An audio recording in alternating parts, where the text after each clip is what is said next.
Oh, hold on. Oh, I started this at just the worst time. I'm choking on my own spit.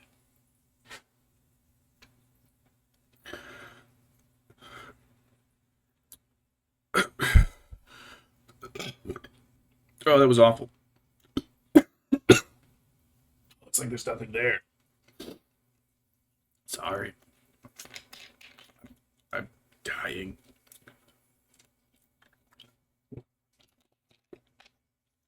It was awful.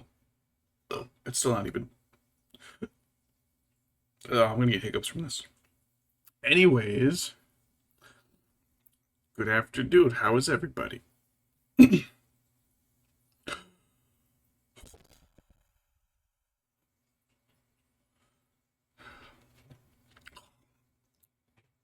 I think I'm okay. That was bad timing. Anyways,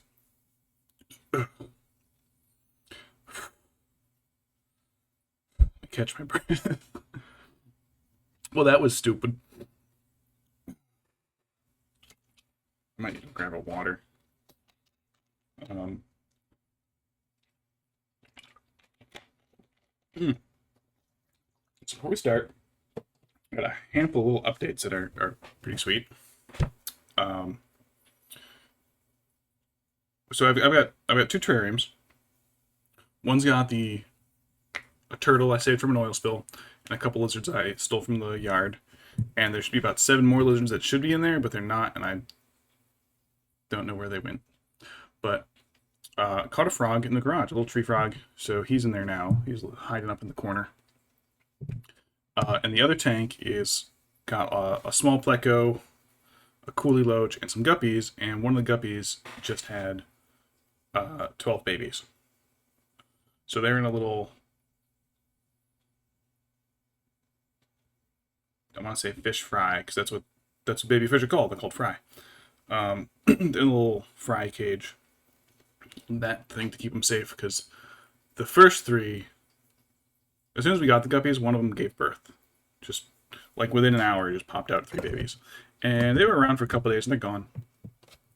We think the other fish might have eaten them. Oh well. But now we've got the little protective fry cage, so they're going to be safe.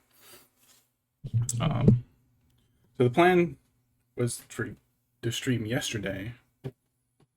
I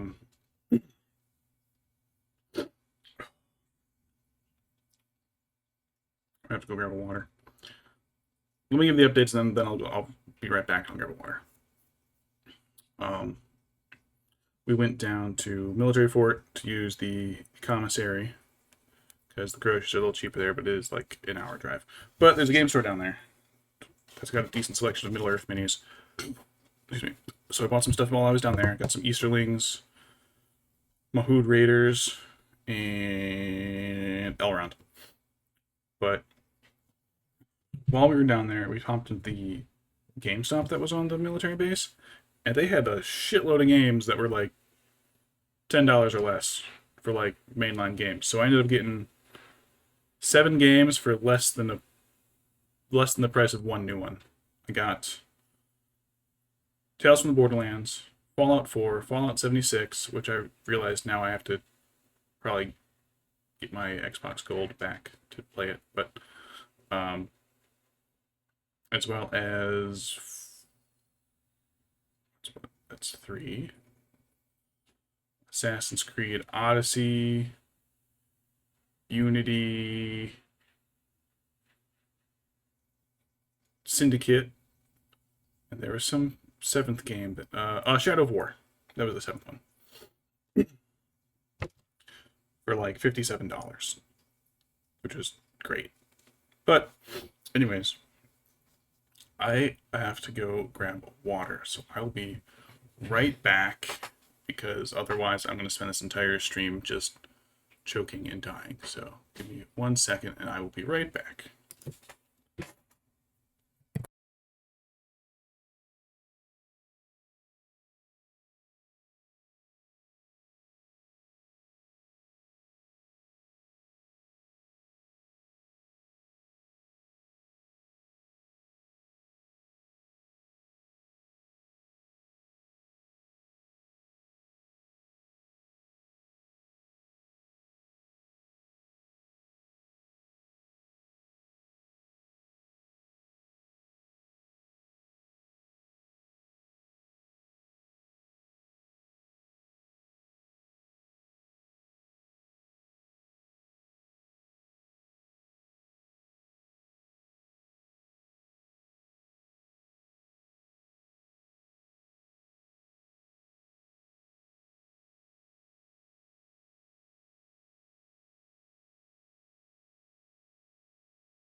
Ugh.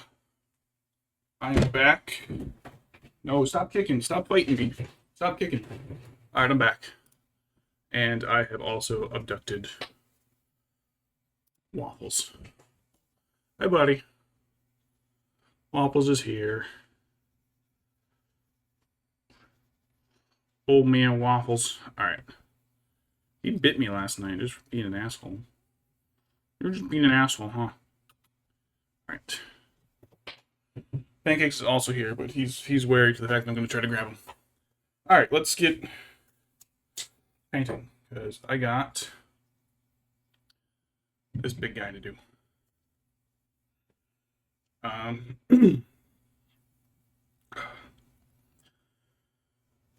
So clear a little working space. Gotta move my mouse. So in Lord of the Rings, you don't see any dragons. You only see Smaug and the Hobbit, but they're lore-wise, they're out there. Fire drakes from the north and all that.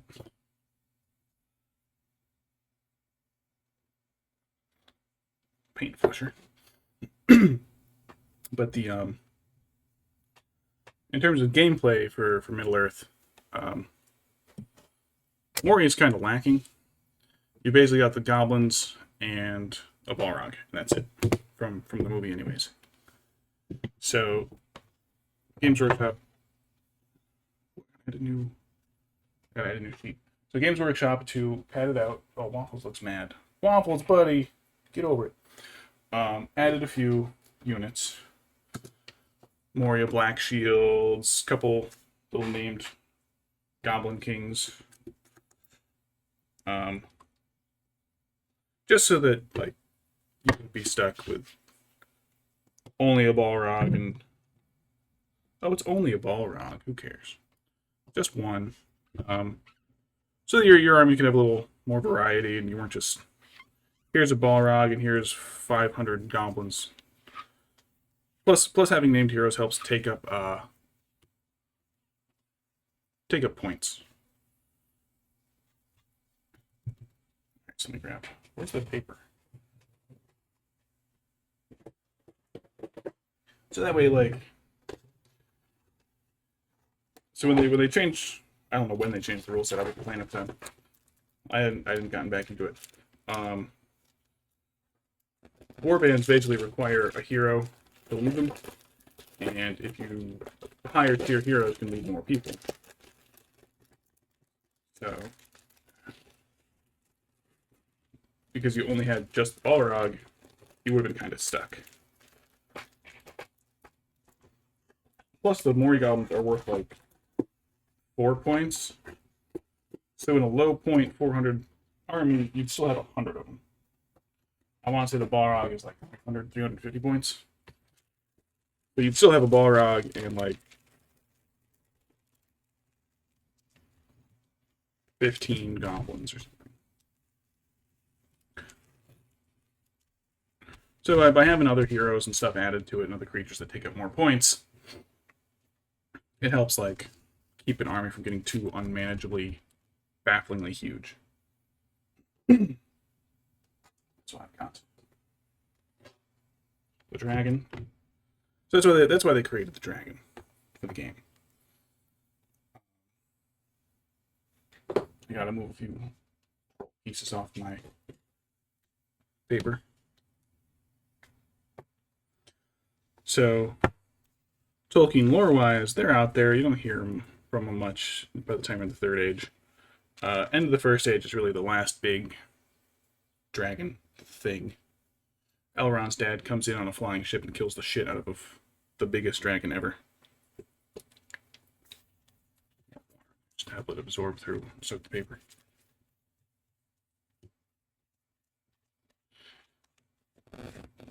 I only watched the first seasons of Rings of Power, not watching the second. But the it's a line Elrond had in the first season saying how he fears he's never going to live up to his father's legacy, and like, you're not. Like, no offense. Your father's legacy was taking one of the Silmarils back to Valinor, convincing all the literal gods to help you fight the big evil dude, and then coming in on a flying ship and slaughtering an army of dragons, and then killing the largest dragon before being turned into a star. So, like, don't feel bad about it, dude. That's not an attainable goal. Like, don't worry about it. Anyways, last stream I went and I assembled a bunch of monsters. I don't know what the hell I was thinking. Because, like, I don't have room for these guys. I have no designated space for all these, so I don't know what I was thinking fitting them all together, but now that they're together, I guess I'm going to have to work through them. So, first up is the dragon, because I think he's going to require the least work. But I'll probably have to dedicate a stream or two to the Balrog for what I want to do with them. Anyways, let's pick out dragon colors. So I primed them with brown, or chaos red, or whatever it is. A reddish brown. And I want to do his underbelly kind of golden yellow, but not actual gold. That's having a gold belly. That's Smog's thing. So in terms of yellows,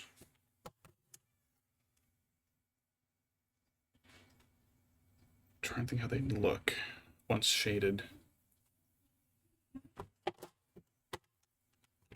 Do Aberland Sunset and maybe Flash Gets, depending on how it looks once I shade it.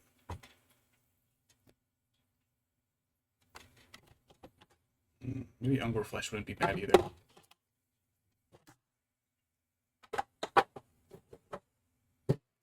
Oops, troll fell over. Heard that thump. Alright. Red. Probably Corn and Piston.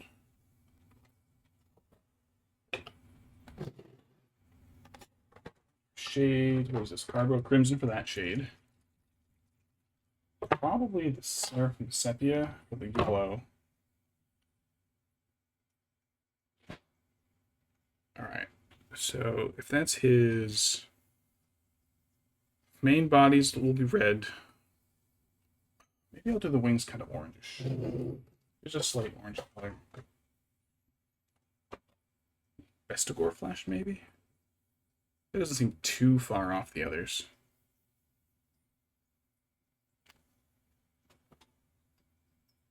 Ooh, rat skin flash, that's new. I'll do that rat skin, and I'll probably shade that with the... Where's my Agrax? No, that's Cryptic Arm. Where was my Agrax? Maybe I'll shade with Agrax.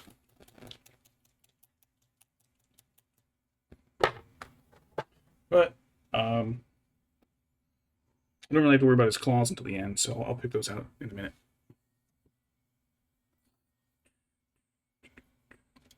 Alright.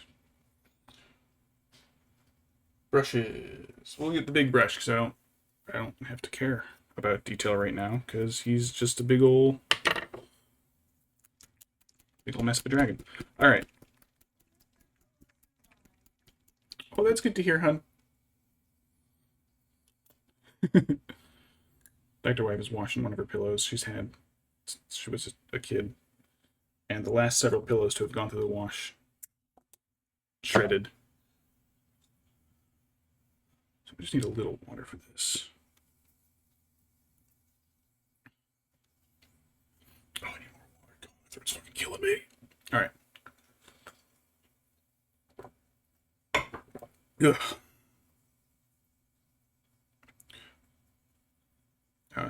Some of that water I smeared on earlier is it's pulling into it, but that's okay. Because we don't have to be careful with this big guy right now.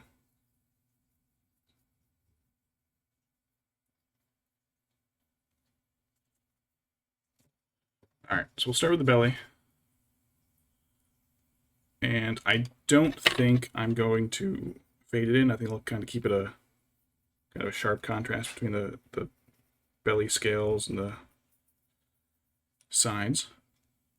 But I do have to get in, like... This thing's solid pewter, so it's kind of a chunk.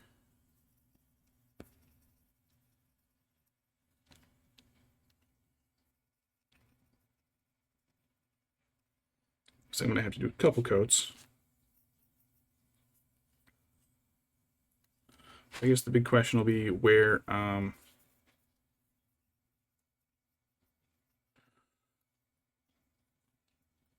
just going to do it just straight on the belly, or if I want to do under the arms a little bit. But I figure I'll touch up the edges and clear that up with the red. Or maybe we'll fade it in just a little bit.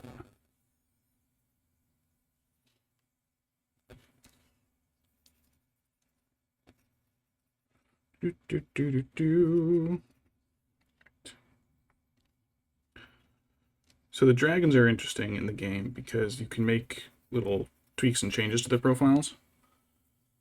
So there's like for a few more points, however many more points, I want to say it's like 50 seems too much. I gotta check. I don't remember. Well, they're gonna be redoing everything in a couple weeks, so you can give it like wings so it can fly, so you can just ignore a lot of anything that would get in your way. You just kind of just fly it over it. You can give it fire breath, which is like unless it's a large enemy, it's pretty much an auto kill. And if it doesn't kill it, then they're set on fire, which is nice, because that's almost an auto kill. Then the okay, so there's an underside to the tail, so I guess I'll do the tail. Mostly yellow too. Oops. There's a few others. I don't really know. Beyond flying and fire, I haven't really paid much attention to. Oops, I got paint on my mic. Which is not my mic, that's Dr. Wife's mic. Let me scooch that back. My bad.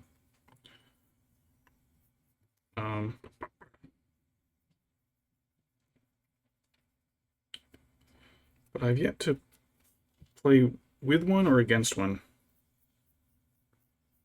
You're not usually gonna see them. They're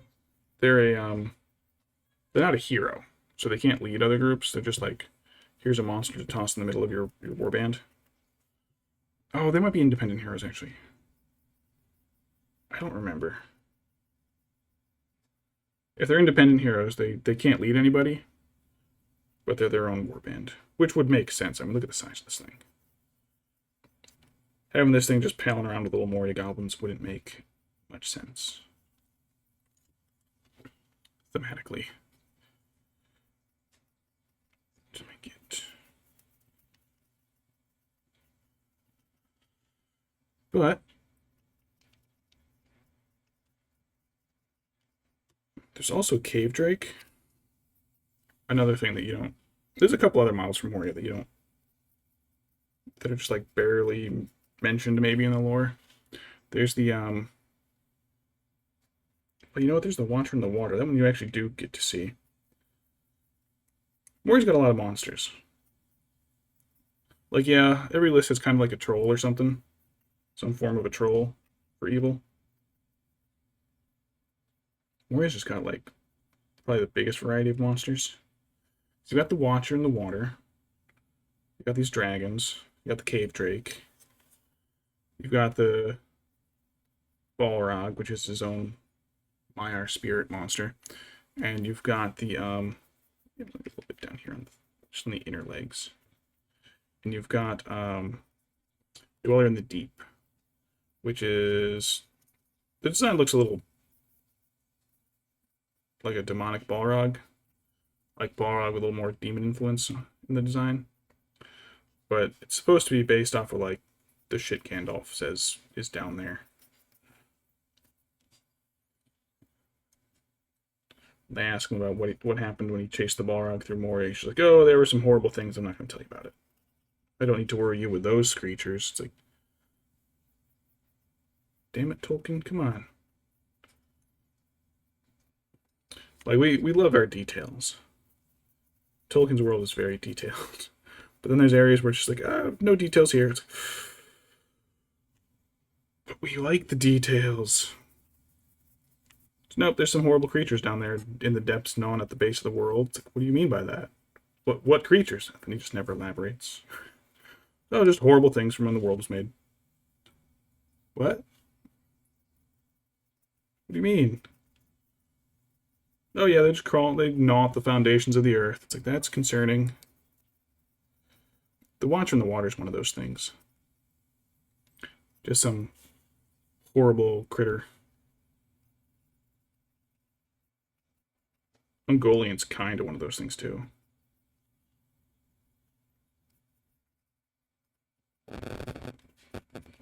Just some horror critter from beyond the scope of the Valar. I'll get to the inside of its mouth too.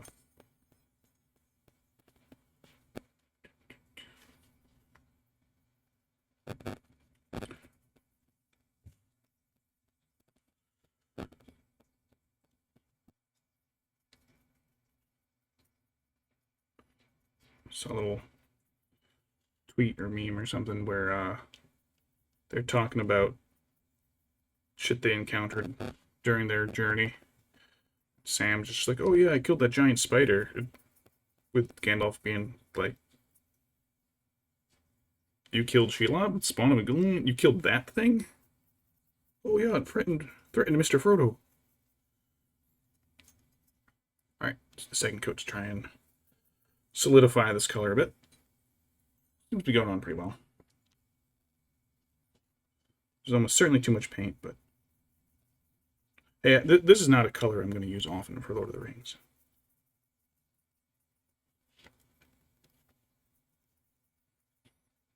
Kind of like this dark red color scheme, but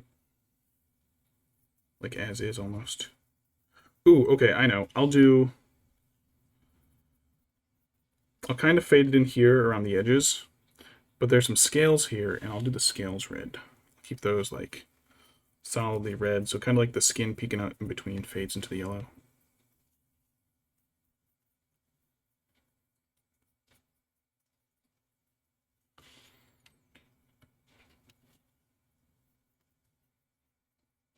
This model is solid pewter, so I can't stress how like awkward holding it kind of is. Weighs like at least a pound.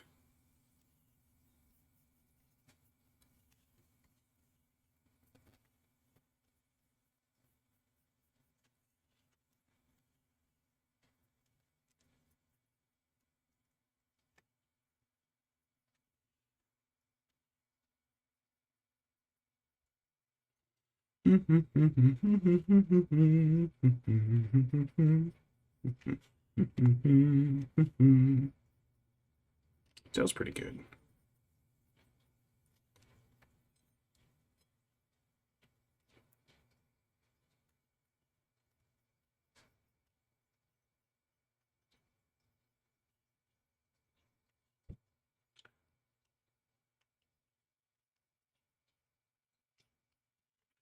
I have to go over the back legs a little bit just to expand. I didn't go as far as I think I should have the first time.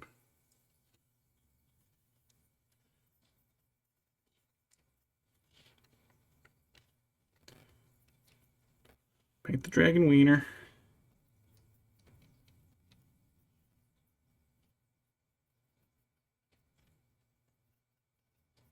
Oh yeah, I got that Moomock primed. Yeah, I had to like separate it from the base the best I could, and then just carefully wrapped painter's tape around it. So that's primed and ready to go. And another critter that I don't know why I did that without finishing my Minas Tirith guys, because they're still sitting around unfinished. Because that's how I work. Terribly.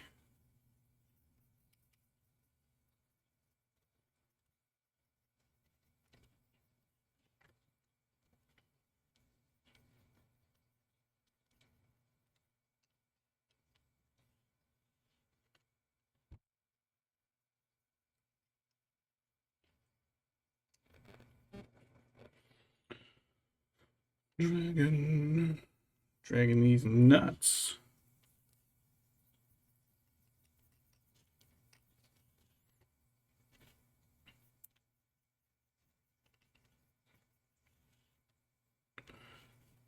The coworker used to love these nuts jokes.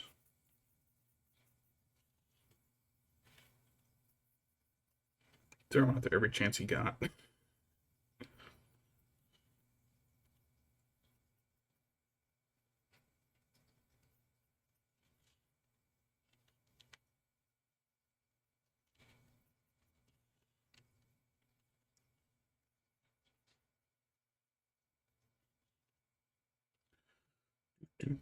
All right.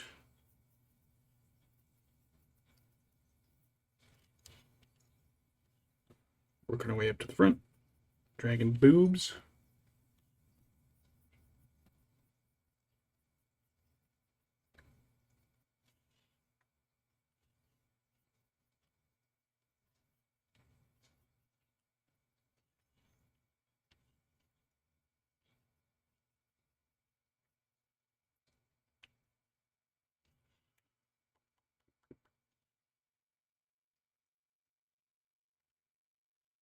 I'm gonna have to go over the chest again. That's, I can still see. Thin yellows always appear green. It looks really awful. That's the same problem I had when I was painting skin. Let's go. The tan didn't go on quite right. Now the person looks sick.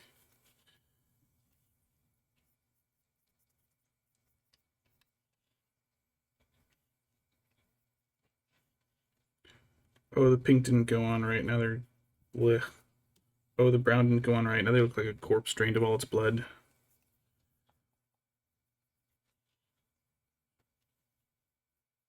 I used to work in and out of morgues. Like, not as like Undertaker. It was just more one of the sites where my job would take me. We do more morgues a couple times a week. My current employer. Before I got my current position. But like, corpses are really gray. Really gray and blue.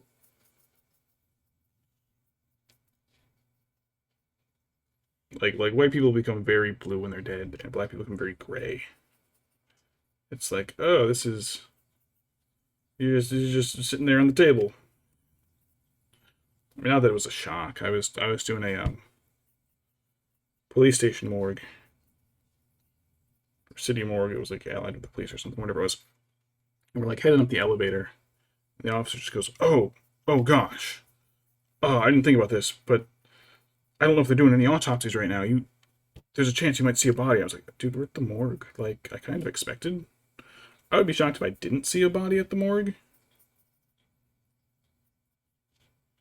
But, anyways. There's a good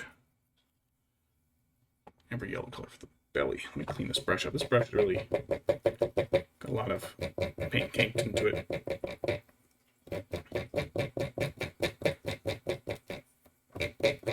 Yeah, I'm looking at it how it looks. I'm probably not gonna highlight it. Oh man, there's a lot of, yeah, a lot of bits dried on here. That's okay. This is a rough brush. That's why I have it. God, can you imagine if I was painting this thing with like one of my smaller normal brushes? I had it for days. All right. Rat skin flesh.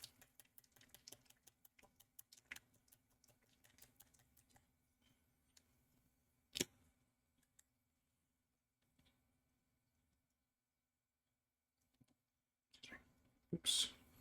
Oops, while I have this open, I'm going to try to... Nope, never mind. I got all over the cap anyways.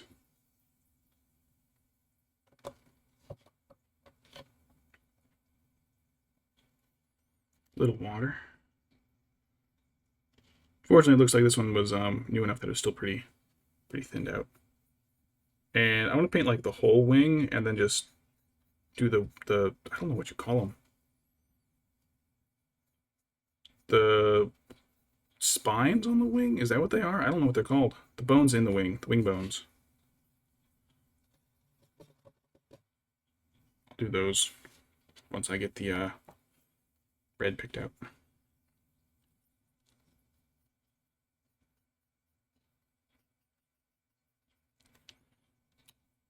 Oops. Headbutted my camera.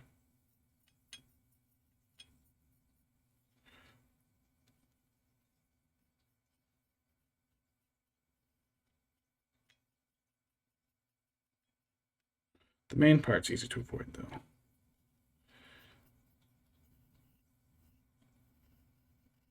Although I say I completely splattered it all over there, so whatever.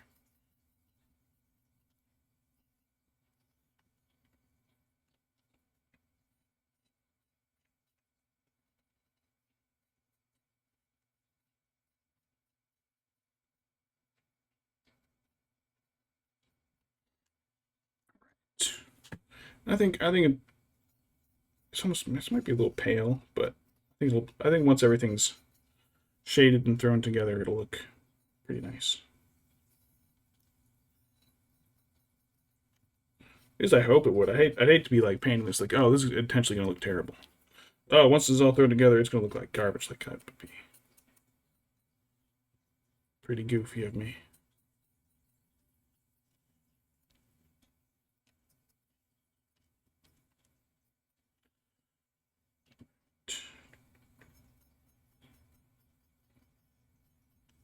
Sculptors didn't give it an outer wings. This outer flap of the wing would just hang loose as it flies.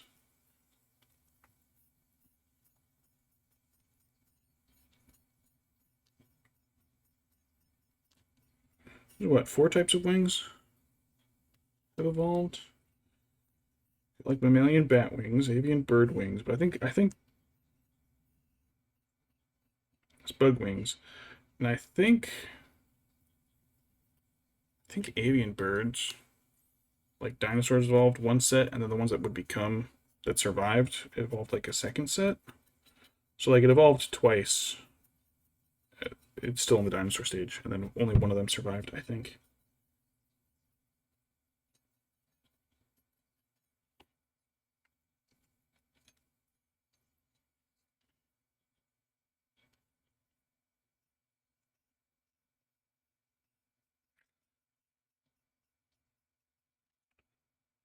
Curve, yeah, I got that front edge. Cool.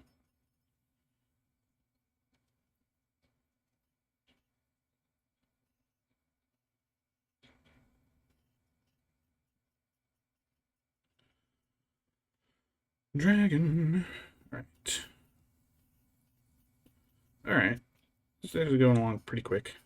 That's kind of like the difference between a detailed small model, and even though it's a large model, like, you can just smash your way through most of it and it still looks great.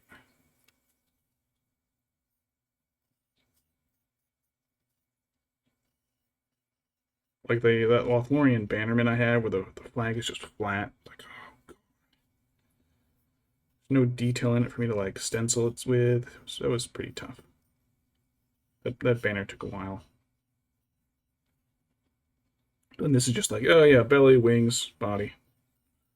Once you're done, like, do the eyes and claws.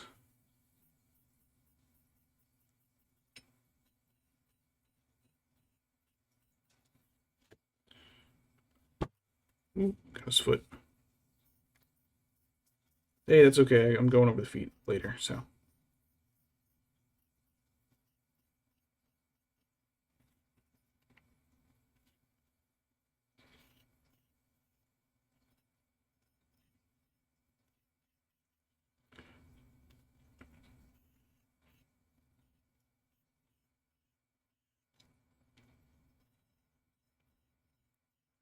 There's like the slightest edge of a spine on this underside, but not on the top. Is it? Oh, it's like barely there on the top. It's barely sculpted. So that's one I'll have to take my time on, and one spot on here I'll have to be careful.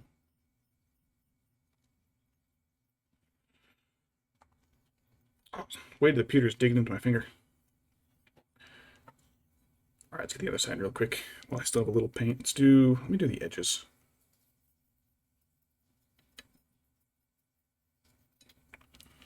Edging this dragon.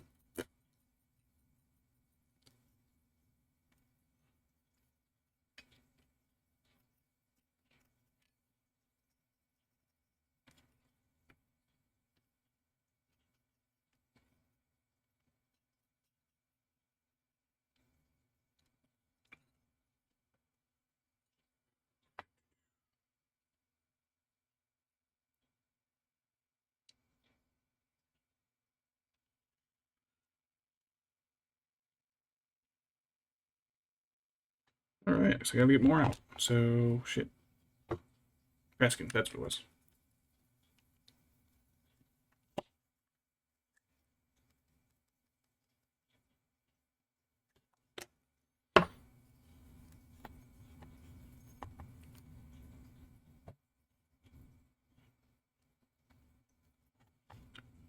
No.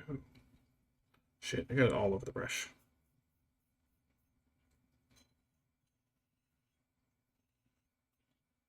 I got it all over this brush.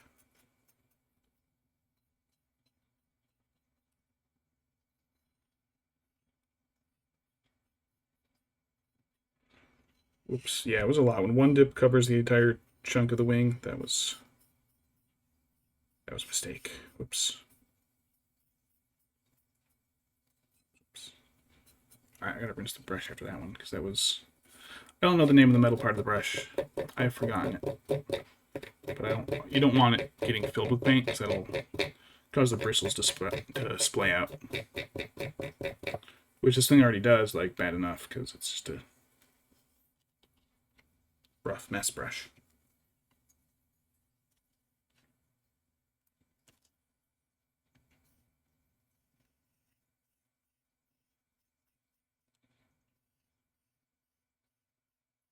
Apparently I thinned this one just right, because this is, it's going on smooth, going on readily, and, probably couldn't do that on purpose again.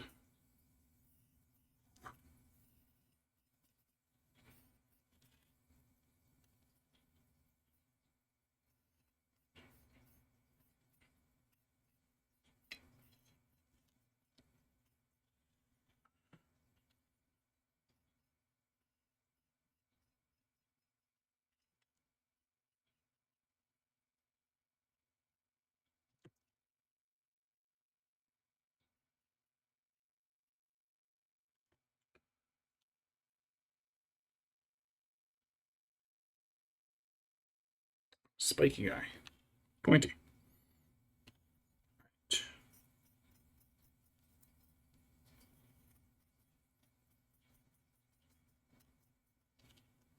I keep forgetting to post my finished models online. And I put them away and then like completely blanking on whether or not I've uploaded them.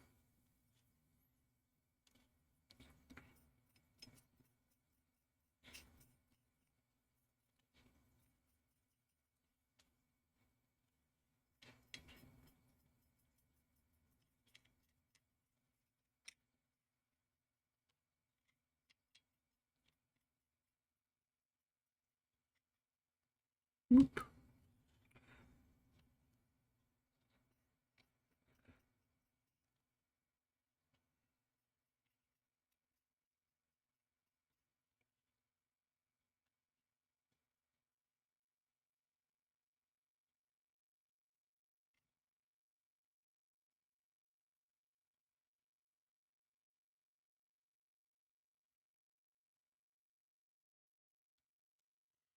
Oh, my foot fell asleep. I don't know how. Oh boy. Tingly.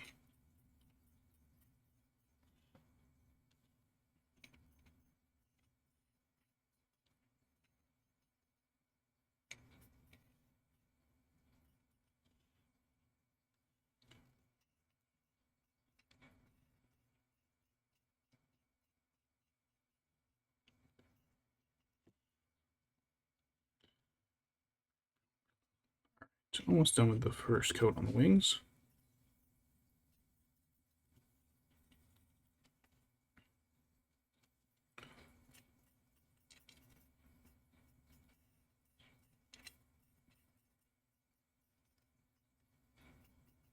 Alright, time to start the other side again. Oop, a couple spots. I think that one must have come off on my fingers. Yep.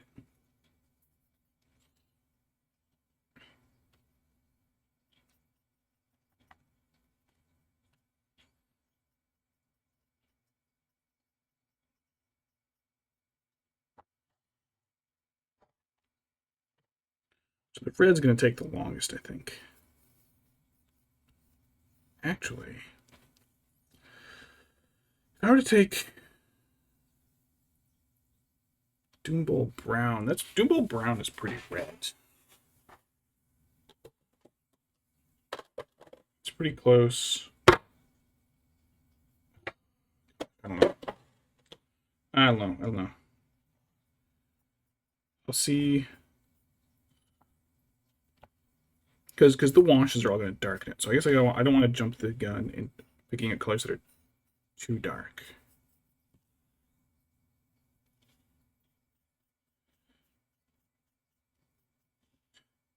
It's just going to be a few areas where I have to be careful as I paint. But I'll probably use this brush to do most of it and leave some edges where I'll just hit with a better brush.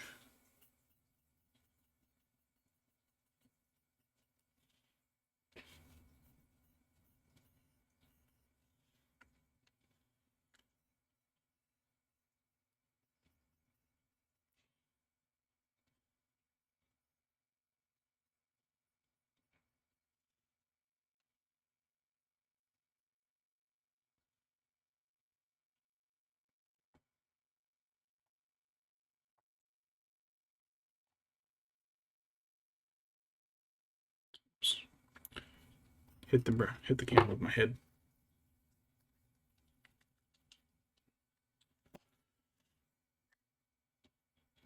I did that a lot.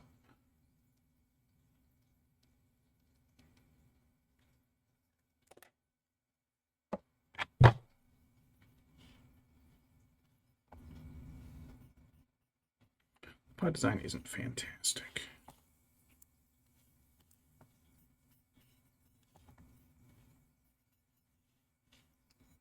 It does get a lot stuck on the rims of the pots.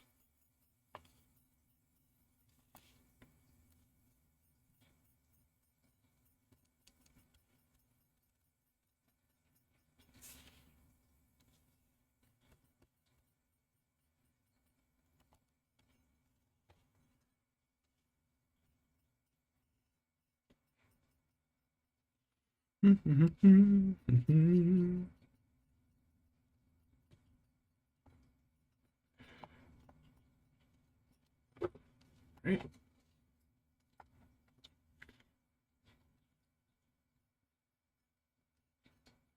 The edges again.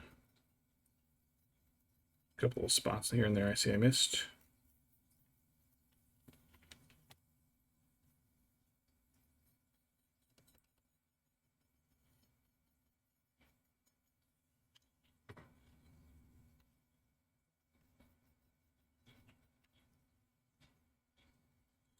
Flip this big guy over.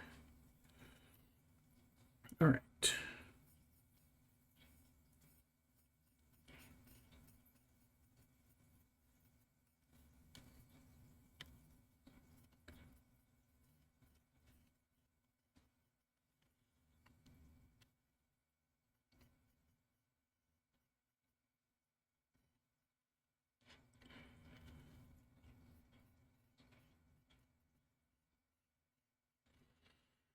Yeah, I'm glad I didn't use the black primer for this. Because sometimes it just winds up a little too dark if it's something that's really textured.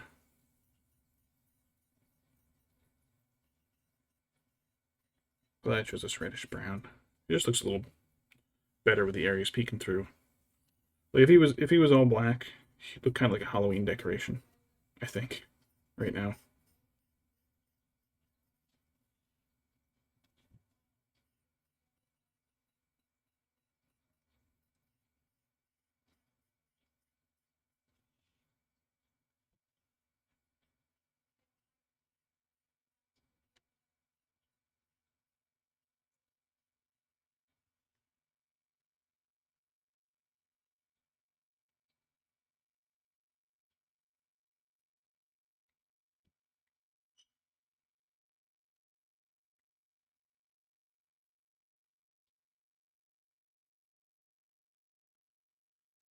Right.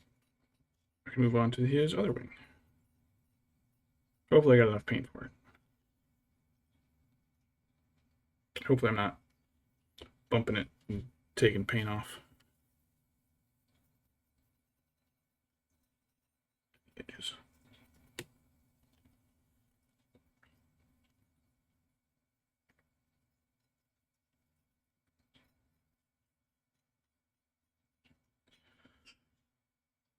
big spiky boy.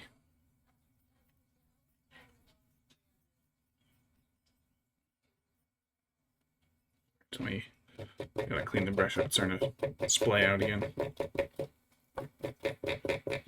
Like, pretty badly. Eh. Hey. It's one of my garbage brushes.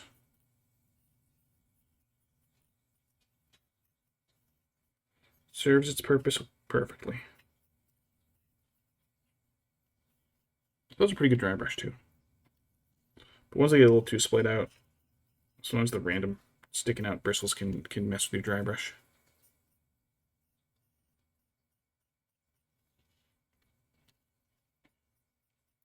Actually, I think I have a I think I might have a little pack of makeup brushes sitting in one of my drawers here. Makeup brushes make great dry brushes.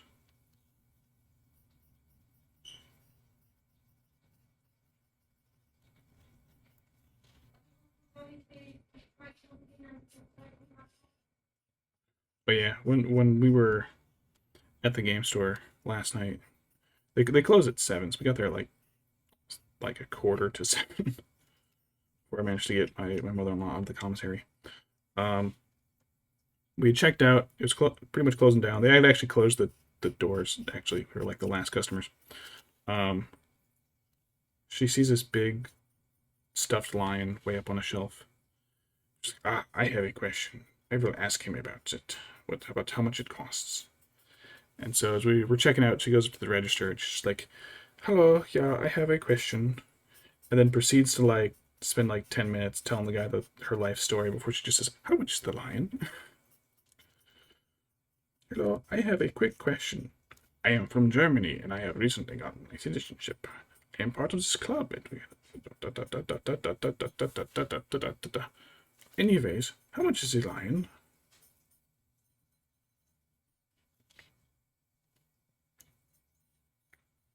So I was like, well, I guess I'll just prattle around the closed store while she talks. The cashier was friendly though. They helped her out. She bought the lion. Thing is huge. Took up 2 seats in the rear of the car. And the guy was good humored about it. Like, he wasn't like annoyed or anything. Not sure. I may have played a game against him. Some of the guys from that store come up here to play in our tournaments.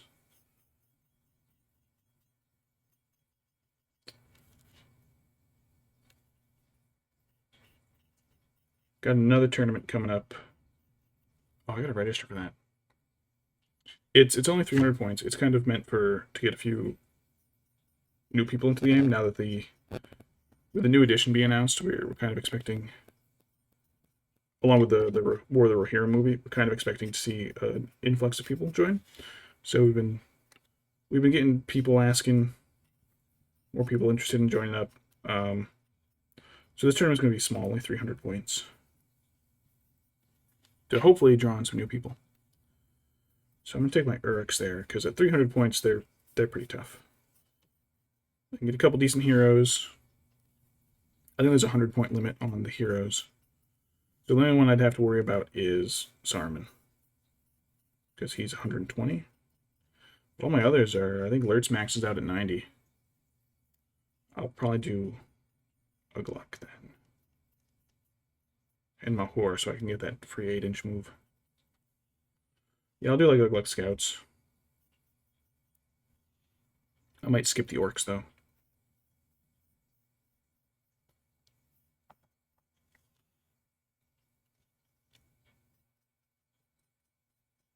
The +1 to wound against men is nice, or no, it's not against men, it's just against anyone, is nice, but the Strength 4 Uruk-hai, Strength 4 D5 Uruk-hai are pretty good. Maybe I might toss in a couple Ferals. I don't know if they're part of the Legendary Legion. I got the book right here. I could check it. I just don't feel like checking it.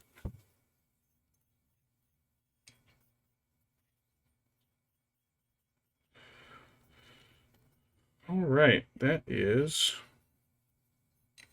orange for the wings. So It's not looking too bad.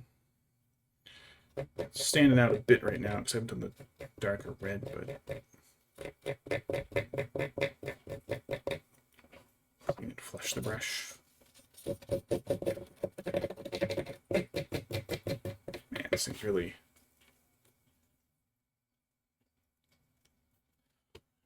all my acetone right now is tied up stripping minis. Yeah, I got a jar. I got a whole jar full of stuff being stripped. The Sorry of Many Colors I tried is in there. I got some new paints to try. This is just the isopropyl. This works too. I mean, the acetone works fantastic, but the acetone might also strip my brushes, and if they're the wrong kind of bristles, it'll melt the bristles too. But yeah, there's a lot coming out.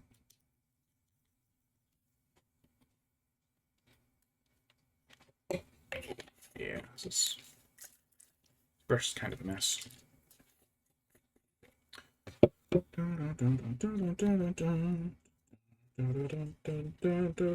Yeah, it's still coming.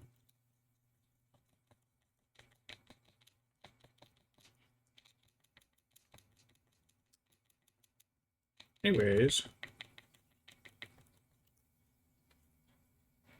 Alright, that'll be fine.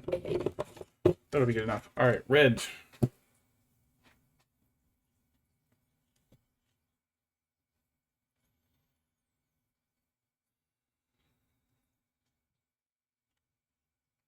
Yeah, there's a lot of spots. It looks kind of like shine right here on the leg. It's actually just exposed pewter.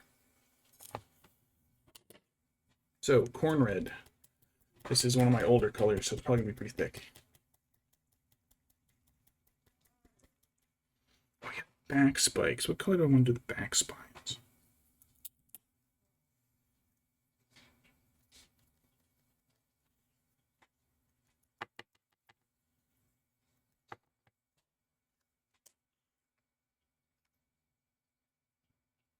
This looks like one I'm gonna have to gouge the lid out to clean. Yeah, the lid's full. Oh, it's full of paint. Oh, I'll fix it at the end.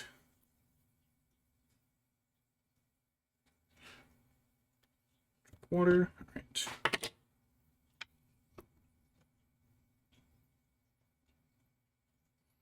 All right. So I want to try to be careful with the spines on the wings, as well as like every other part of this thing.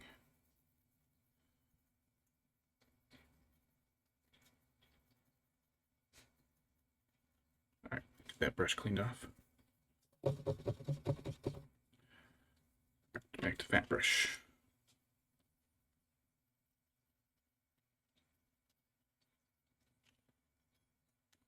So I guess my question is going to be how to carry the paint over into here.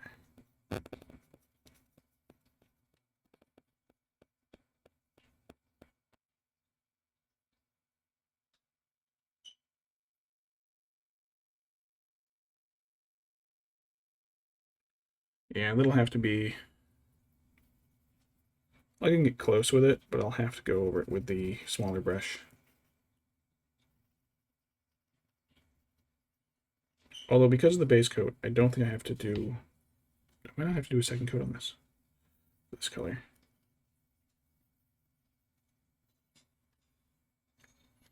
So let's go down the outside of the leg.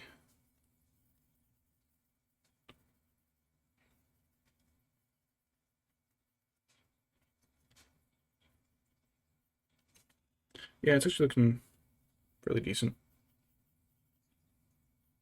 You have to kind of wiggle the brush to get it in there, but just swirling the brush in circles can be good for getting into cracks.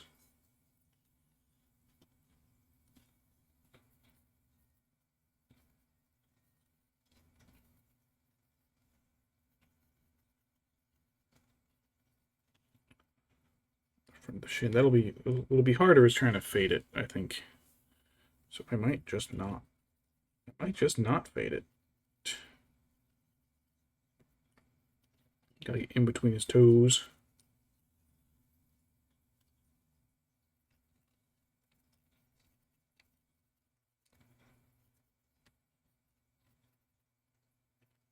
Right.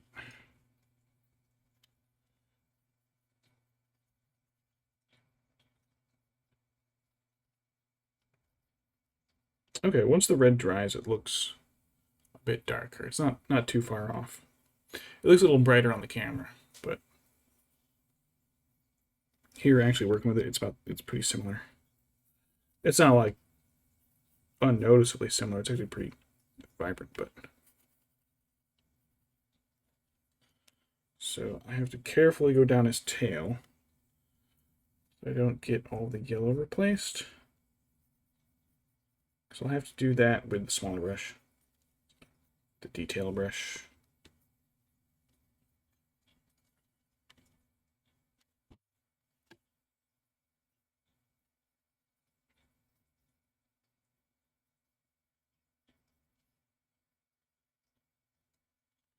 Shambles, are you there?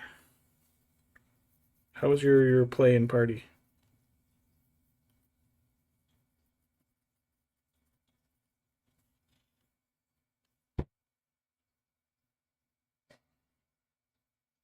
I don't have to worry about it down here. Everything's so small, but I do see little bits of pewter.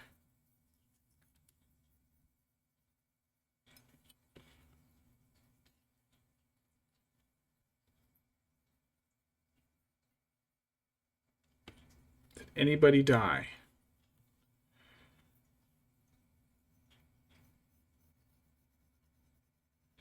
If not, then it wasn't really a real rager.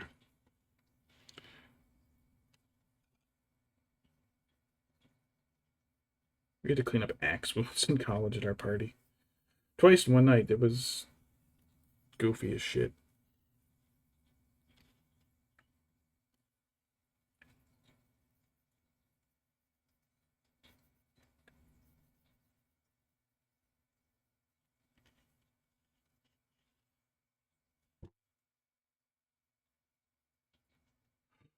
A sprue bit I missed.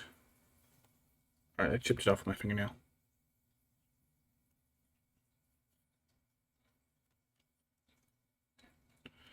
I mean, if you're not gonna, get actually murdered, like, are you even really committed to the bit?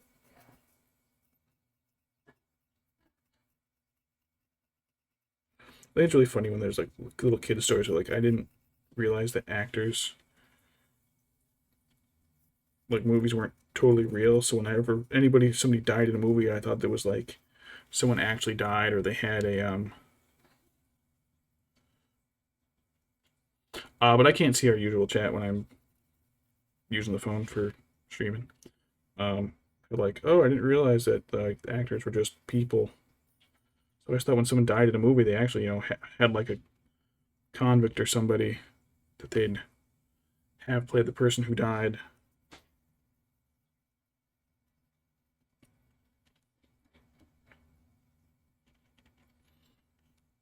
I mean, if you were going to commit a murder, like, the middle of a play about being murdered would be like the place to do it. They'd be like, wow, that person's such a great actor. How'd they do the blood effect? Wow, they even got kind of a Monty Python gag going. Well, I was busy sleeping.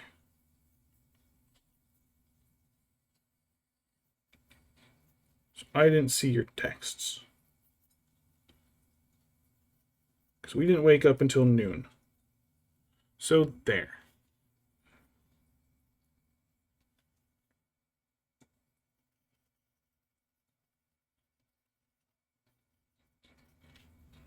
Oh, these are two separate sets of spikes. Okay. So it's got like spiny spines and then just like lumpy back. So I'm gonna have to go in and get the lumpy back. And do the spines separate.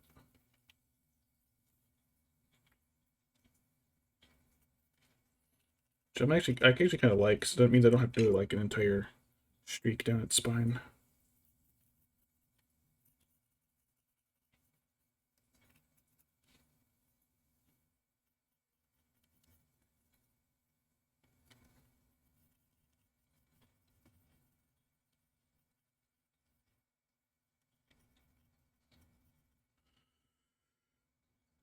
Let's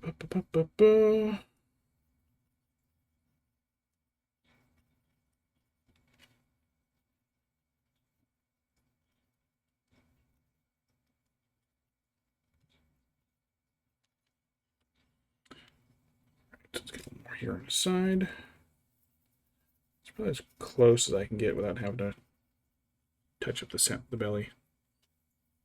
Fortunately, like once like all the, I just find like the base coating is always probably one of the longest steps. It's like once you get the color, once you get the base color everywhere, you can be a lot more forgiving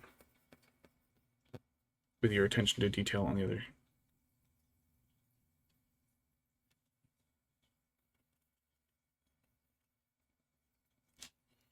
I hate all the TikTok censorship algorithm bullshit. Serial unaliver. Like, God, it's so stupid. Just say the freaking word. How are you supposed to get people help if you're like, oh, well, we've signaled the word suicide in our part of our search algorithm. That way we can search for people, or we can, have an alert to make sure somebody gets help. Or did they use suicide? No, they said self-delete.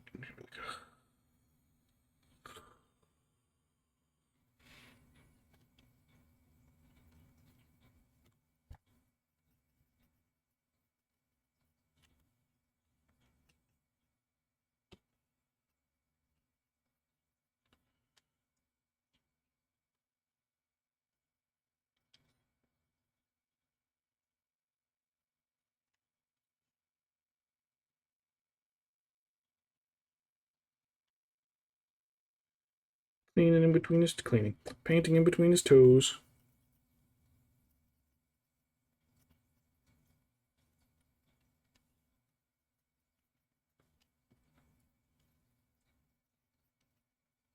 I think it comes down to like proper censorship versus just this like corporate bleaching. Like, hey, yeah, censor the bigots and the Nazis, get those fuckers out. But then there's like, oh, this could be slightly controversial. We'll just not deal with it by hiding it. It's like controversy is okay, but you really need to understand the details of it and the blanking on the word here, the actual intricacies and details. And they're just like, we'll just censor the whole thing. I think that's probably an issue. That's like a greater issue with like corporate control over free speech stuff. That's a whole separate thing. But we're just painting today. We're not getting into all that shit. But we're gonna paint a dragon. I'm gonna make dragon these nuts jokes.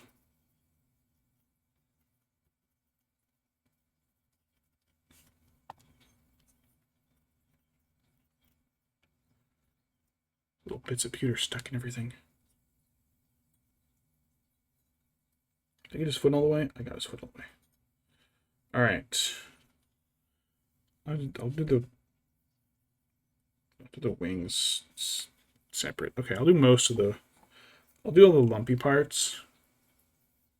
The scales with this brush, and then I'll have to like go over some areas with the small brush because. Well, I guess it would have been easier if I had actually done.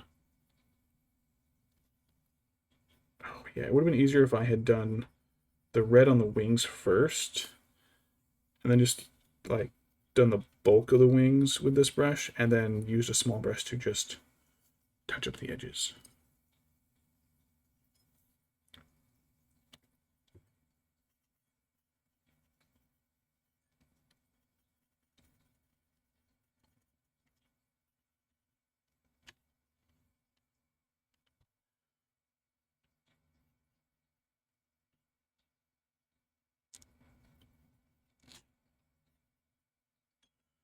Oops.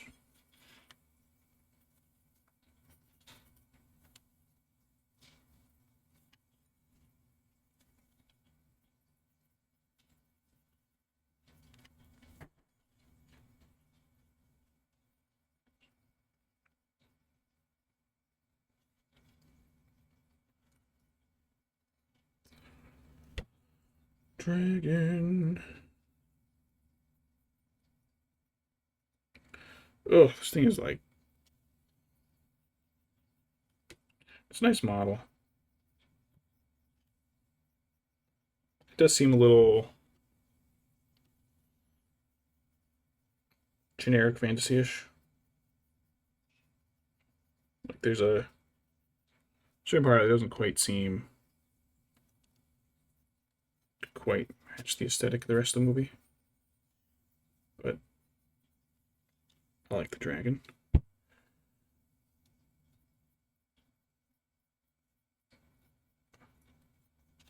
I don't want to have to paint a whole bunch of Moria Goblins. But I'd be up for having a Moria list at some point.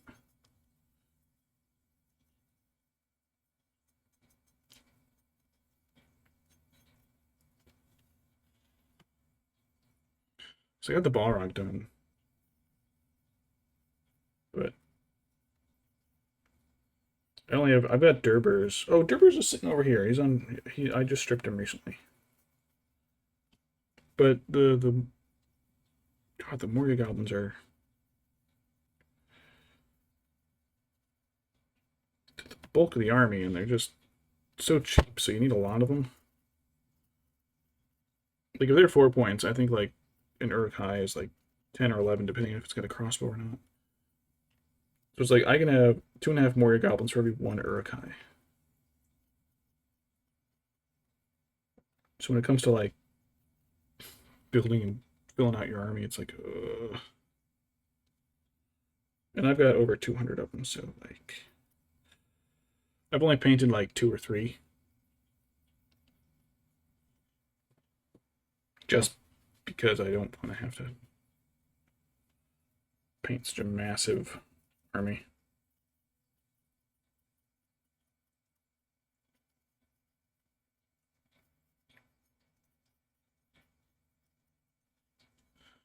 Whew.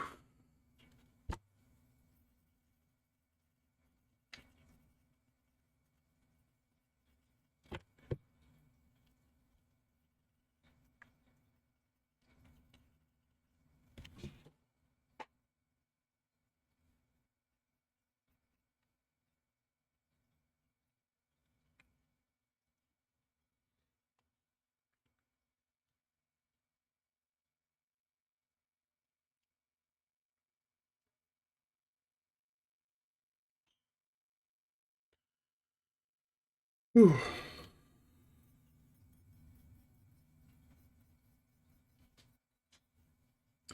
Yeah, I feel like the edges and the wings I'll have to get with a smaller brush.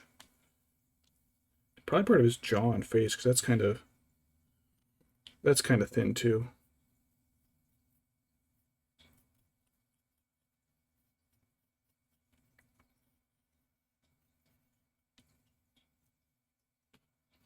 Plastic piece. There we go. That was, I think, a bit from when I was shaving stuff down to fix. It's a little bit stuck to him.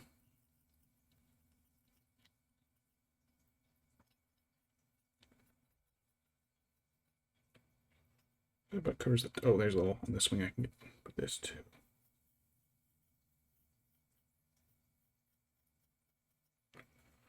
It almost covers the top. There's a few spots here and there I'm seeing some pewters stick through.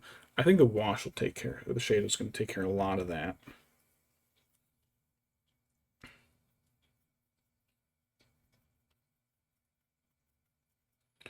Oh, I didn't think about the inside of his mouth yet.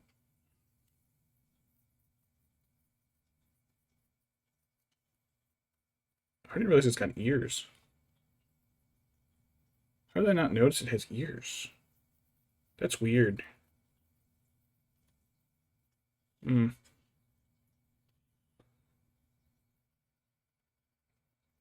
Then again, like, how specific do you want to get with dragons and their biology?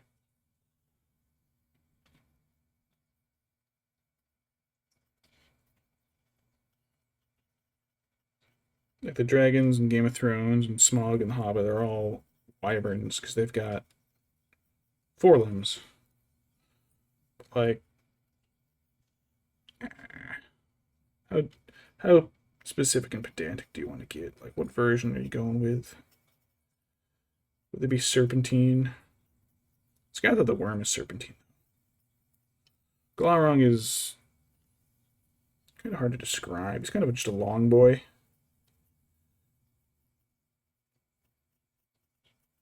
He's a big long boy who can hypnotize people. And he's just the worst.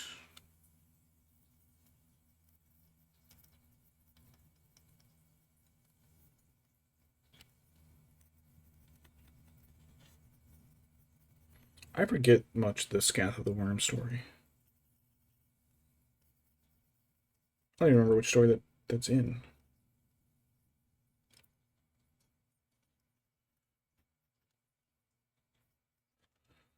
So Glaurung is in Children of Hurin. That's what he dies in. It's been in some of the other battles early on, but what was Scatha the Worm? A little more paint.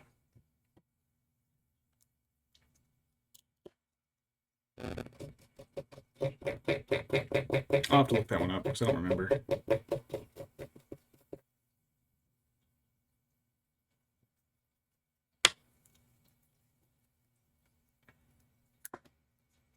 Scatha the Worm. God. Yes, he's more of a serpentine dragon. I like that pretty much every culture in history has come up with dragons in part of their lore. Why is this so thin?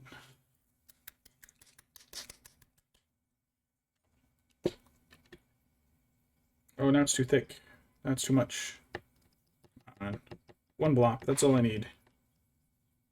Flip. Missed. Right.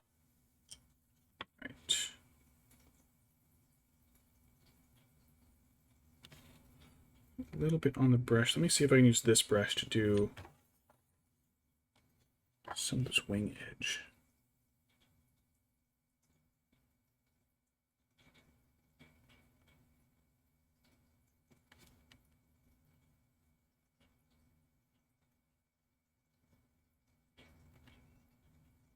This is alright.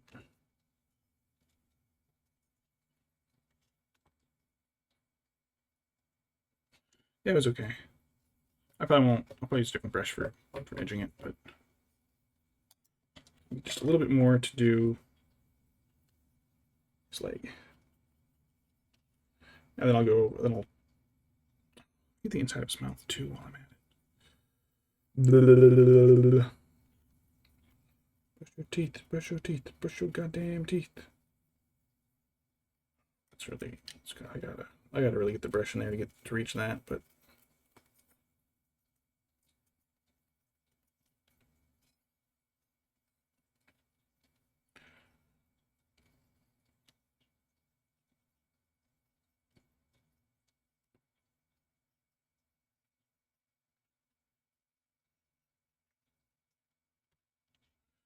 boom, boom, boom, boom, boom, boom.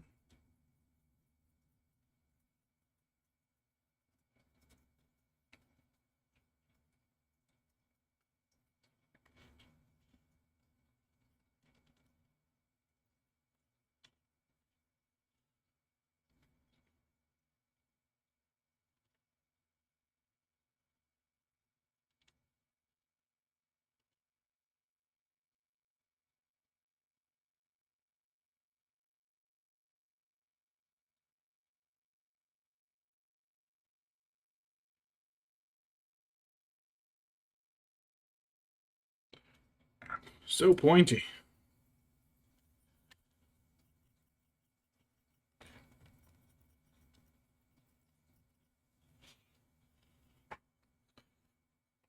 Keep flipping him around, just get every little angle on his leg. All right.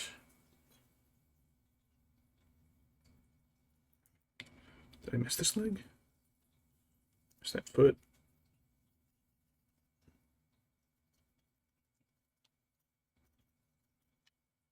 I'll probably have to do the gray before I do his claws.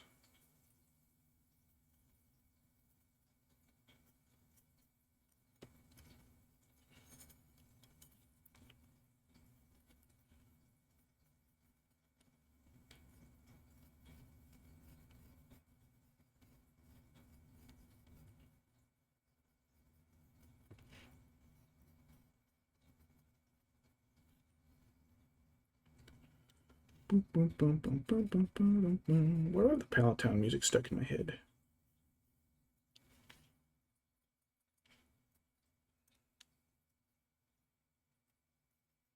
All right, I think it's time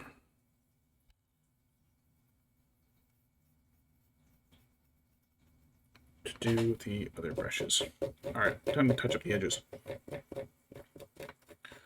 But, ooh, Paint Flusher was really cool.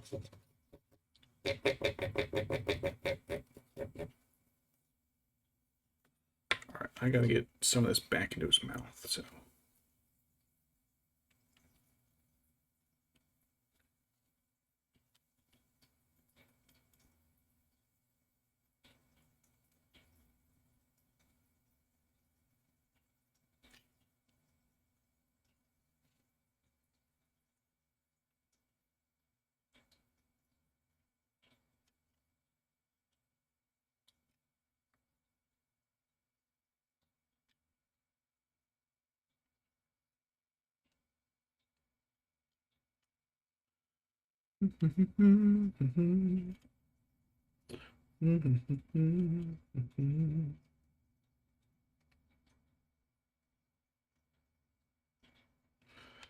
Ugh, I haven't played my Switch Animal Crossing in a long time.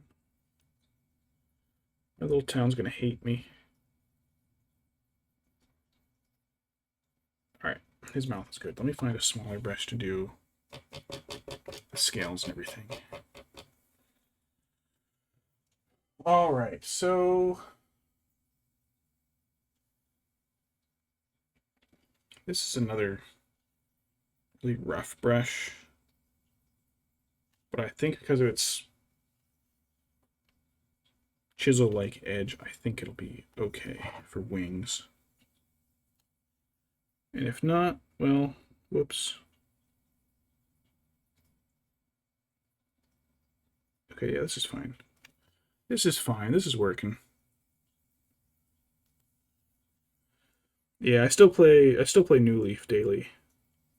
It's mostly just stopping villagers from moving. I still get random dialogue I've never heard before in that game, though. I'm just like, how? It's been 11 years, or however long. Yeah, I played the game every day for 11 years, and it's just like, we'll be like, hey, what do you think of me? It's, oh, you're super nice. What? Oh, I gotta work on my image. I want to be scary. I'll hear that one like a couple times a week. And then, what were they talking about the other day? They were just like, we're talking about making apple fridge. And I was like, you've never said this line before in this game. How am I just now hearing this? Okay. Now let me get into the finer edge. I think it's going to be easier to just paint this red and redo the orange around it. Then again, this is actually coming up pretty good. So it seems I was being too cautious with this brushstroke, but it actually came out, it actually kind of worked. But let's get the other edge here.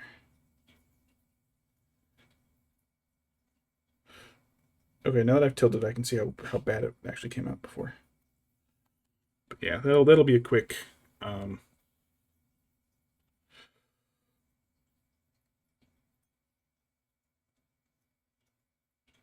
Yeah, the ones keeping IDs a little secret. The ones from where Mom worked were always really good.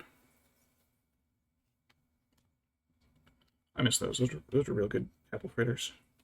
Because I've had a lot more that are just like, oh, here's some like apple flavored dough with some cinnamon on them. Like, no, it's not the same.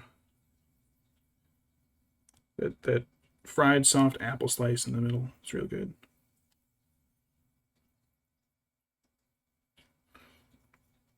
we're gonna try to come up to New York for Thanksgiving. We didn't get to go last year because my in-laws got COVID, but oh yeah. Wonder. I mean, I'm sure you did, but you were probably really little. Actually, if I recall, you were actually kind of a pain in the ass about them because you were always so adamant on having them. Actually, so you might not remember that, but you used to like demand them anytime we went there. Um, you were still pretty little.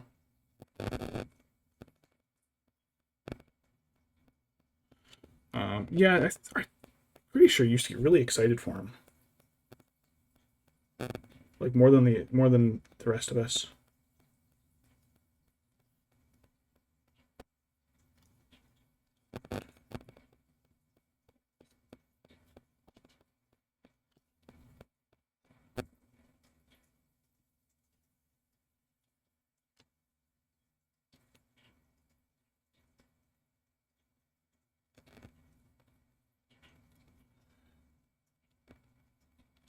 Yeah, I actually forget. I don't remember what year mom stopped working there,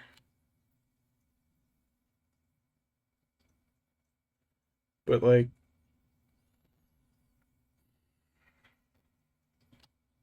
shit, it must have been after. It must have been after the divorce that she stopped working there.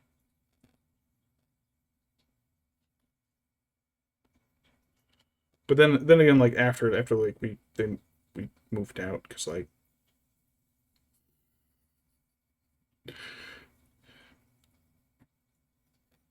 parents lived together for like 3 years after their divorce.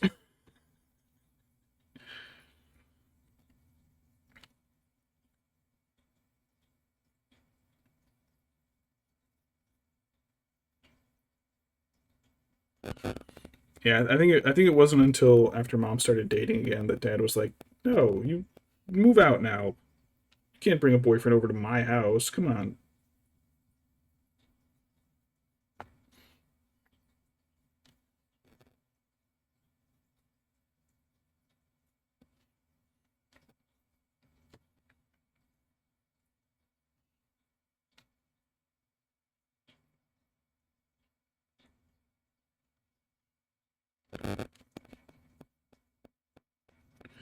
I remembered. I thought it was really funny. At least to my knowledge, the first guy that mom dated after the divorce was named Rick Sanchez. I remembered that years later, and I was like, just picture was now all I can picture is just Rick from Rick and Morty.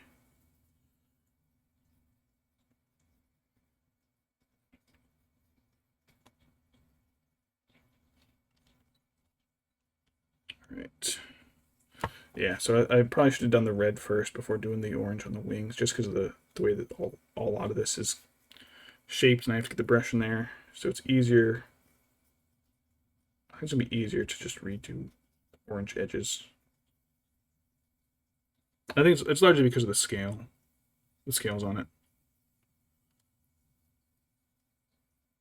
Yeah, that's where we're gonna probably where we end up going because I still have a bottle of their gin that I've been enjoying. The gin's very black peppery. It's very nice. But I also have their Honeycrisp vodka, and that shit's dangerous because it tastes like juice. Like this is not like a there's like almost no bite to it like you would normally get with liquor. It's very faint. It's just like, oh, this tastes like delicious apples. Let me have another cup. Oh shit, I'm shit faced. It's very good.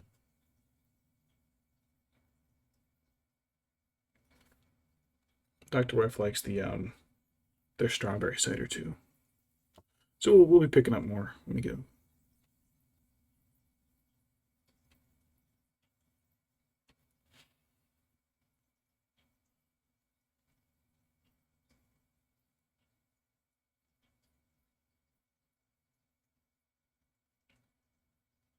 Now I'm confused. 3 years what?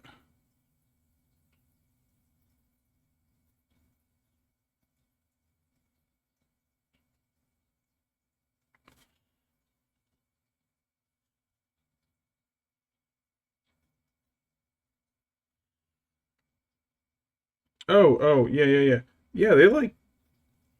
So we moved out when I was in fifth grade, which put me at 11. I remember because I told my teacher and she cried because she thought we were moving far away. I had to be like, no, no, we're just moving into town. But they divorced when I was 8. So like, yeah, they like they lived in the same house for a while.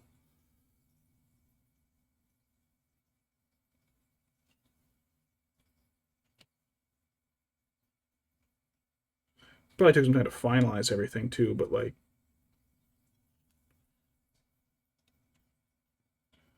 but yeah, they just because like financially it was just like, oh yeah, this will be easier. Don't have to work out child support and alimony if they're still in the same house yet.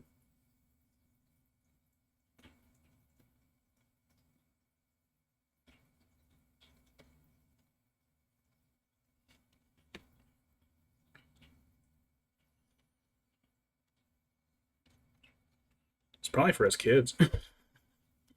Plus, dad worked long hours, so it was like, he basically come home and sleep.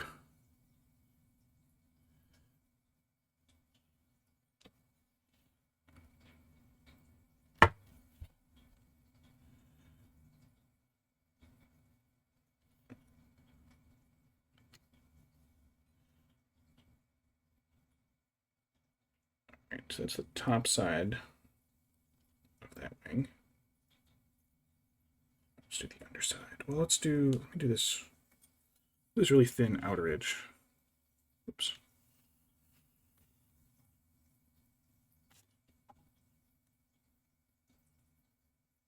Yeah, our parents are weird.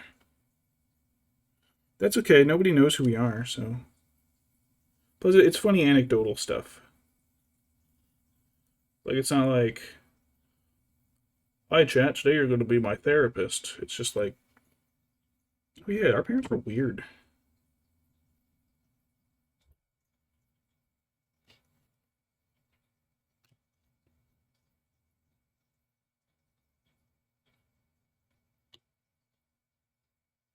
Yeah, this edge on this wing isn't that well defined. I'm just kind of using this one outer edge curve to try and hope I get it kind of smooth looking. Shit. No, we're good.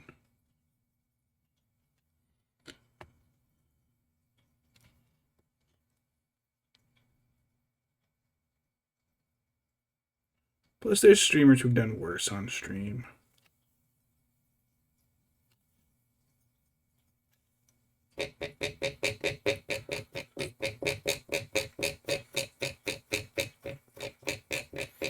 I think it was a Reddit thread. She's like, "What's the worst thing you've seen someone do on stream?" And one of them like, one streamer had an OnlyFans and like forgot to log out of her Twitch and into her other account.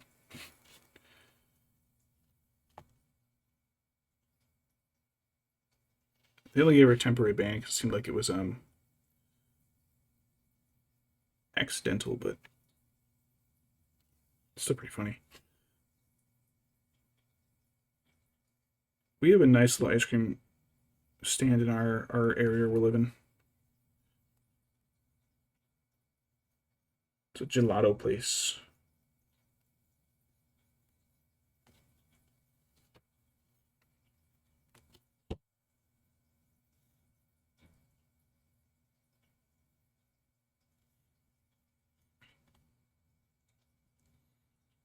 All right. Dragon bits.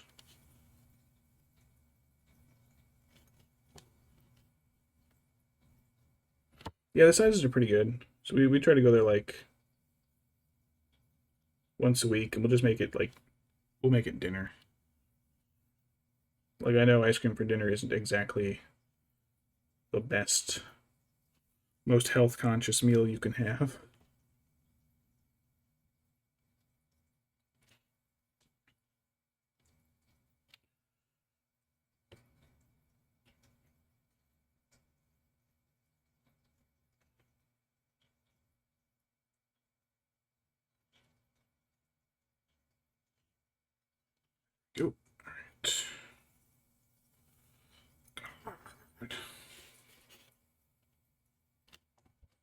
I hope this dragon doesn't take too long.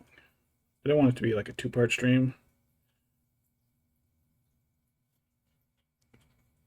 So I hope it's can be reasonably finished in a understandable amount of time. What time is it? What time is it? Anyway, it's 4. Okay.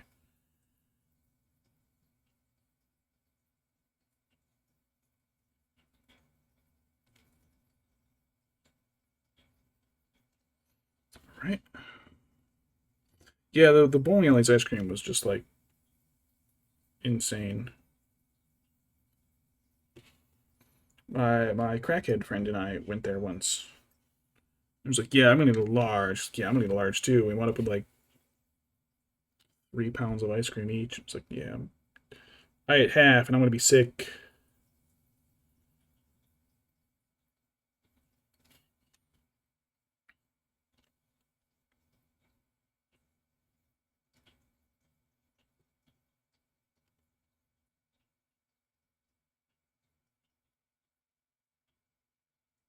Here's a boat to carry your ice cream in. Usually, yeah, if you got the large, it came in like a boat.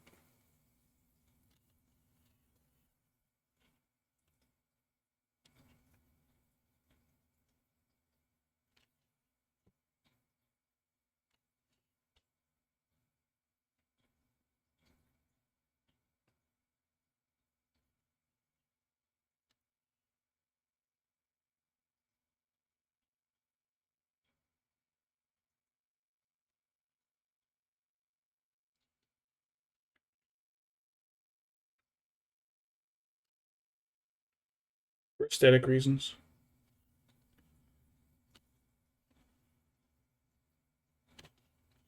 I just realized I got. I let me set the camera.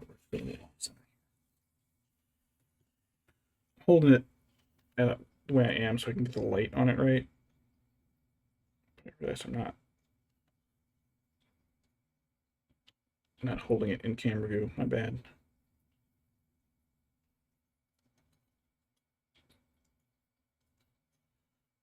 All right.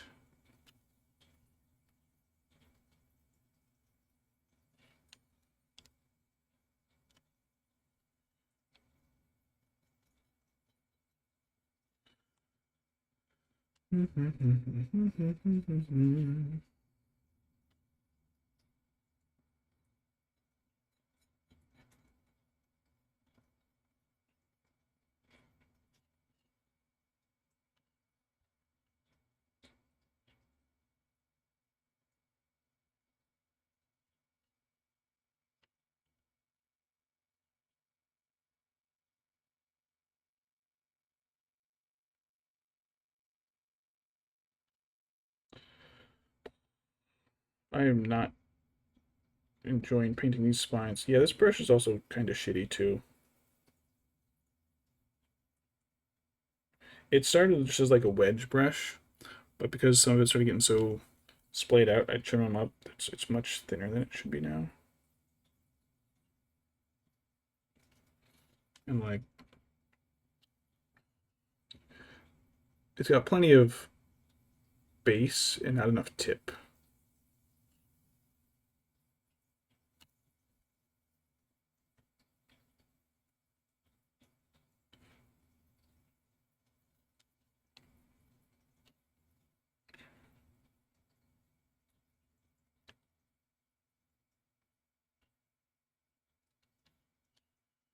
Ugh. Moria dragons.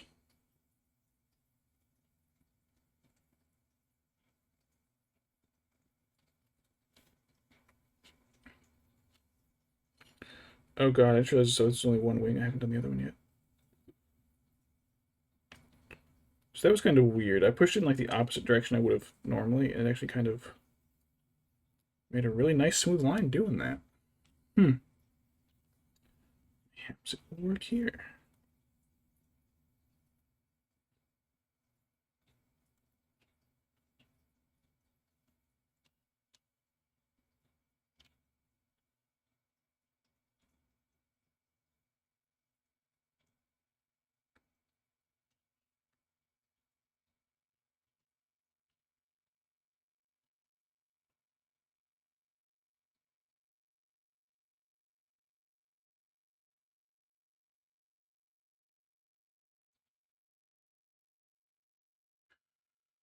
Ooh, yeah. As soon as I finish this, I gotta flip them the other way and get it from the other angle.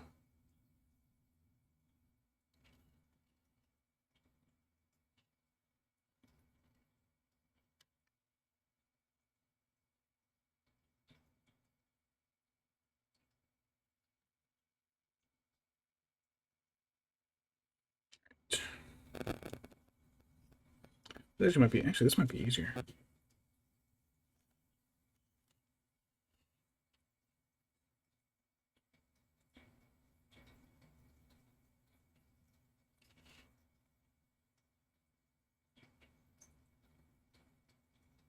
Yeah, this isn't so bad.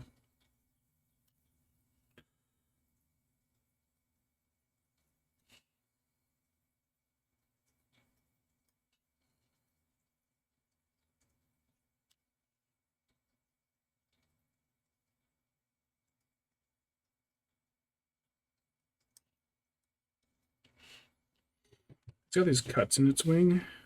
I guess there's supposed to be a battle scar on it, but I'm not sure. Oh no, this is worse. This is worse. I have to hold it at a weird angle.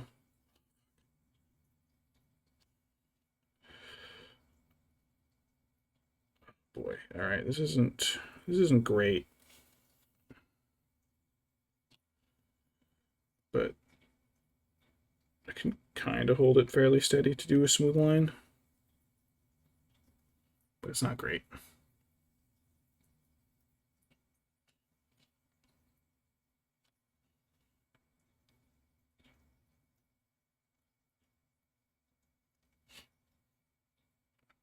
Do I have any gin up here now? I don't think I do. I think I put it all back downstairs. Oh, that's right. I finished my bottle of gin that was up here. That reminds me, I gotta drink my water. Yeah, I think all my gin's downstairs.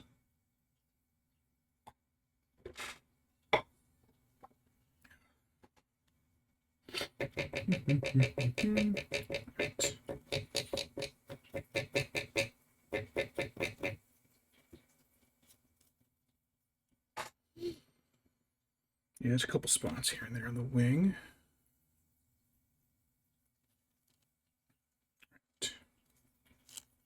The next spine.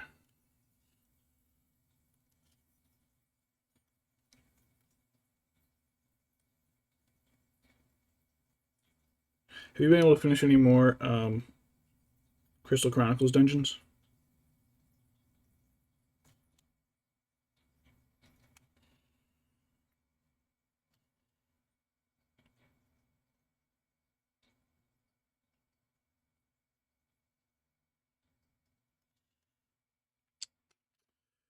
Failing me. You're failing me. This is because you're going to parties and seeing plays when you should be at home playing video games. Hmm.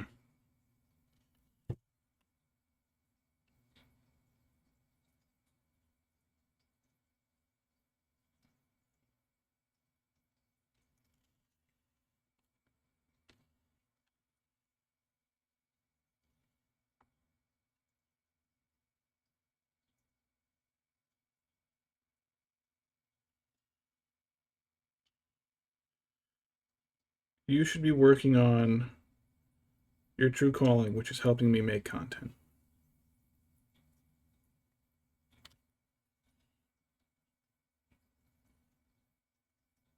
It should also be a passion project for you because I'm not going to pay you.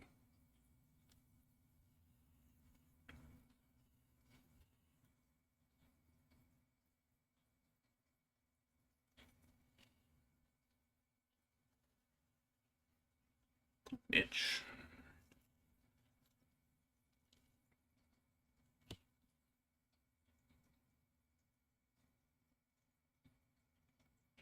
I think that's where the spine ends. I think the rest of this is not spine. I don't know.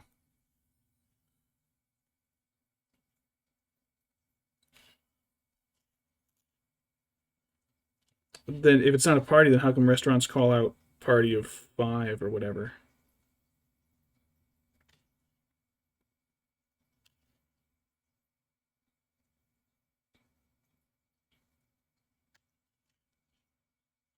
Nope. You're getting paid in exposure.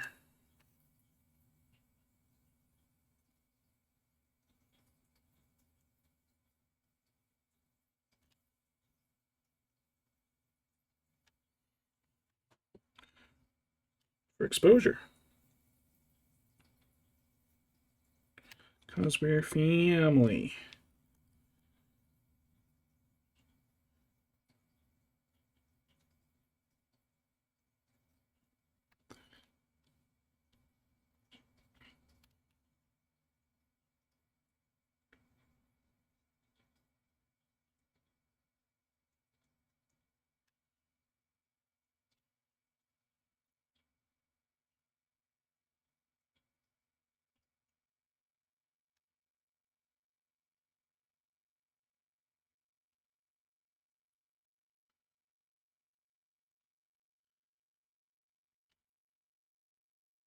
If you don't, I'll break your legs. How's that for incentive?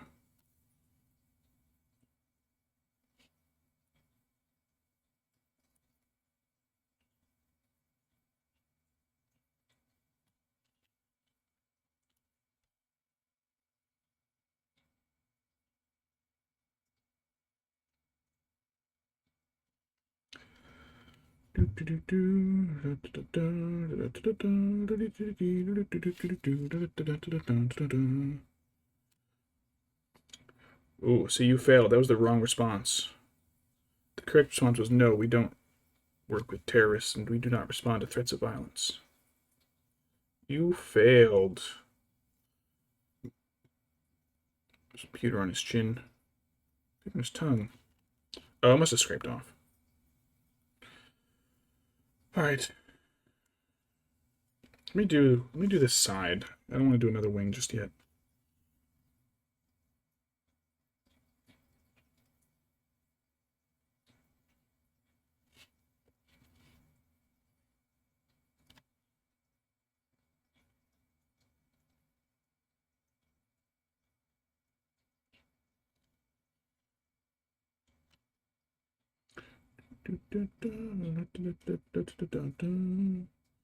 Got a few little scales here and there on his side.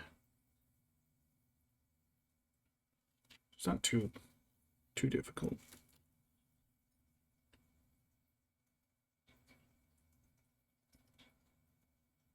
His neck is actually pretty good too. All right, let's check out his arms.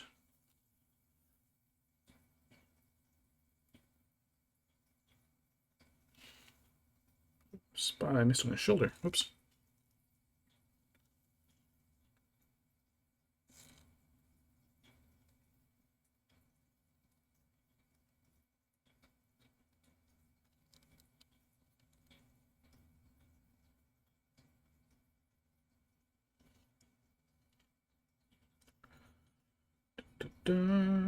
Yeah, it's gonna need a lot of wash in some of these spots. There's a lot of pewter sticking through. So this model was actually cracked. I tried to fill it in, but there's actually a crack running over his shoulder down here. Because his body is solid pewter. And apparently, at some point, he snapped. I don't know if that's why the owner was selling him, but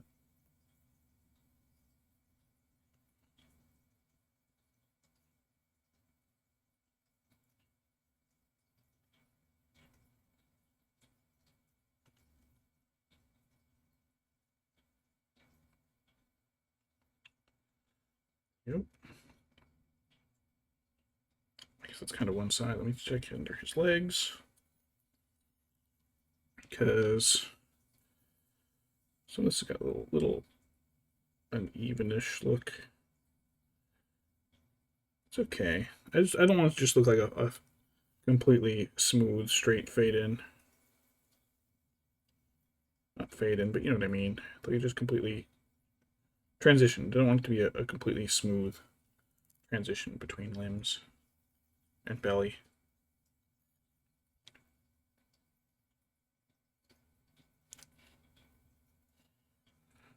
Alright, so the other side of the tail. Let's work our way around. I'll do the other wing last. Oh, this one's actually... Yeah, there's like nothing on the side of the tail. Interesting. Interesting. Color that red, though.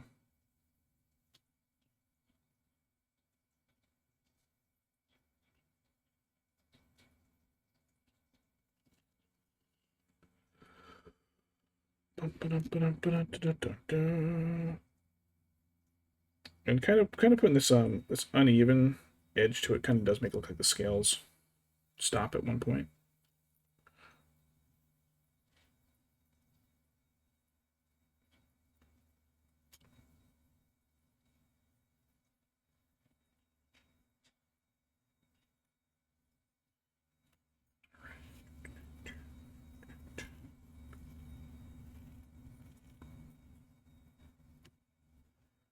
Oh, there's some more scales on his knees.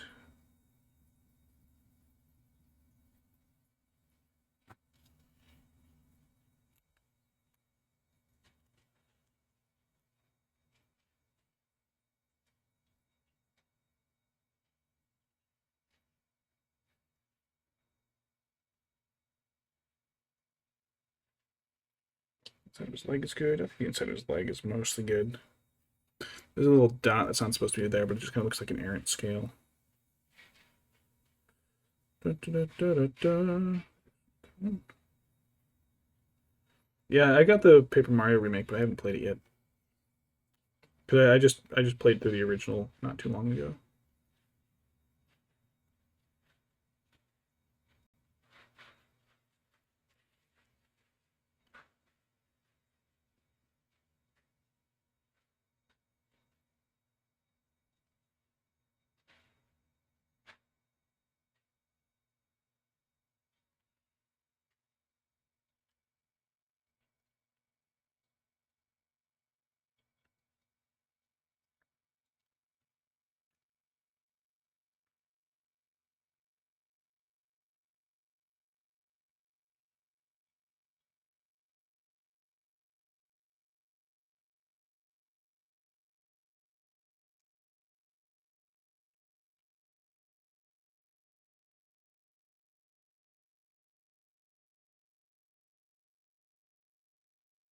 Okay, so touching up the edge of the scales was like easier than I thought. I didn't expect it to be a pain in the ass, but it looks like the wings are the worst part.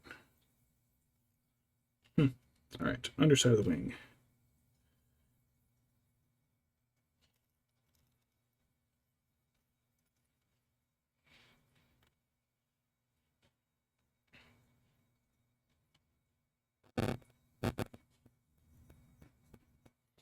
I could have sworn Glitzville was like one of the later areas. It's like the third area.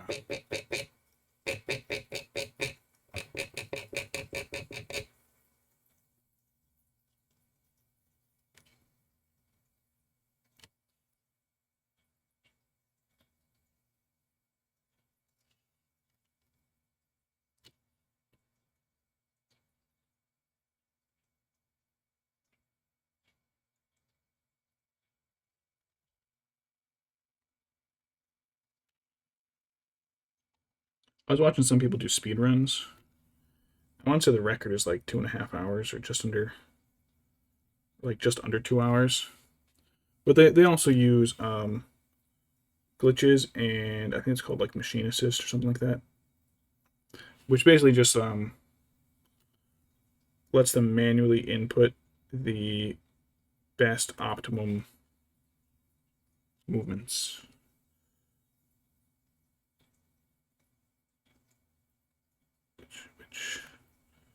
Which isn't really, I think, a speed run. It's more like, hey, here's a long calculation to see the fastest possible time potential that could ever occur versus someone actually like playing through it. It's more like it's still incredibly impressive seeing like, oh yeah, we figured out like, oh, you can hop over this barrier and it saves you 0.03 seconds. Like I just don't have like the mental wherewithal to have to try and do that for a game. But it's yeah, there's like Hi, hon. Take a moment to say I hate mosquitoes. Oh, I also hate mosquitoes. Oh, I mean. Yeah.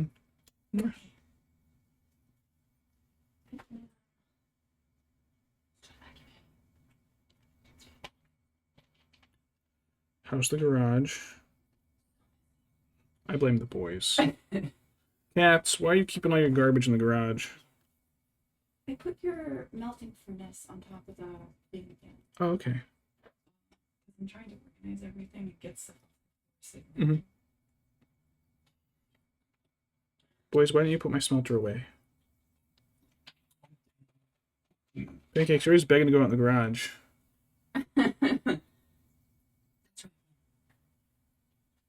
Wait. Bye, hon. So anyways, as I was saying, yeah, I guess it looks like there's like a handful of categories and stuff and classifications you can do with speedruns. So they'll be like any percent where like it's just get to the end screen as fast as possible. And I saw someone do the Prince of Persia Warrior Within in like 14 minutes, 17 minutes. Just like, oh yeah, if you jump here real weird, the game physics screws up and it launches you through the graphics to this point. It's like, how the hell did you figure that one out? But there's I forget the name, something assisted run, something like tool assisted run. That's what it's called, tool assisted run. And that's how they can input stuff to be like, oh, if you jump at exactly this frame, like if you're jumping at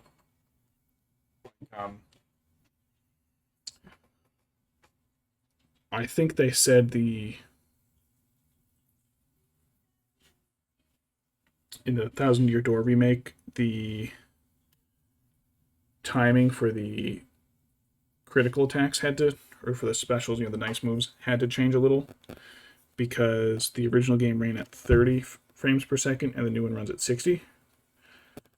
So it was like, oh yeah, you had like 3 frames to get your attack rate, but they changed the frame rates, so now you get like whatever they changed it to. It actually works out a little weird. And it was so they're able to be like, oh, if you keep jumping repeatedly, your timing stays faster, but you have to jump on like the exact frame you hit. So that's like one of the tool assisted things. They're able to control like, oh, if you hit at this exact down to the pixel point, you can fall through the graphics and be like boink boink boink down the hole. Warrior Within was the there's been a whole bunch of Prince of Persia games. It is the second in the 3D graphic Sands of Time trilogy, which later became a quadrilogy because they included like a mid-series game. So there's the first one that I just played recently where he gets the dagger and accidentally unleashes the sand and fucks everything up and then reverses it. The second one, Warrior Within, is the one where he's now being hunted by the Dahaka because he messed with the timeline and should have died. And then the third one, if you beat the second one thoroughly enough, like you find all the upgrades, instead of fighting the queen who dies and becomes the Sands of Time, you instead fight and kill the Dahaka and save both of yourselves. That's considered the true ending. That leads into the what's the name of that one? I can't remember the name of the third one, which is actually I think the 6th Prince of Persia game. That was the ending where she gets killed. Like you take her back to your home city, the queen, where she gets killed. Yeah, there were so the first 3 was Prince of Persia, Fire and Flames, and Prince of Persia 3D are all for like old Sega consoles. Then it got a reboot with Sands of Time. Oh, there's a fuzz. And that trilogy. Then they did another reboot for the, I want to say the 360. That one's got a lot more. It's like entirely parkour. Like there's no like. It feels like you have to keep moving. I didn't play too much of it. And that one also had like a DS side scroller one.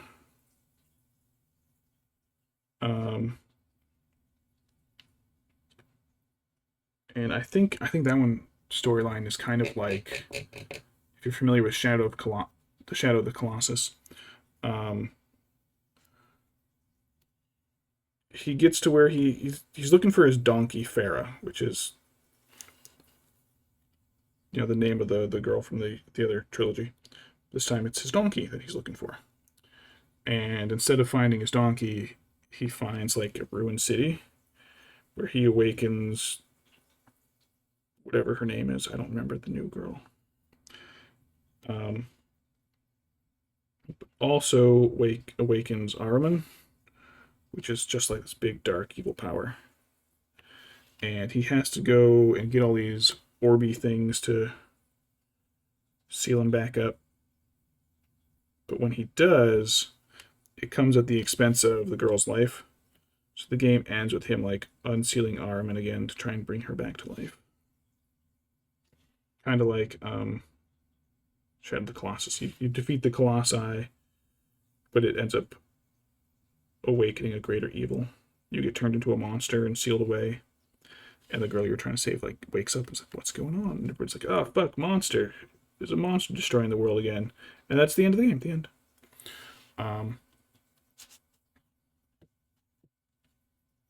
Yeah. The third one's where you spent so much time with the sand that you're getting like semi-possessed. Oh, it was something crown, I thought. What's the name of that?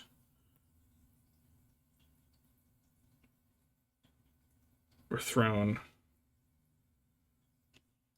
I can't look it up right now, but can you?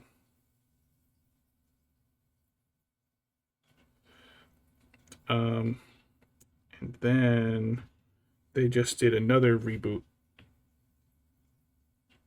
I actually have that one, but I haven't played it yet. I just got it the other day.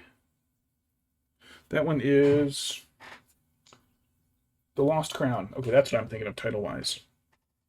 So The Crown is the new one. I can't remember what that third GameCube Wii one was.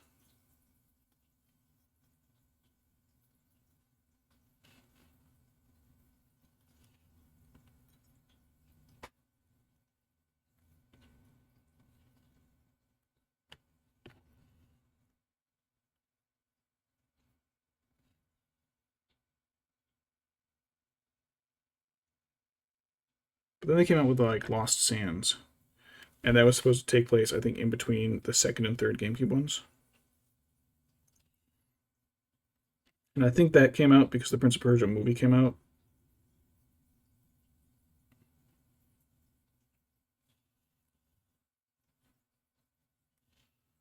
Two Thrones. Yeah, it was something with Thrones. I knew it had something to do with kingdom and rulership.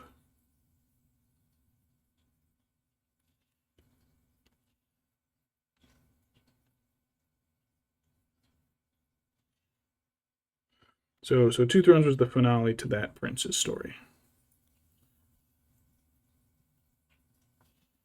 And Sands of Time, I think, is kind of like a reboot of the original storyline. I can't remember if you can reverse time or anything in it, but you do. It is a big trap dodging, treacherous vizier kind of game. I messed up this spine, but that's okay. So it looks like that spine ends right about there.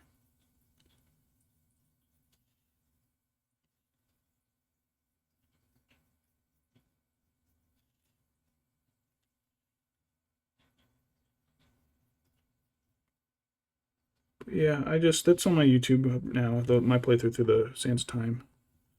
I had a good laugh at some of it because I don't. When you're good at it, you can beat the game pretty quick. There's not a lot of trying in multiple days, so I didn't really notice how ridiculously quickly the Princess Farah falls in love with the prince, and it's honestly goofy. Like you're waking up one night and she's like, "It's okay, my love," and you're like, "What? What did you call me?" And it's like you have known this man. You've been with this man for like several hours, and last I remembered, his army showed up at your kingdom, captured you as a slave, and you guys have been being dragged through the desert for the last few weeks. Hold your horses there, girl. Goddamn.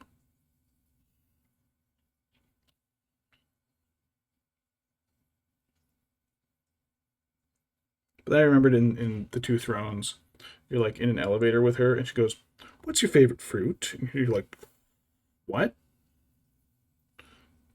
"I like pomegranates. What's yours?" And it's like, girl, this is not casual elevator talk time.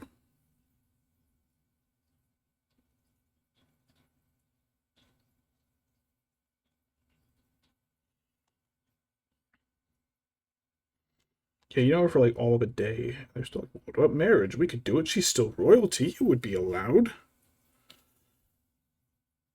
Halsey's like really misogynistic at the time. But it's like, it's, time period bullshit misogyny. Okay, all right. Yeah, yeah, yeah.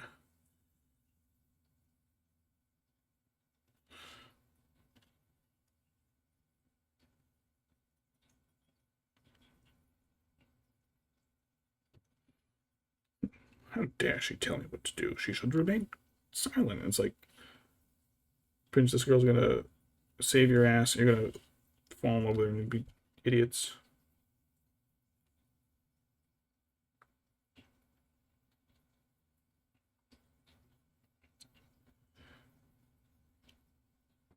Also, Prince, why are you British?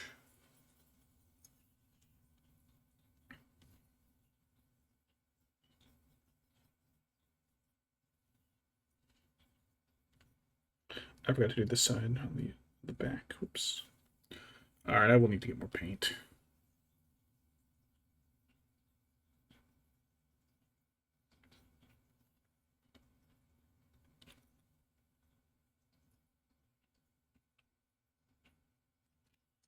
Ouch.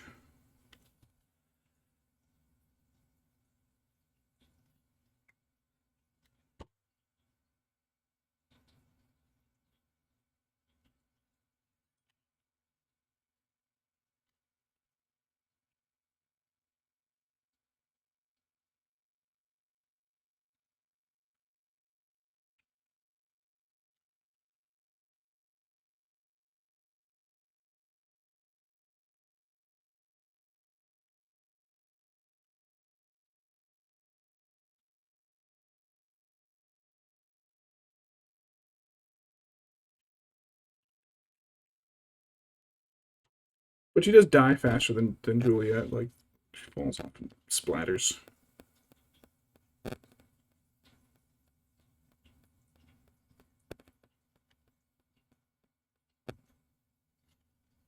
Oh, it's so dark in here. We better have sex on the top of the sarcophagus. Oh, she stole my dagger. Bye.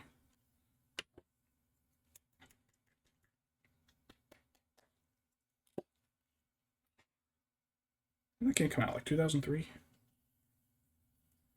Alright, I need a little bit of red. Don't need much more red. Shit, I didn't pop that too much.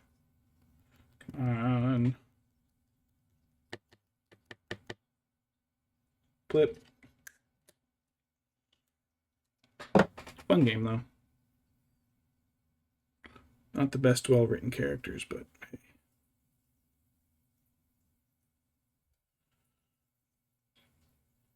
At least the prince manages to let go of his misogyny after knowing an actual woman for all of 8 hours. That's all it took.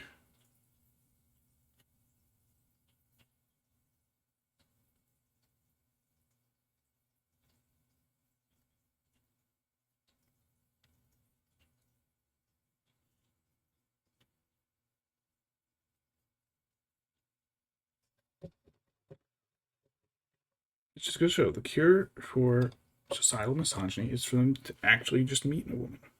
That's it. And they hide in their basement all day. Or in the prince's case, his throne room. Gets to watch his family. Shit, where did I leave off? Here? Okay, there it is. There it is. I forgot where it was.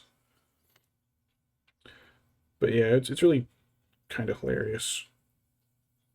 Like, he's definitely not a cool dude. He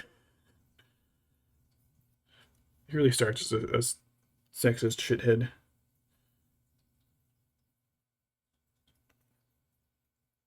It does make the wall running uncool, though. Plus, I think it actually started as the precursor to the Assassin's Creed games too, because it's Ubisoft.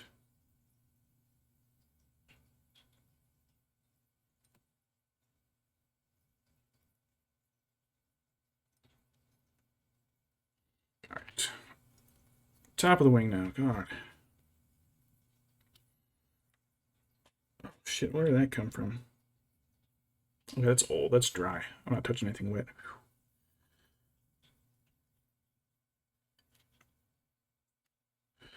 But I don't think I would do a playthrough of Warrior Within just because the other one, just because it's.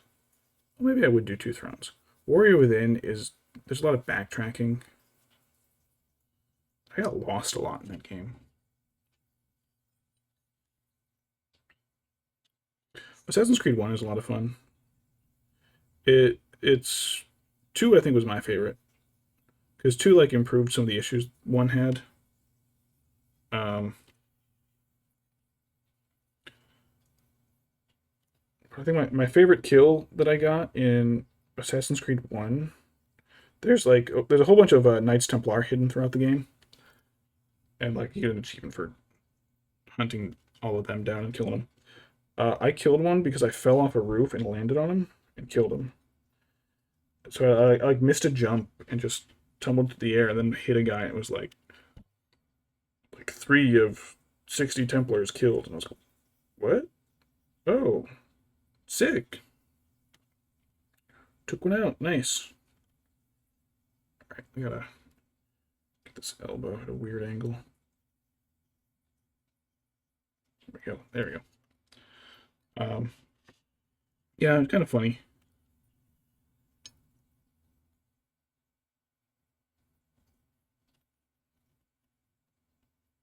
Real funny moment. I did not expect was in Assassin's Creed 2 when you run into your Uncle Mario. Uh, Most depressing moment in a video game. Like there's sad moments in video games. I think Assassin's Creed 2. It may have been Brotherhood. Spoiler alert if you haven't played this 15-year-old game. So your family gets framed, and while on the run, it's heavily implied, if not outright stated, that while being like captured by some people, I don't know if your sister was raped, but your mother was. Your little brother is killed, and your mother's left catatonic, basically, after everything. And early on, you were helping you to kind of do like here's how to run along walls tutorial. You help your little brother get some feathers he wants to give his mom, to your mom. So you run around like the roofs and you find a few feathers for him. So after everything happens, hidden throughout the maps are feathers, more hawk feathers. And if you collect, I want to say 100 of them, like all 100 of them, you can take them back and you keep putting them as you collect them in this little box for your mom. So this is your late game at this point, far in the story. You've unlocked all the areas, you've gotten all the stuff that you can find all these feathers. You bring like the 100th feather back, and a little cutscene plays where like Ezio is like begging his mom to talk again, and your uncle's just like, "No, dude, let it go." And I was like, "Yo, what the fuck?" My reward for this is a cape that like immediately alerts guards that I'm Ezio Auditore. And the cutscene reward scene is, "Hey man, your family's too fucking broken. She's not talking again. Oh, sorry." I was like, Jesus. That was awful. That was not a reward. This was just actual psychological damage here. What the shit, game?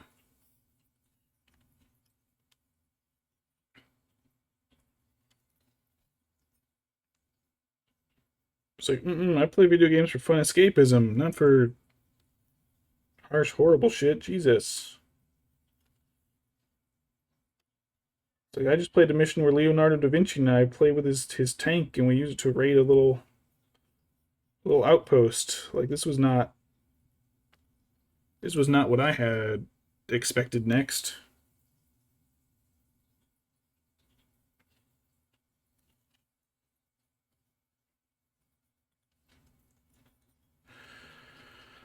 All right.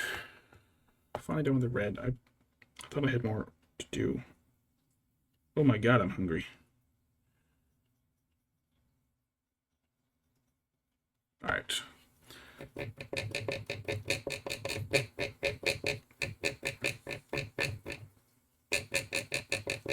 So this is a game that starts with a "oh yeah, well I fucked your sister" joke. So I did not expect to be like ha ha ha. Yeah. Hard, sad, serious moments here now. It's like, oh. So I see. That was misdirection. You endeared me to the character as a goofy, obnoxious horn dog guy, but now you're showing me like, oh yeah, hey, real serious family damage now. All right, let me touch up the wings with the orange.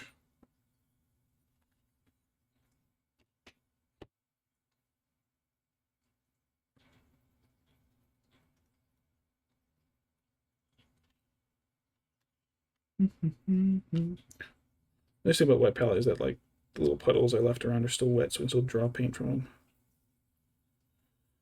All right. Oh my god, my stomach is rumbling.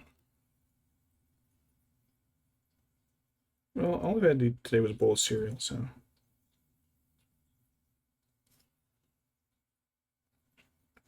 What did Dr. Wife say she was making today? I forget. What was it? What was it? Made us a bunch of okra from the garden the other day. Today she was going to make... who remembers? I don't.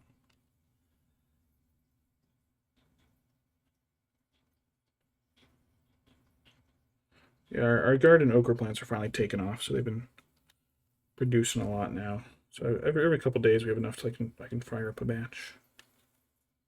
She really loves the okra I make with the garlic. It's real nice.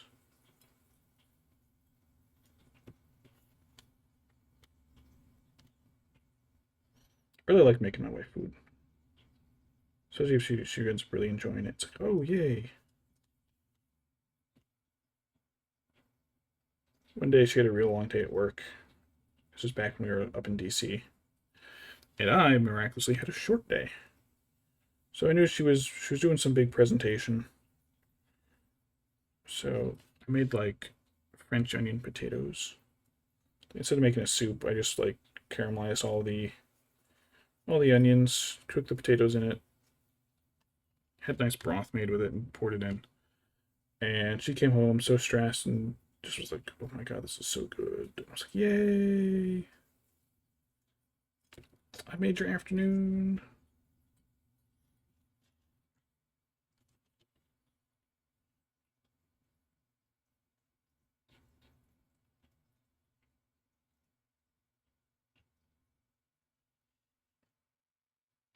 I think when it comes to like non-terrible things, I think having your food ruined is like the worst thing. You know, like ignoring actual terrible stuff. Like you get home and you're just like, oh, I'm excited to eat this, and then it's bad. You're just like, oh. That happened to us one year with Thanksgiving. My father-in-law decided to help us and pre-cooked all of our ingredients. So it's like, oh yeah, I cooked the chicken ahead of time for you. It's like, oh great, you didn't marinate it. You boiled it. You boiled it on the stovetop, and now it's gross. And you boiled the potatoes, so now we can't do anything other than either eat them as is or mash them. I had a bowl of ramen that night for Thanksgiving, and I could tell Dr. Wife was mad. She was silent that night. She didn't say a word. It's like, oh yeah, she's pissed. She's pissed. But the next night, she marinated beef. I don't know exactly what she did, but it was absolutely delicious. One of the best things she's ever made, I think. All because her father ruined Thanksgiving.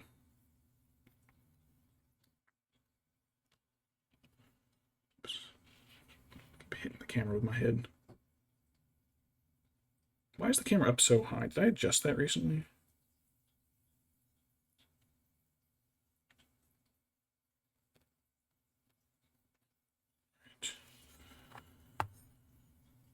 I think I did. Maybe actually adjust this down a little bit. Maybe I'll stop hitting my head on it. It's a little more in my peripheral. There we go. All right, so that's the top of that wing. Yeah, our onions are doing pretty well for a while this year in the garden, and then they just kind of like shit the bed all at once and rotted. And it was shortly after I installed the water system, so I think I ended up making the... I think I made it too wet for the onions.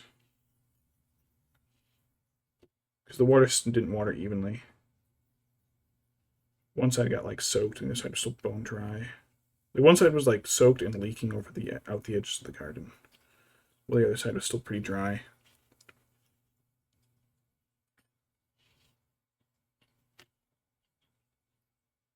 Shut up, we're not eating yet, stomach. God.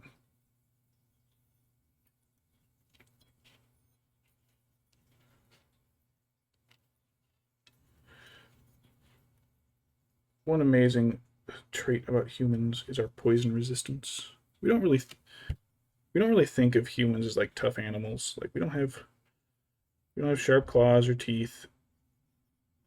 Like we're incredibly poison resistant. Boy, onions are poisonous as fuck. And we're just like, oh yeah, if you burn them right, they're if you eat them raw, they're kind of spicy and flavorful and good in salads and sandwiches. But if you cook them a little bit and burn them just right, they become sweet and tasty. And if your dog eat it, your dog will die. It's like, yeah, we're pretty immune to poison. Anything that's a spice is pretty much a poison. Oh yeah, rosemary? Yeah, rosemary's poison to bugs. Capsaicin's supposed to be a repellent for all mammals. And here we are like, oh hey, we like this. This burns, but in a way we enjoy.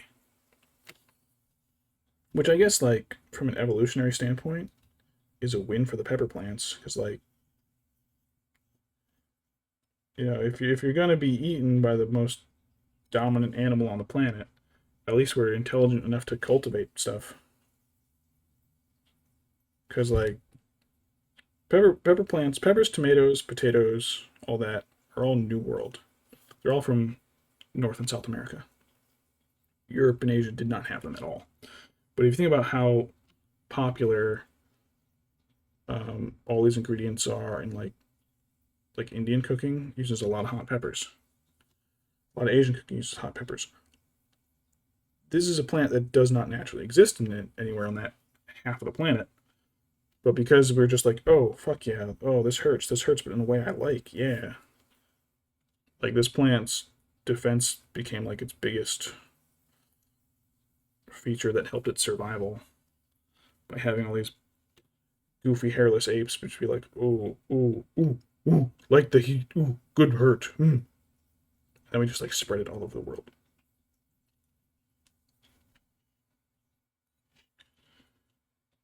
So, what's another one? Potatoes. Potatoes are also poisonous. I don't think a lot of people really realize that. Like, don't eat raw potatoes. Raw potatoes will kill you. But hey, you cook them, and now they're a delicious starch that makes up a huge portion of your diet.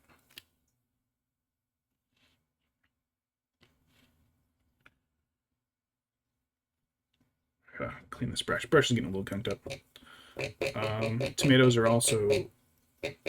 Everything but the fruit on a tomato plant is poisonous. So they were brought over to Europe as an ornamental plant before someone was actually like, no, I'm pretty sure the natives eat these. Like, no, don't trust the savages. They don't know what they're talking about. No, I'm pretty sure they cook with these. That's why they grew them. I don't know. Let's let the Italians try them. And then someone put it on pizza. I was like, oh, holy shit. Hey guys, yeah, it turns out the plant the natives have been eating over in North America and South America are perfectly healthy. Just don't eat the leaves or the stems or the roots.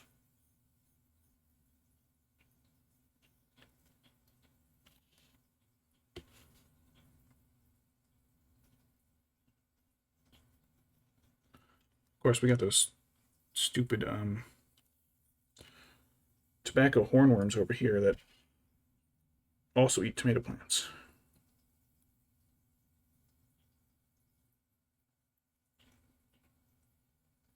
Anytime I catch them, I just mash them up.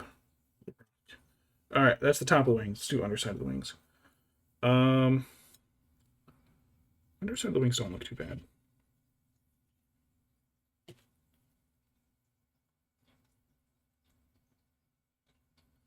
Tomatoes are delicious.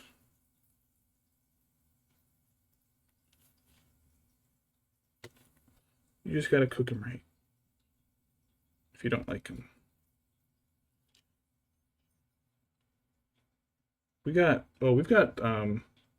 tomatillos, but they're a variety called ground cherries. They're really fucking weird because they actually kind of taste like Skittles. they're so weird. They're very fruity candy flavored. It's such an odd flavor, but I'll take a handful of them and blend them up with the rest of our stuff. We have a little spinny shredder thing, and they're really good. It makes nice sweet salsa. Which I'm pretty sure growing up, everybody would tell you like, "Oh, salsa, that's a junk food. Salsa's great. Salsa's good for you." Like if I go out in my garden and I'm just like, "Oh, here's a fresh pepper and some fresh tomatoes, and I'm gonna blend them all up." Someone's gonna be like, "Oh, that's unhealthy because they were perfectly fine a few minutes ago, but now that they've been blended, they're bad for you." Like, no.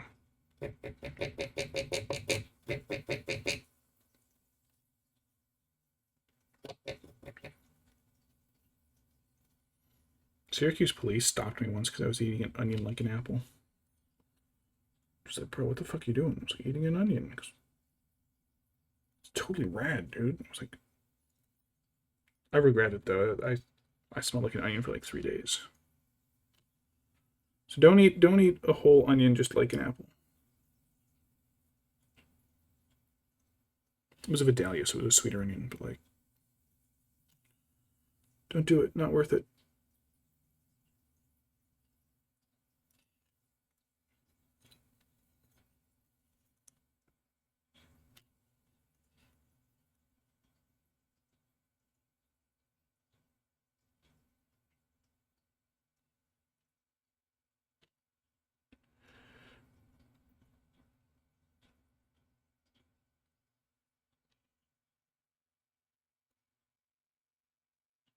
Right, that sounds good. This side was less good, but not terrible.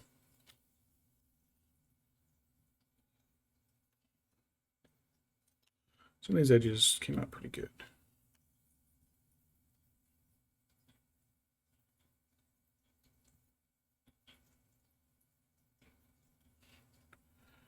That side's not bad. This one could use a little touch up. Just a slight one.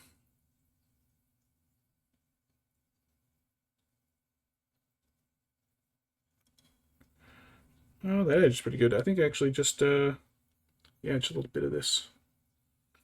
This edge could use a bit. Oh yeah, this is the edge I was going to taper. That's right.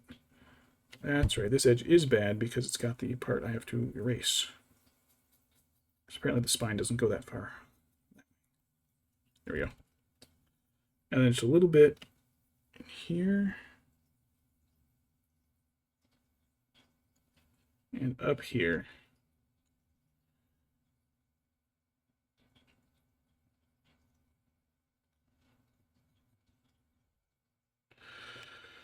All right. I think we're about ready to apply the first wash. This fucker. All right. Let me take one quick moment to rate Dr. White's snacks.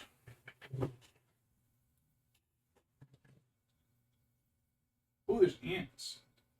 Any chips? Oh, hey, I got a whole thing of chocolate covered almonds. I'll maybe eat some almonds.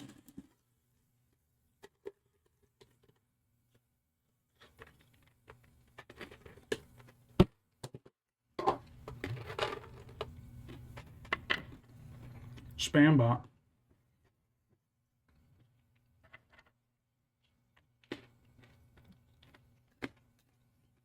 Spambot.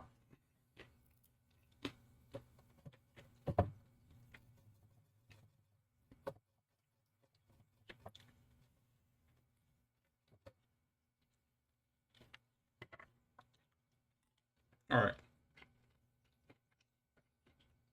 So, over the Seraphim Sepia on the yellow belly.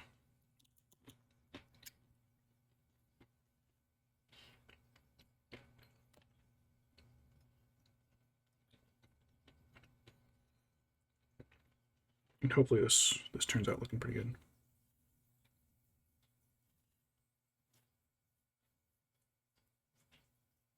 Like really coat this guy because yeah, this is where it's not darkening up too much. Chocolate hurts my teeth. Ow. Like immediately hurts my teeth. I have no idea why.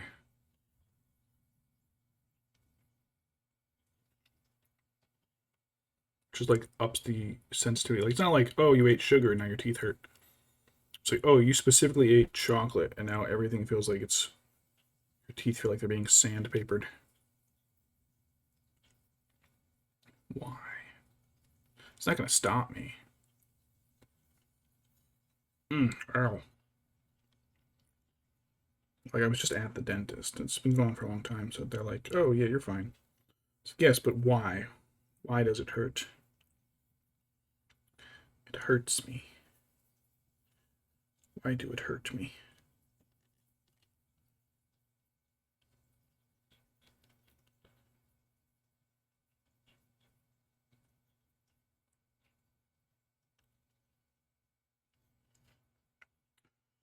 This guy's got it.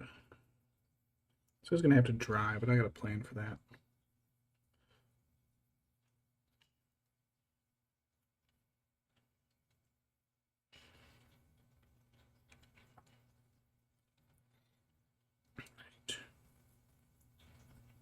So along the edges, on the sides. I'm gonna hit the sides with a little bit of the Carbro Crimson too. I think that'll help blend the sides together a little bit. Won't be great, but oh, another one. Thank you, spam bots. You may have helped me hit my chat quota.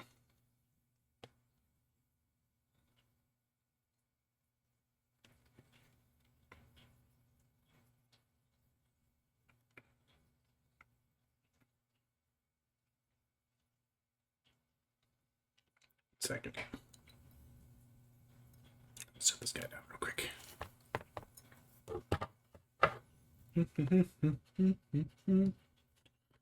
Also going to say nice, nice, nice, nice.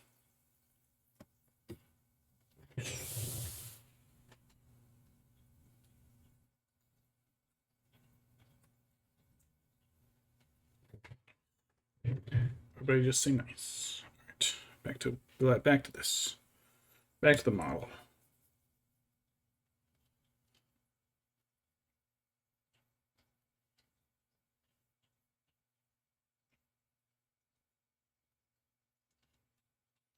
Do I brush into nice little corners and stuff to help shade those.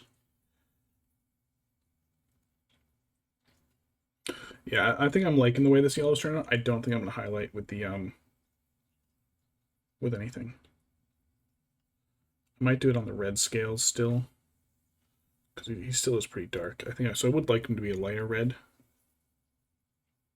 but I think this really helps darken up the yellow, because the yellow was kind of light, and the red was kind of dark. So I wanted to kind of meet in the middle, and the wash will darken the orange up too.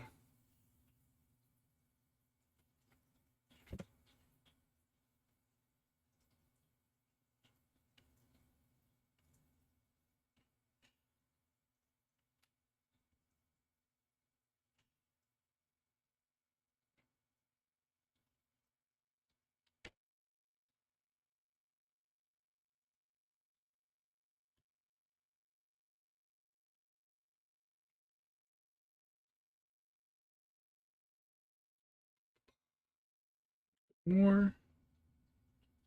A little too much. A little too much.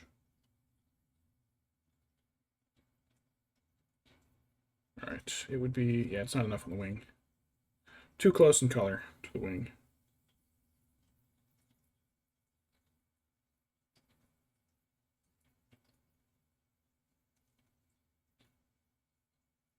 Alright.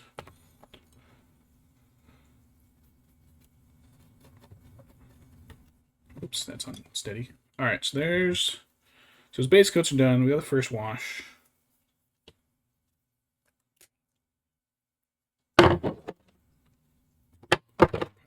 I don't think I'm going to use the flash kits. Do the Carburo Crimson over his body. More chocolate.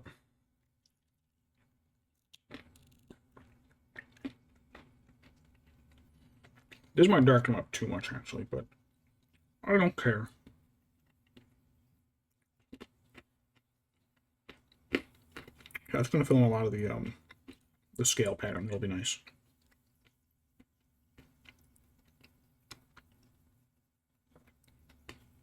Which should also help cover up any of the cracks I wasn't able to prime.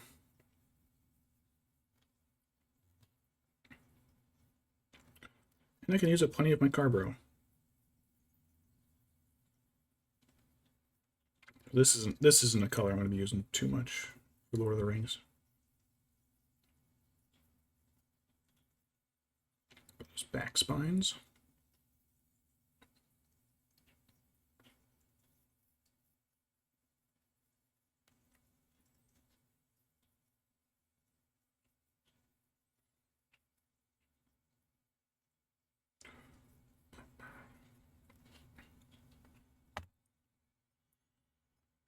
Up the length of the tail.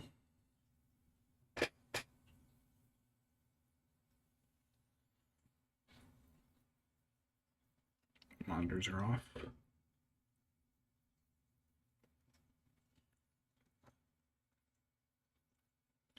Don't apply too much on the tail, because the tail's really fine, the detail in it. So because all the dark crimson getting into it, it looks much darker.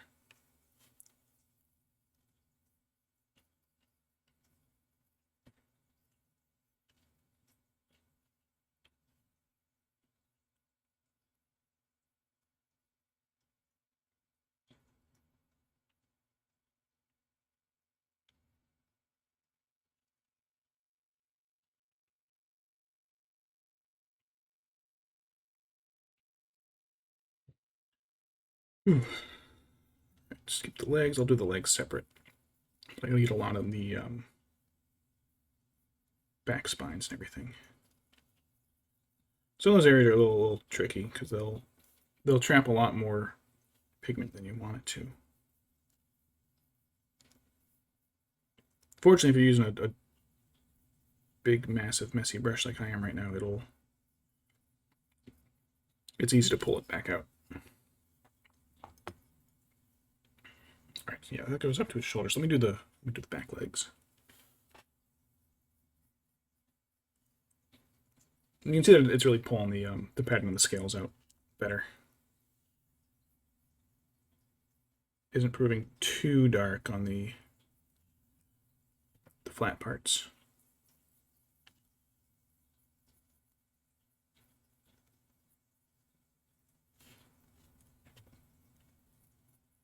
And it does help fill in. I can still there's still even shoving the brush in his feet, I can still see spots where the primer missed. So this will cover that up.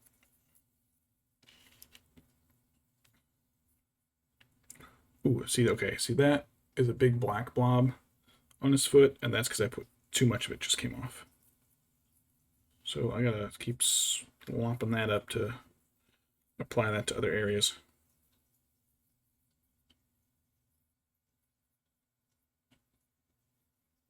Don't want too dark. I want to be dark, dark red, not black. It's too dark.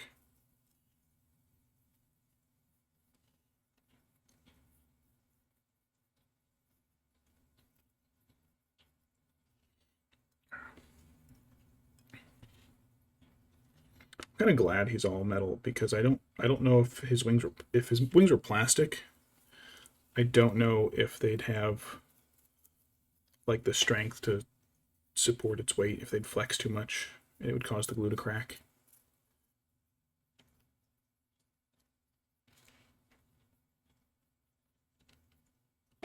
This is more way than I realistically want in a model, but like if they're gonna get this big, might as well make a lot of it pewter. Because the original Balrog, like the very first couple releases of it, were all its wings were all pewter. They came in like 3 parts, and they were just like, you know what? What if we make this part that's going to be suspended and attached in one very small point? What if we just make that plastic? Which probably cut the model weight down to like another pound. Right, let's get the front legs.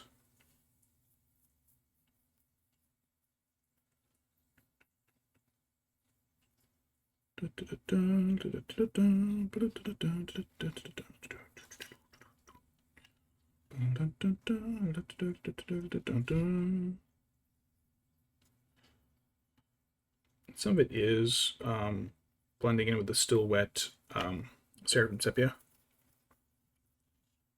which is kind of what I intended, kind of what I hoped for.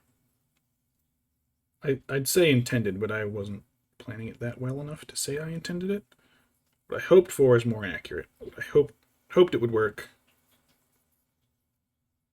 There was no planned intention.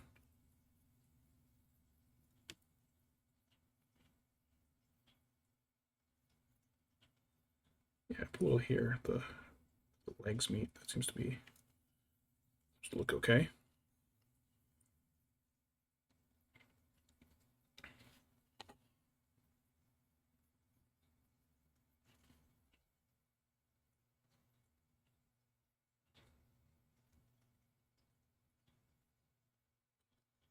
It's gonna be wet for a while.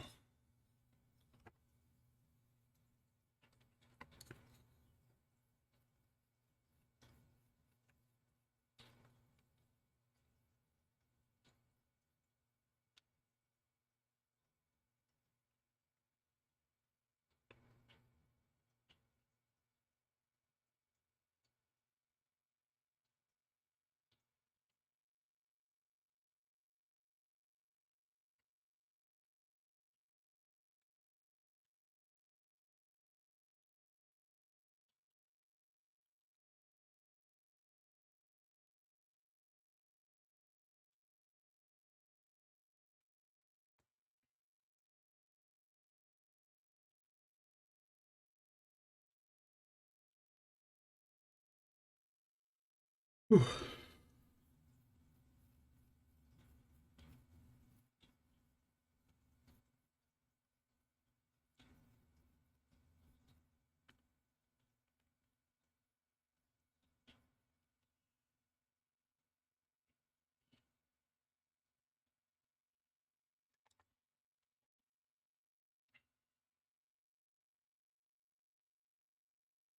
Splop it on his face.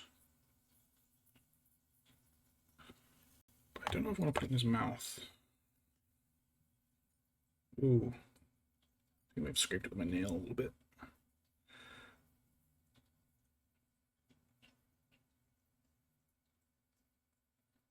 Oh, that does work pretty well. Nice for the blending. Ooh, that does work pretty nice. I just rested a little on his chin, and actually, yeah, it works pretty good. All right, so I'm probably gonna go over the edge of him with a bit of wash just to help smear everything.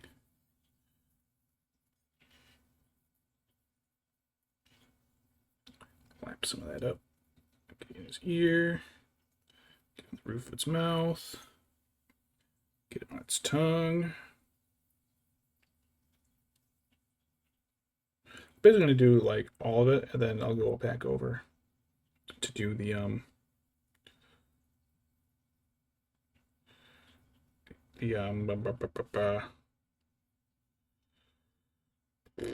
complete fucking brain fart, mouth and eyes and all that.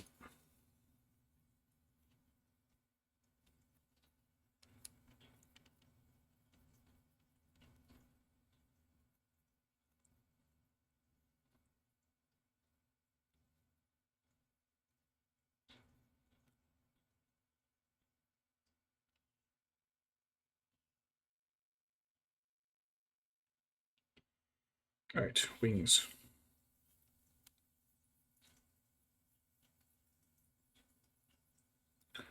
I'm only going to do the major parts of the wings with this because I'm going to use the agrax on the orange parts, and I'll just let that fill in the edges.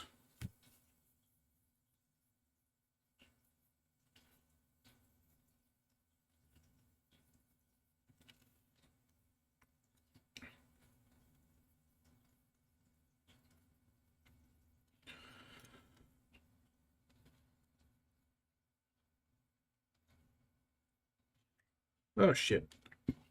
Close my pot on myself.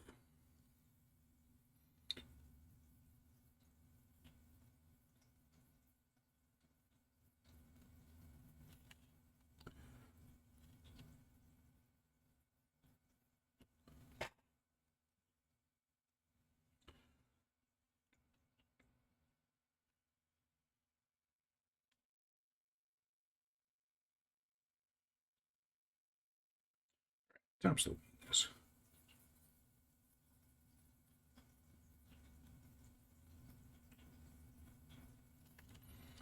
All right, all right.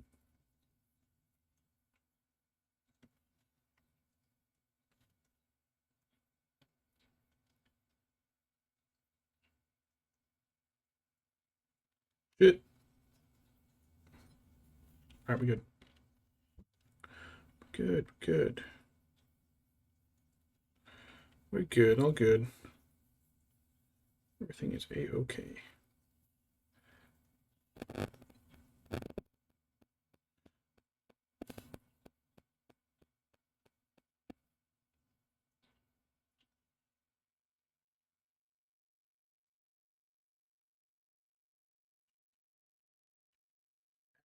Ow, ow, ow, ow, pointy.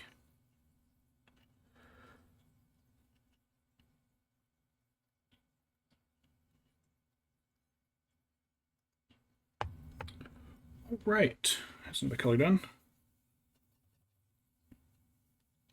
Gonna agrax his wings. Beep, someone's honking.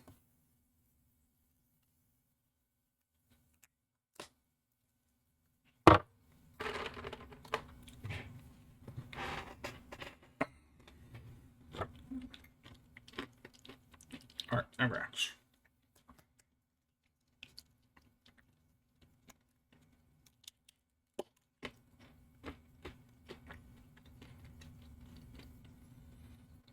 Right. Hopefully this isn't a mistake. Neighbors are yelling.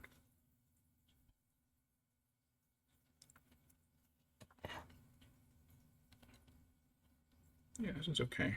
This is okay.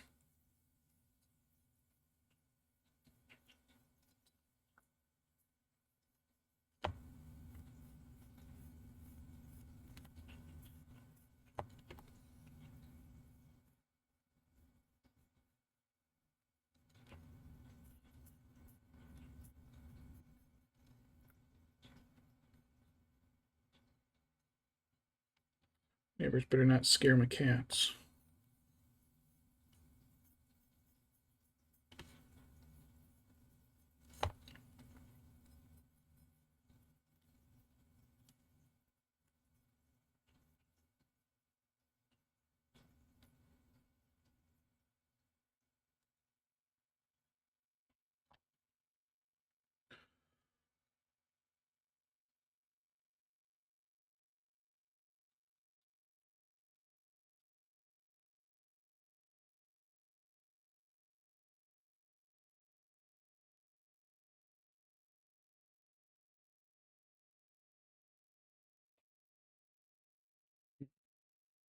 Yeah, it was doing okay.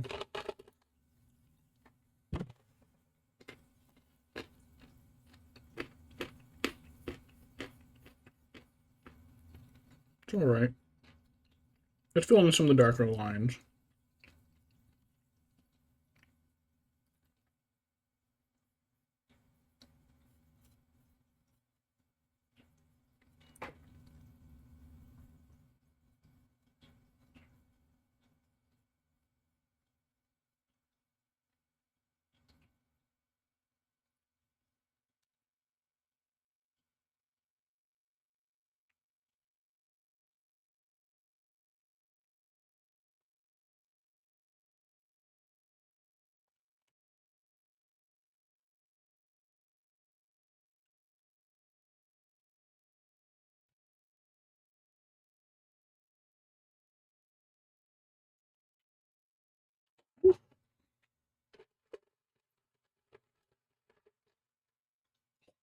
I keep intending to let these things melt in my mouth. I just end up chewing them.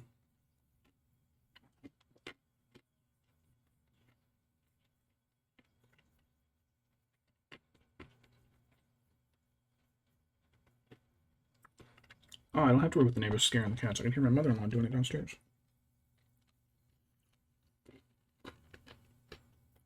Oh, she should show them the giant lion she bought. I bet they'd love that.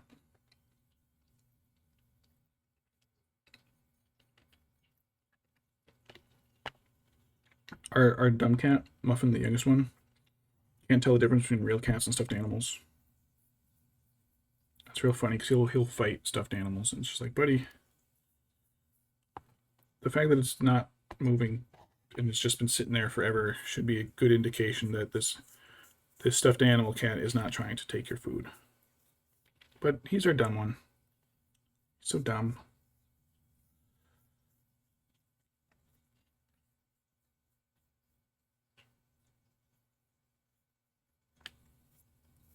We don't know if he has object permanence.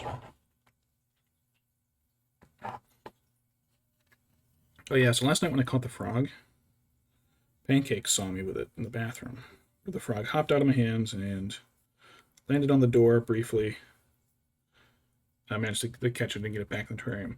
But Pancakes saw it and began crying and screaming because he wanted to play with and murder the frog, and I wouldn't let him.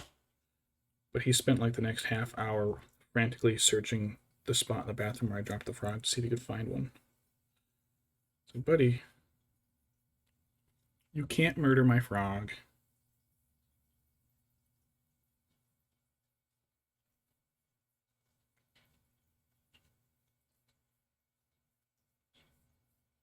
Father, I demand destruction. No. I just want to kill it a little bit. No.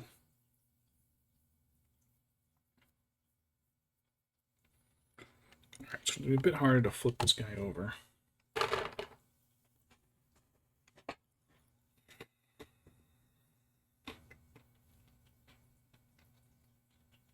Because he's wet now. And I should have done the underside first.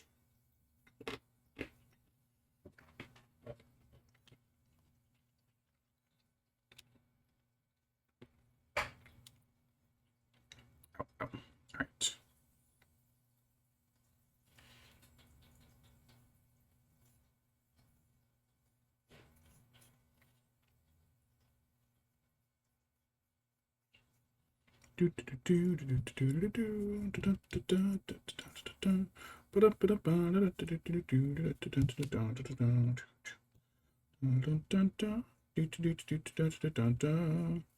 In the original draft of Donkey Kong,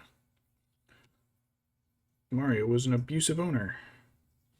That's why Donkey Kong escaped and kidnapped his girlfriend Pauline.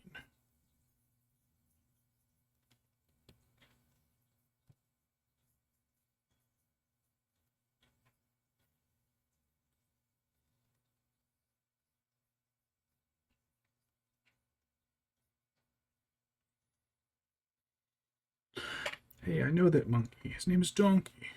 Monkeys aren't donkeys.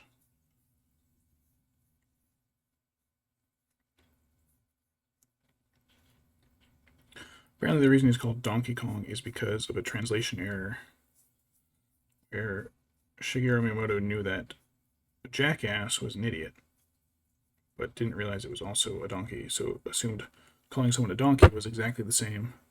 So his name is basically supposed to be Stupid Monkey. Like Stupid Kong, Jackass Kong. But it didn't translate. Now he's just Donkey Kong.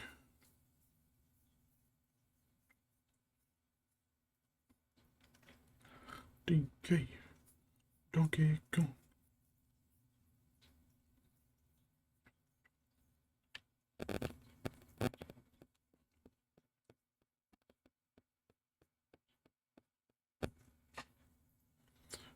Seen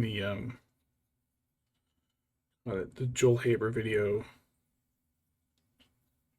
Lanky Kong reacts to Monkey Rap. Holy shit, that was funny. I won't spoil it. It was funny. Go watch it after my stream, of course.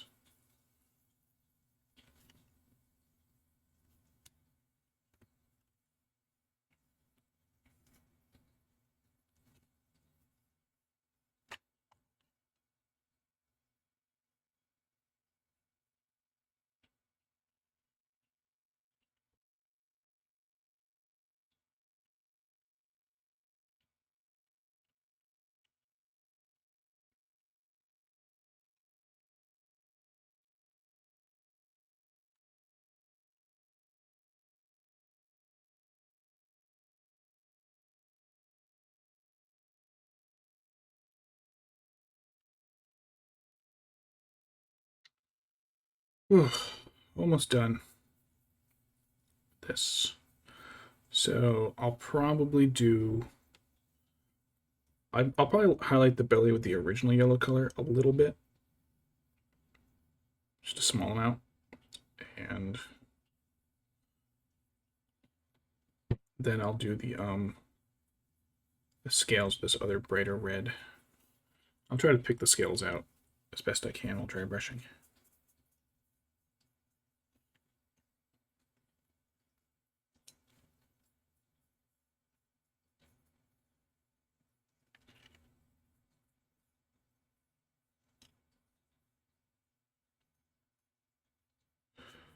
All right, I've got a little too much in here.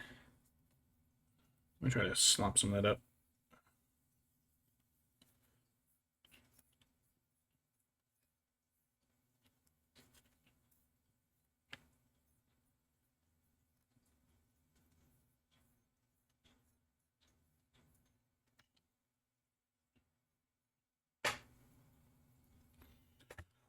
All right. Ooh, holes in the finger. Anyways, he's gonna have to dry for a bit. But I thought about this and planned for it. So to take up the time. Oh, I got an almond shell in my teeth. To take up the time, I've got full repairs to make.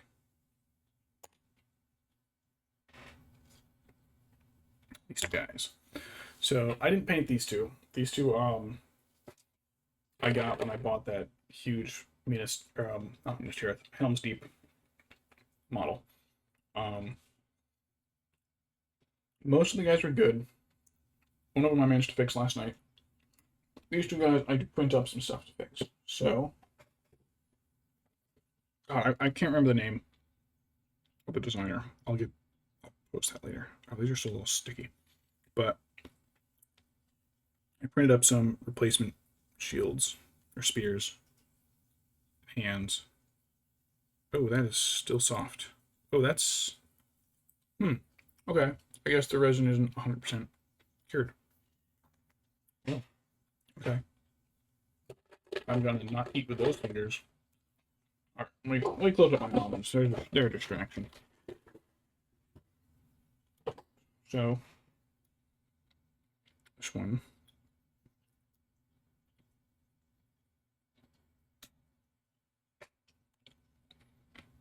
Toss that. So that'll fix this one's spear.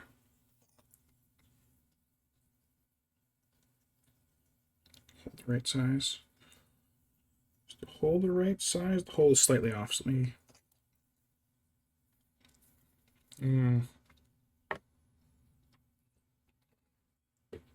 Didn't wash and cure as nicely as I'd hoped it would.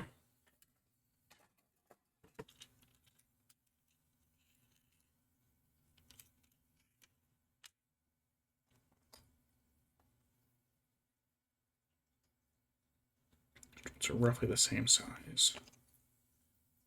Don't have to go larger because that would be. I feel like that would remove too much of his hand if I went too much larger.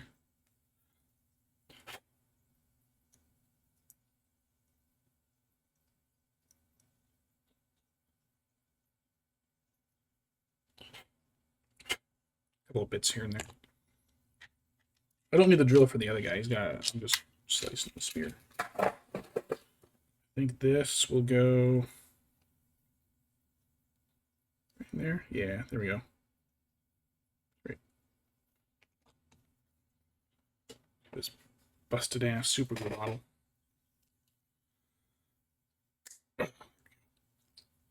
Oh, that's leaking. I can hear that gushing already.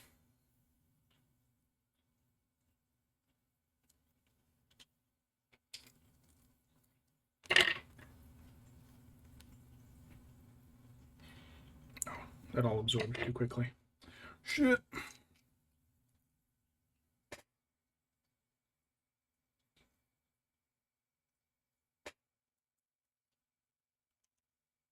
Hey, Pancakes. What's up, buddy? Father, you said shit. You summoned me. I'll have to paint that later. Hey, Pan, what's up, buddy? Pancakes is terrible. Alright, I have this other one. Gosh, I did not wash this enough. Gooey. Alright, I'm not gonna repair this other guy yet. I gotta wash these more. These are kind of gooey. I'm gonna stick this other guy under this UV light for a while.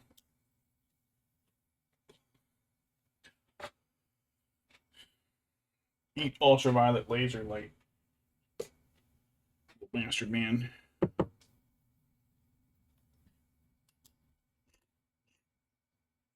Yeah, pretty effective. Is there a way for me to hang this up? I'm just gonna hold it like this for a while. Don't mind the UV radiation, folks.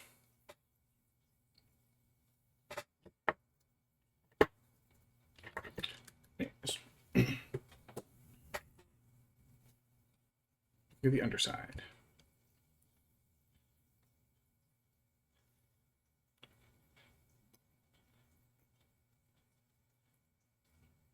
Or if I could sit, shine the flashlight on him. Yeah, okay. I can rig some stuff up. That works. He's good. Alright, I'm gonna be right back. So I'm gonna wash my hands because I got resin on it, so I'll be right back.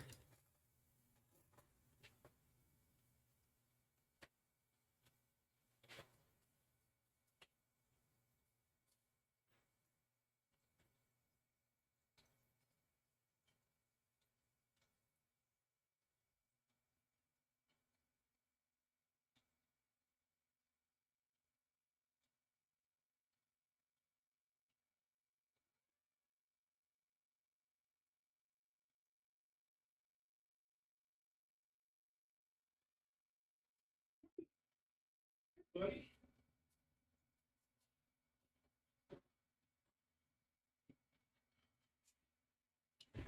I have a kidnapping victim.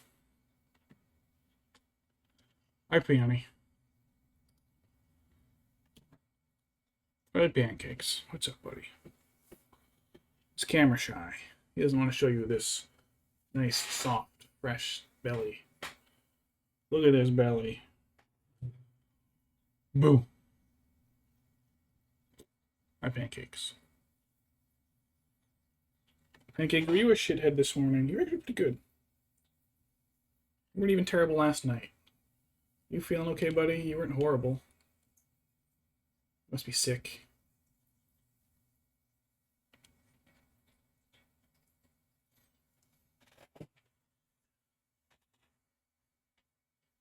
Oh, that's he was trying to kill the frog last night. He was screaming and trying. Touch, touch, touch, touch, touch, touch, touch, touch, touch. Oh, hey, Waffles is here too. These jerks get jealous anytime anybody gets any attention that isn't them.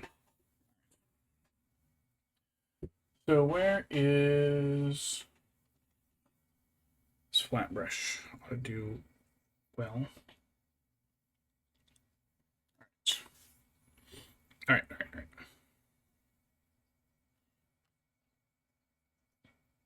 It's still a little damp looking.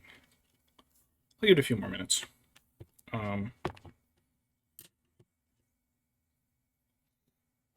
this brush of soap while I'm at it then. So this one is good for just large area brushing or dry brushing.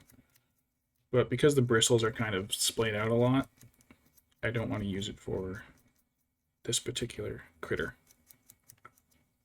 There's a lot of red coming out of it.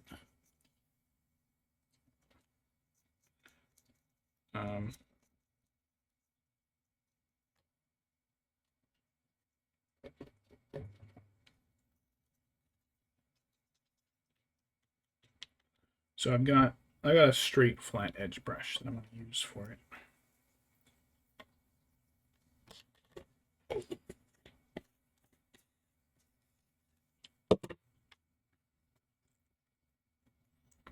Close that super a little bit. Oh, you know what? While I'm at it, I guess I could look at its base. This is the basic camo. I just kind of snapped it off a bit so I could. I think this was another one covered in the real thick glue, so I think that's why I had to strip it. Otherwise, I would have just pulled it off, but I think it was also starting to break apart as I pulled it off. I said I was going to stop, but that was a fucking lie.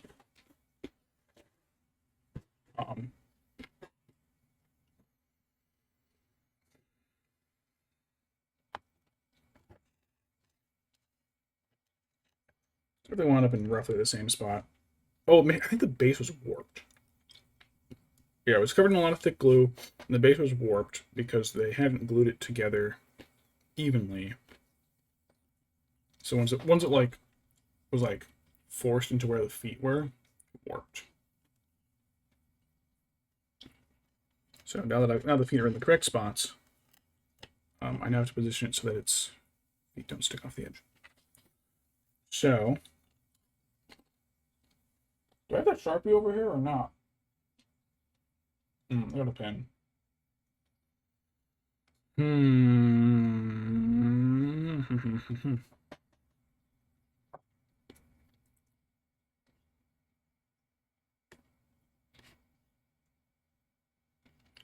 Lightly trace where its feet are going to go.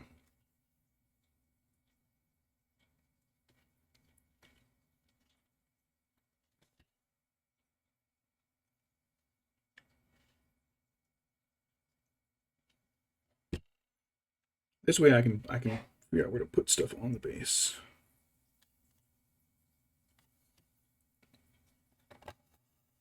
And then whenever I seal it all in, it'll get covered up.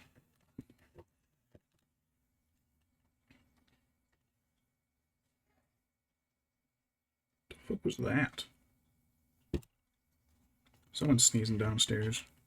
Like a fucking cartoon character.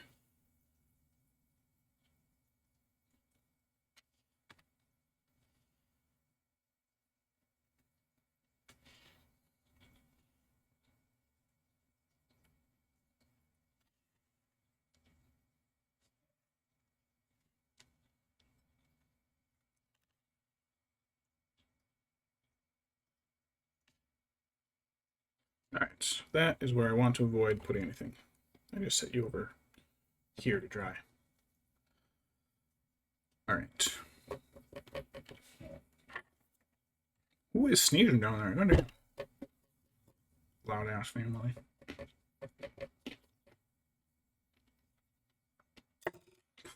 Alright.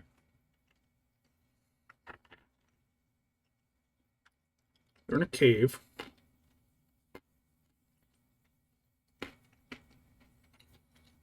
Deep within Moria.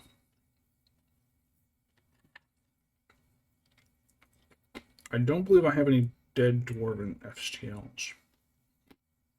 It's not a bad idea. I want some dead dwarves.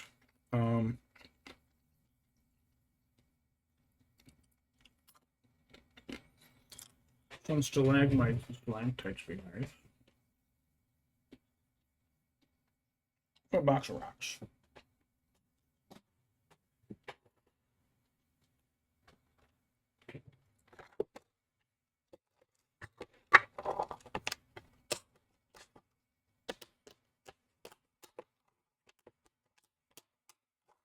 Any of these look particularly cave-like.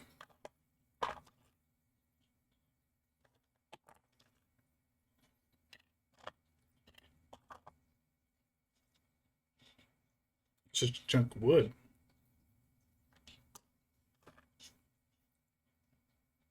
This one with the ripples does.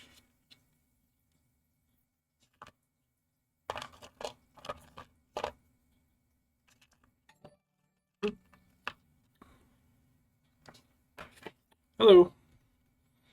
Welcome to the stream. Thanks for the follow. Picking out stuff right now for Moria Dragon base. I'm not sure how much of it I want to use. I mean, I guess I could use a hot glue gun to make stalagmites. That's not a bad idea, actually.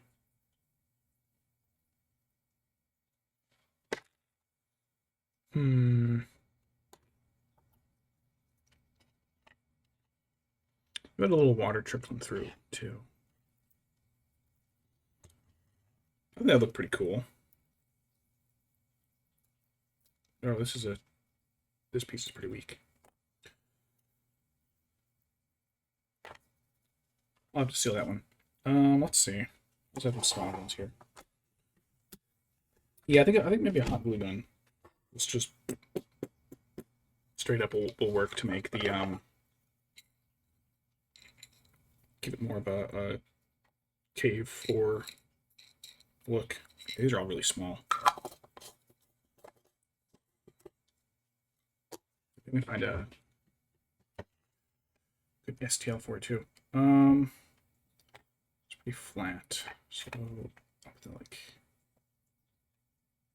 I'll put that one like there, with maybe some of the smaller stuff. Where's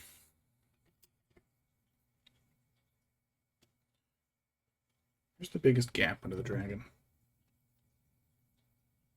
Probably actually this way.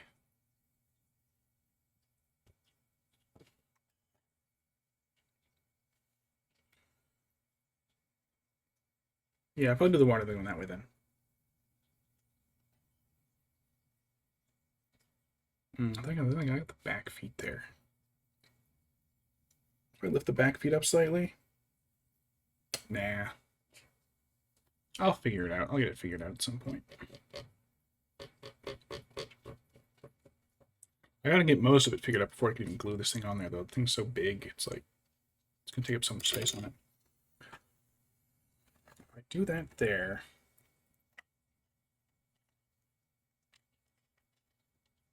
I could probably fill it in. I could probably fill it in around there.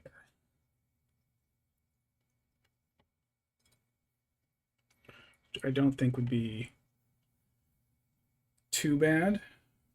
I think that'll fill in nice. I do need another smaller piece to go on that side, though.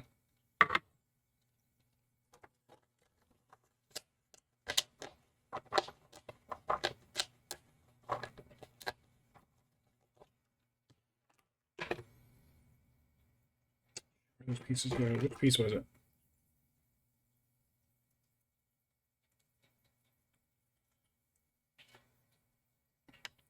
Why isn't 2 work? It'll probably work.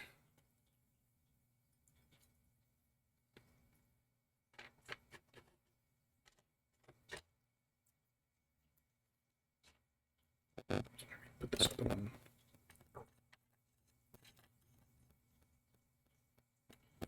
Right there.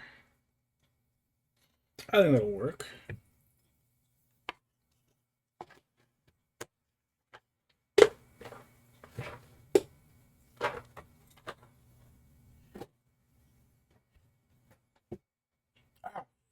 Ooh, I tried to close the door with my foot. That hurt like hell. Alright, let me get that door closed. Alright. Let's use this from the last of this garbage super glue.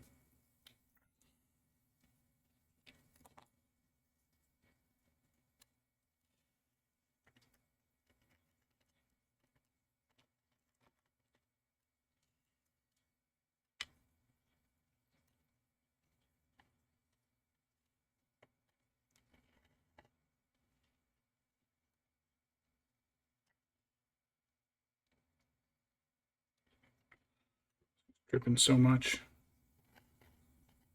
It's kind of okay. Like, I need it to be really soaked in because we're working with wood. It's like really dripping a lot.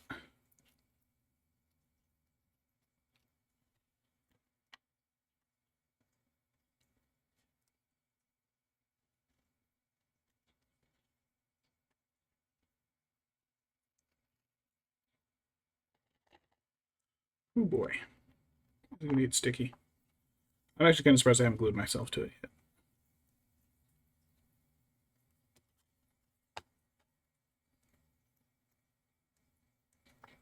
Yeah, because when you're working with wood, like, it's really porous. So I think I may have just emptied this glue bottle, which is fine. These bottles are like fine right up until all of a sudden they just completely shit the bed. Yeah, this one's empty. Nope, it wasn't quite empty.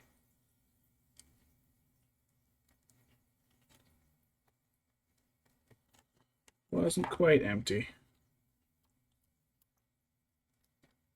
It's empty enough now. Alright, cool. Fortunately, I still have 1 or 2 left, so.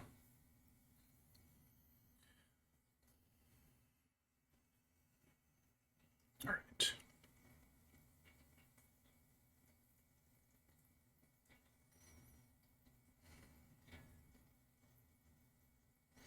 Next step.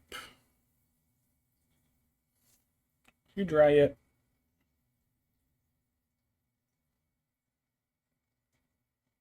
Yeah, you're dry enough. Alright.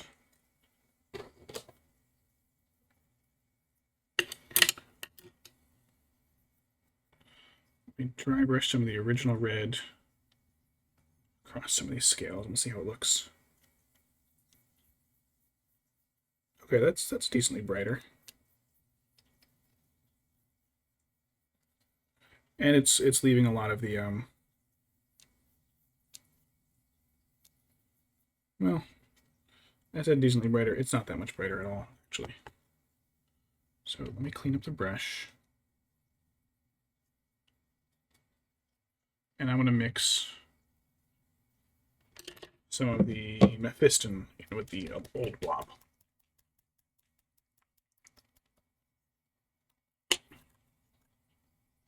Because the Mephiston looks like it might be too light.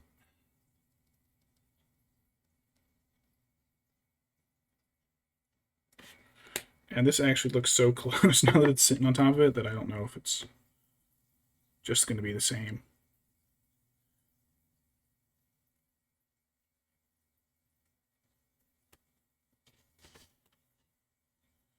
Yeah, it's almost, it's pretty similar. That's kind of okay. So I don't want it to be super bright and different, but like, you know what I mean?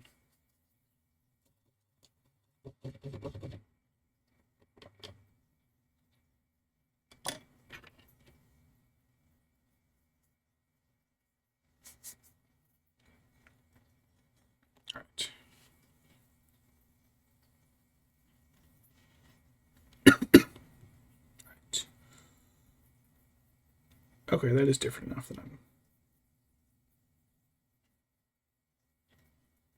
think it's looking good.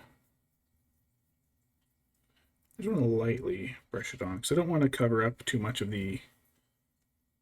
I don't want it to get into the cracks and cover up the dark red. But I also don't want it to like evenly cover the scales. So you want to keep the brush strokes really shallow, like almost parallel to the surface.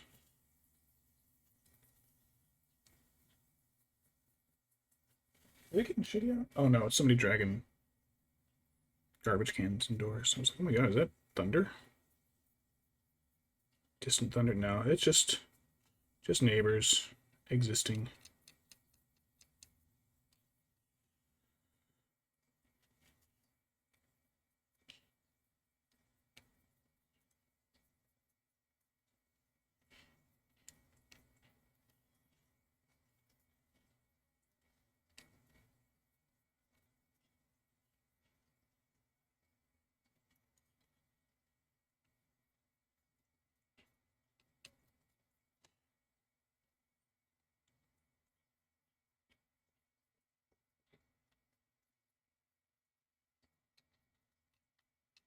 Toes.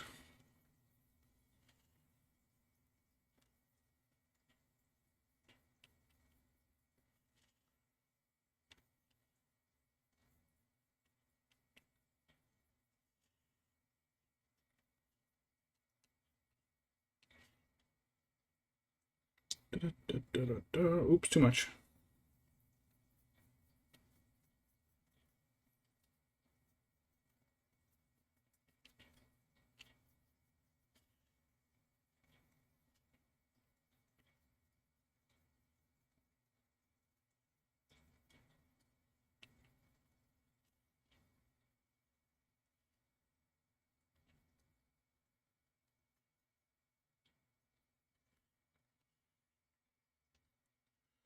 Alright, yeah, this is turning out pretty good. It's not like a super bright difference, but you can even this camera you can see it's the difference between like here and there.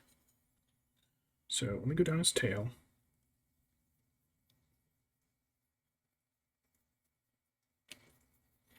Maybe I'll mix a slightly lighter version. I'll do that like on this back ridge.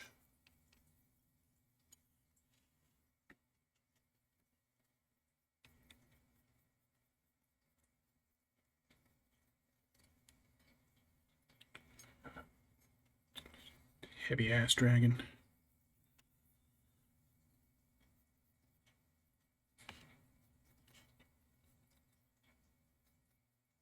Yeah, keeping the shallow brush strokes really helps keep it so that it only touches the surface and doesn't get any of the cracks. But it's really hard on this portion of the tail. It's very curvy.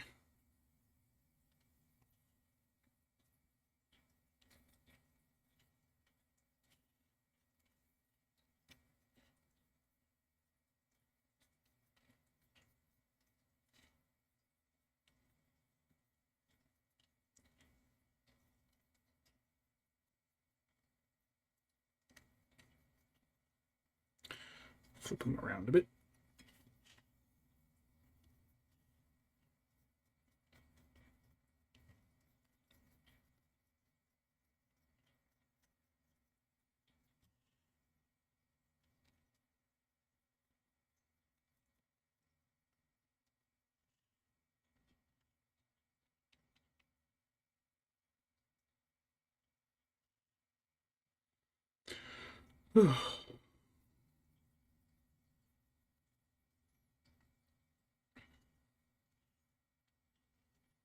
This is going pretty quick,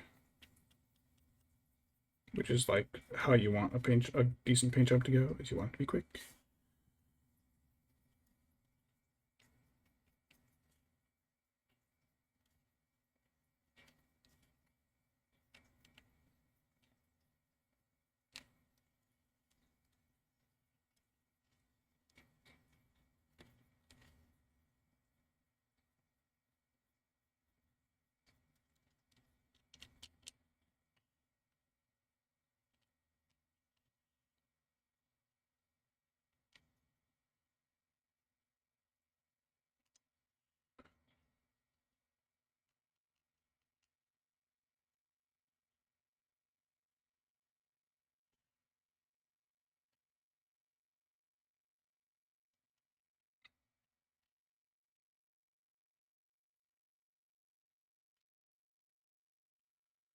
Look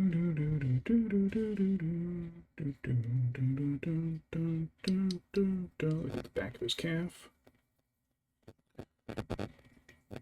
Inside portion of his foot. And it's not, so this isn't really dry brushing exactly, but it works pretty similar. You can use the flatness of the brush to only select the raised parts.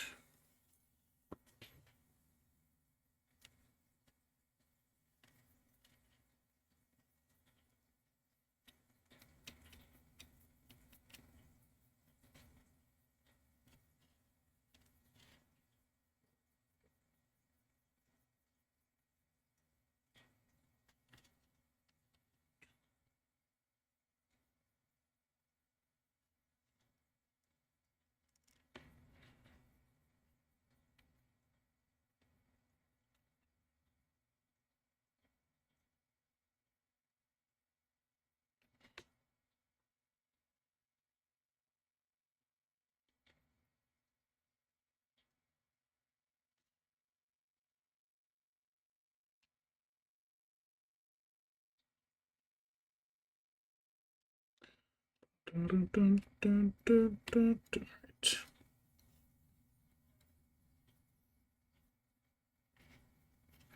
A little bit on that calf. Just...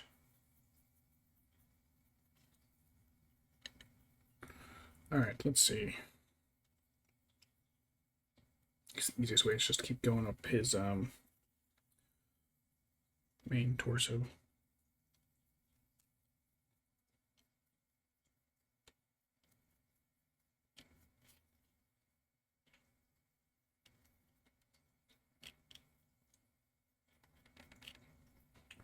That came out really red.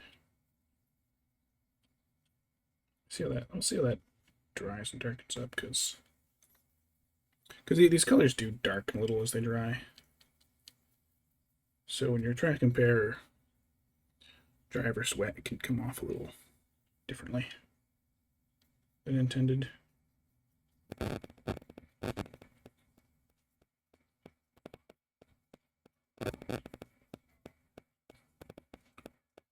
My father-in-law's whistling downstairs. It's like his annoying alarm that lets people know he's around. Learn not to whistle in the house because my wife thinks it's her dad coming home.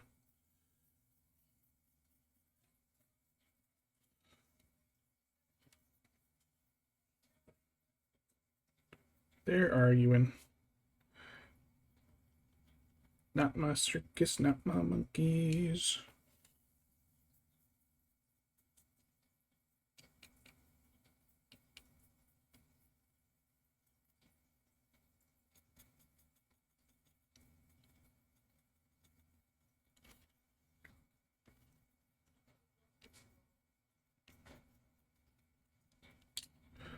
Oops, sorry, camera. Oop, I closed the lens.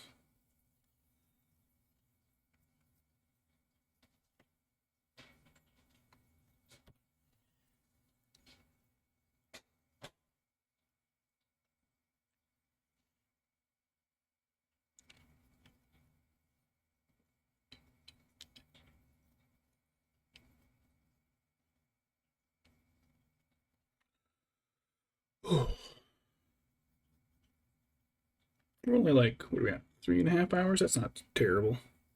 Model this size. It's not bad at all. He said, forgetting he still has to detail a bunch of other parts of it.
Oh, dragons.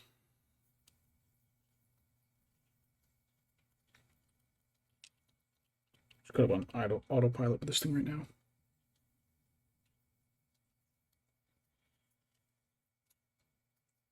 I was on so autopilot, I didn't even realize I finished that other arm.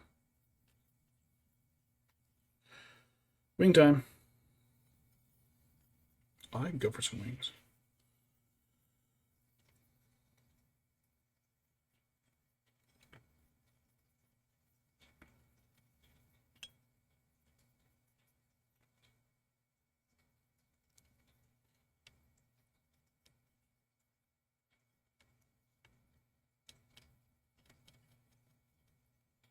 All right, this part's gonna be tricky. I gotta try and get just part of his arm. Look in the rest of his arm.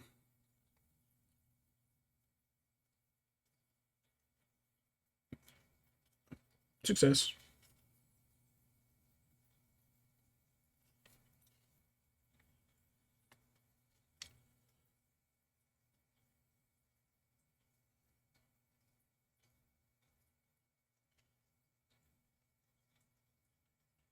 A big flat blade on your brush can be really handy. Trying to get into these cracks and folds.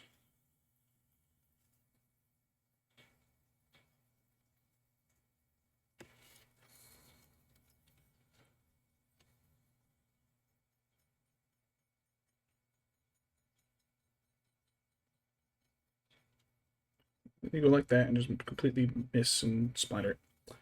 Whatever.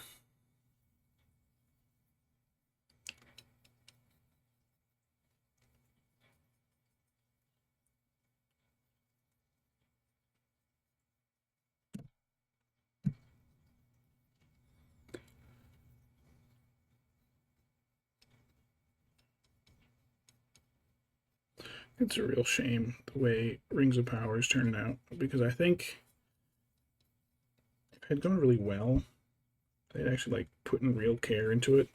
I know the Tolkien estate is really cagey about the results, or not about the results, about the rights. That's what I meant for adaptations. I think they'd really like done a good job of it. They could have probably gotten the rights for Silmarillion. Maybe unlikely, but still possible. It's probably gonna close it off, so I'm not gonna do it. It's like, I think if they had done, like, you could do Silmarillion, but do it as like an anthology series. Or like, oh hey, here's a short story arc that's like 3-4 episodes. Maybe the first season and first half a season, and you have like a mid-season break.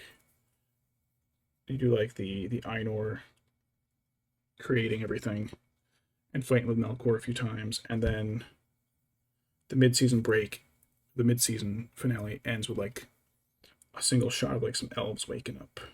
Like, ooh, here's the next bit. Here's the next bit. Because it'd be nice to see the dragons. Fucking dragons are pretty cool. You only ever see Smaug. He dies pretty quick.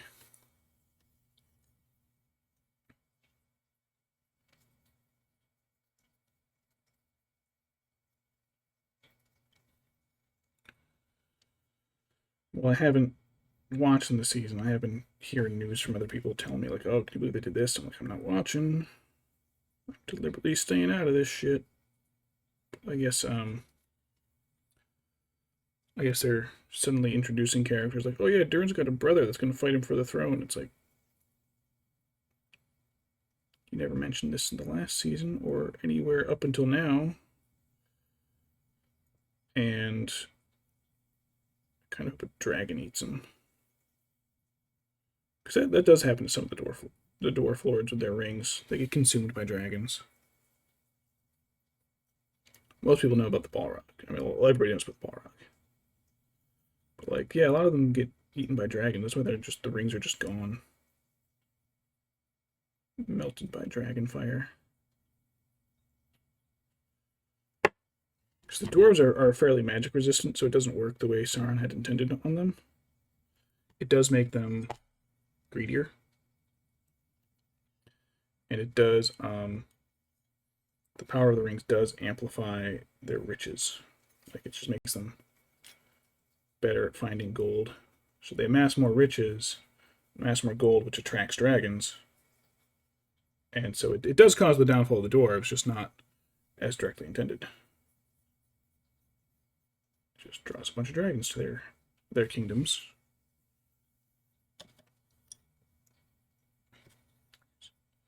I still got some paint there, but I can scrub it away because it's still wet. Cool. That would be real neat to see. Like, oh hey, here's a season of Dwarven Kingdom being built up and growing richer, and then boom, dragon attack.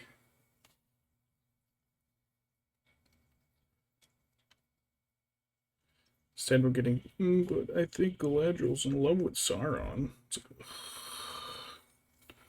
like, I'm glad I stopped watching.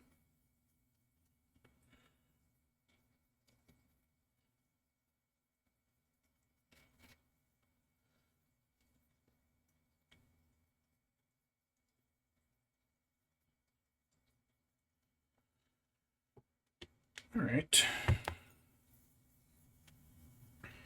Still a little dark.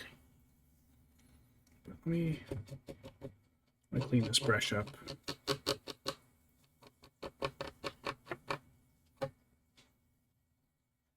A lot of red in my wash water. There's still a lot of red coming out from the old wash water.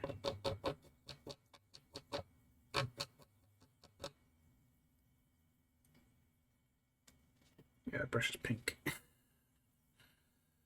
Oops.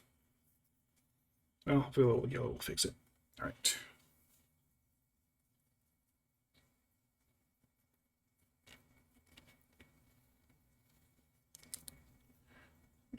A little bit.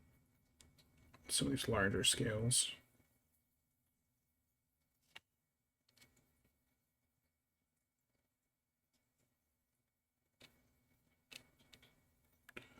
Just a small amount, really.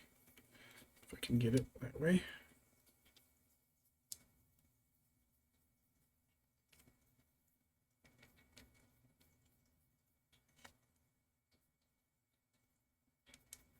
It's penis. It's dragon cloaca.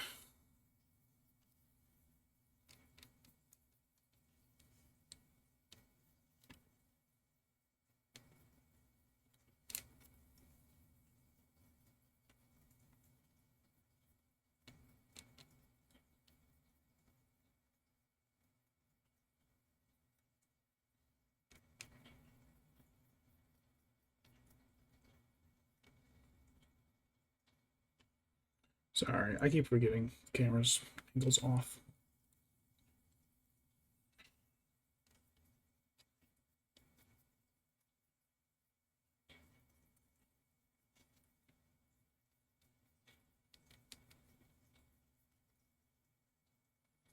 So we can add just a thin strip up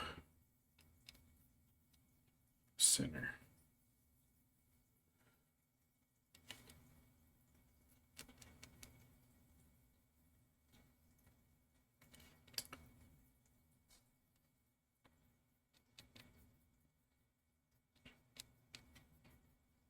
Yeah, that kind of works.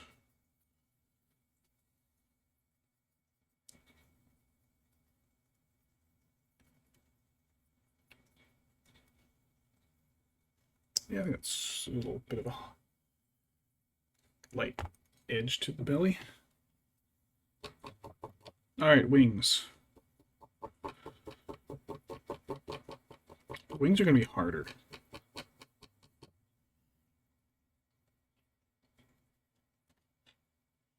Wings are going to be a lot harder because they're so much shallower.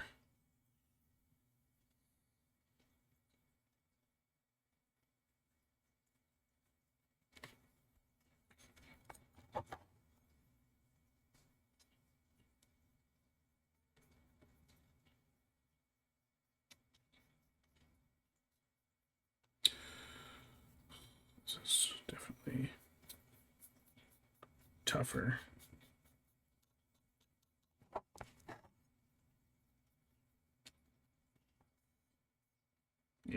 I'm gonna go with the lighter color on it. I almost wonder if I should do the lighter. Should have just done the lighter color in a wash. I'd say I'll do that next time, but this is the only dragon I'm gonna paint.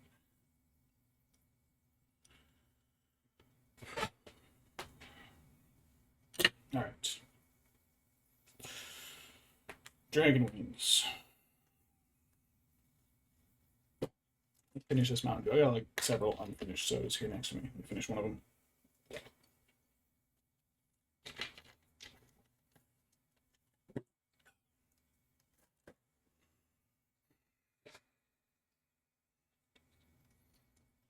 The texture's so shallow.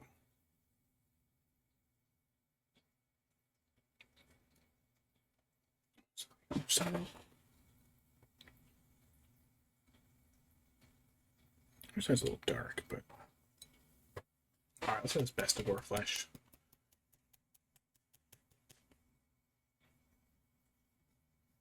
This might be one I had about a while ago.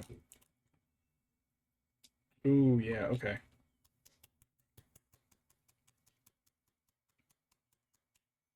So this is a paint that, judging by the look and feel of it, I bought a long time ago. And then let it sit for a while. Yeah. Oh, there's a chunk in the bottom. Yeah, there's a big glob. This is not going to be good for dry impression.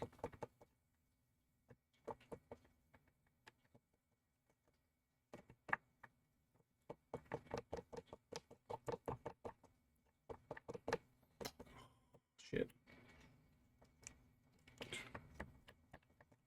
Yeah, it's really settled. Yeah, it's quite chunky. So...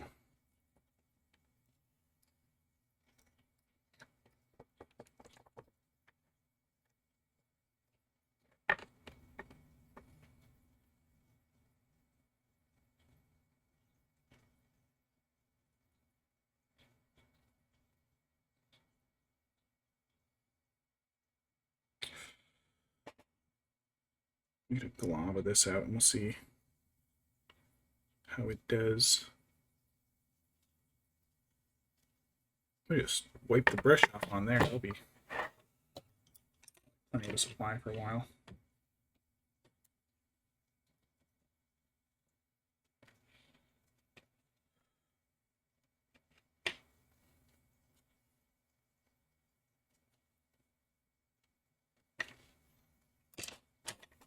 All right.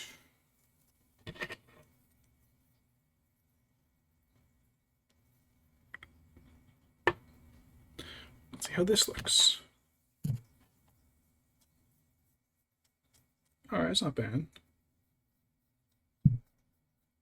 That's not bad at all. I'll serve this. I'll use this like a thin highlight.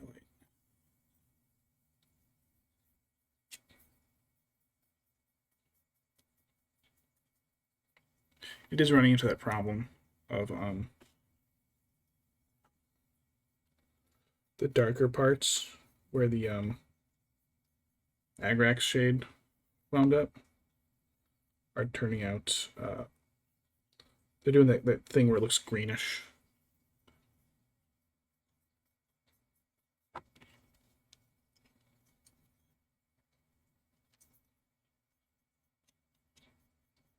See, models this size, like his wings are fairly folded, so it's not a big deal. But the fell beasts, they're one of those models where I'm like, maybe I really want to get an airbrush. Maybe I should, because doing their wings is gonna be a bitch.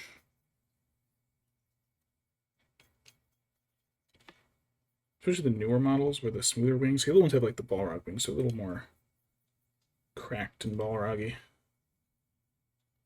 Alright, I'm just going to do that like that so it looks a little wrinkly. I'll move on to the next folded wing.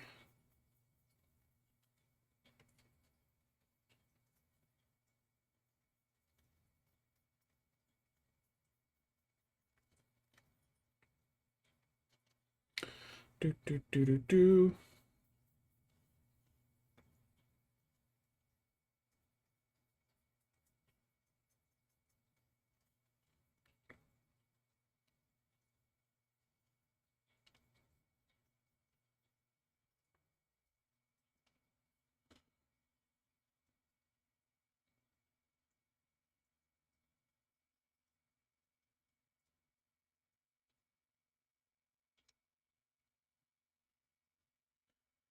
Just tell the light. Okay, I gotta do a little bit more up here.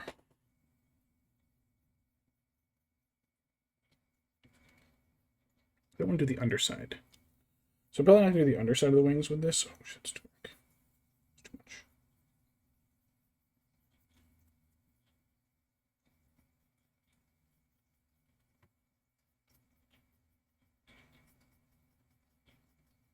That way it just comes off as darker underneath. Darker shaded, I mean. I think, what the hell is that? That's got to go. It's got to be dealt with there. There's another little dark spot here and there.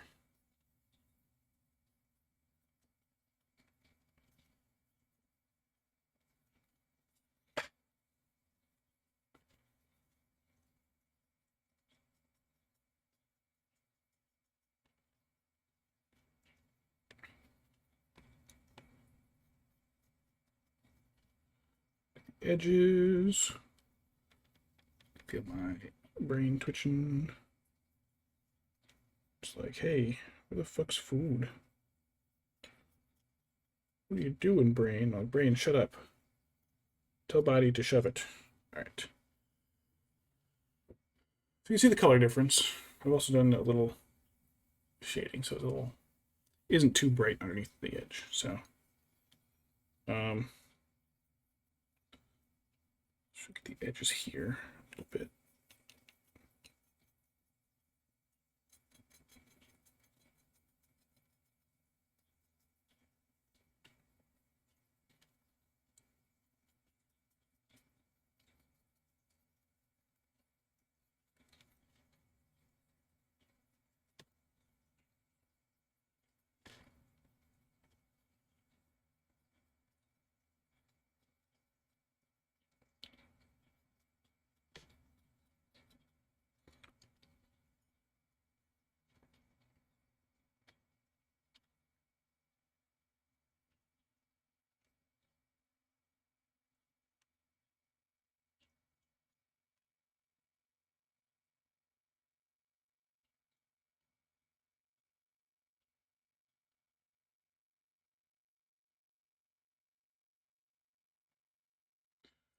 Right. And as I move it around in the light, I can see other spots that I'd probably touch up a bit more, like right here. So I was going to keep your model moving. Here, that's another spot that looks almost bluish gray. Right.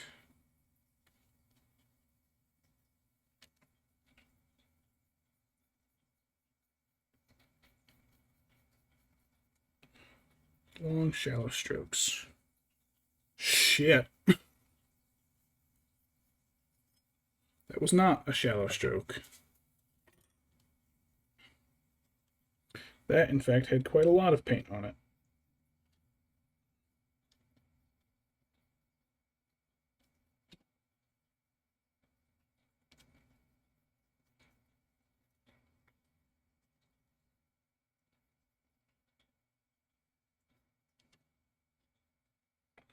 I gotta clean that brush before all the paint seeps in. That was too much paint. That was a lot of paint.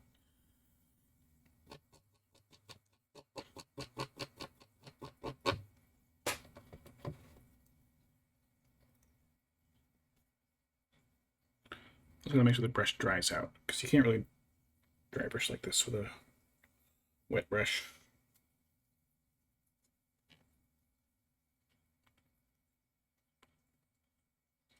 Yeah, it was a bit of a whoopsie. However, I seem to fill out the color more, so let me redo this over here.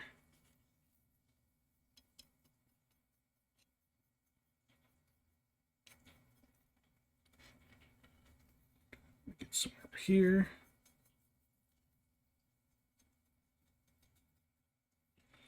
Just a little bit more.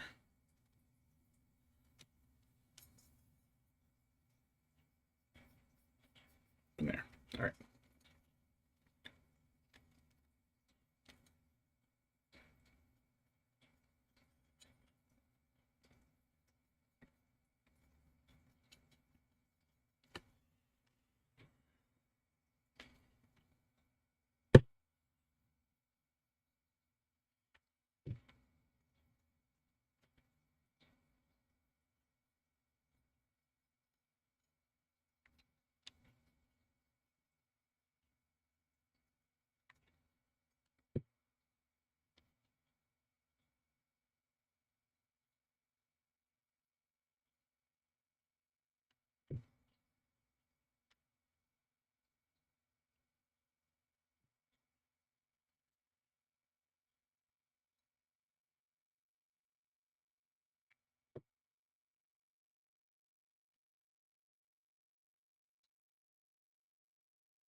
Did it again.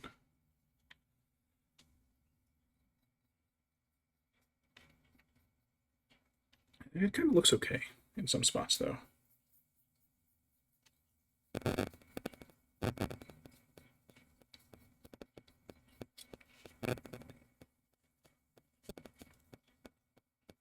to brush a little heavier into some of these spots over here. That might help fill their color up a bit.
All right, almost done with the wings.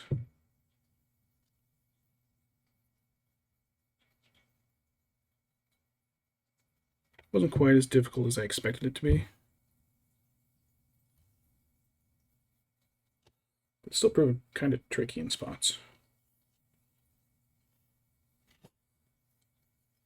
Tricky enough that I might actually have made too much contrast on this side. So let me quick little under swipe here.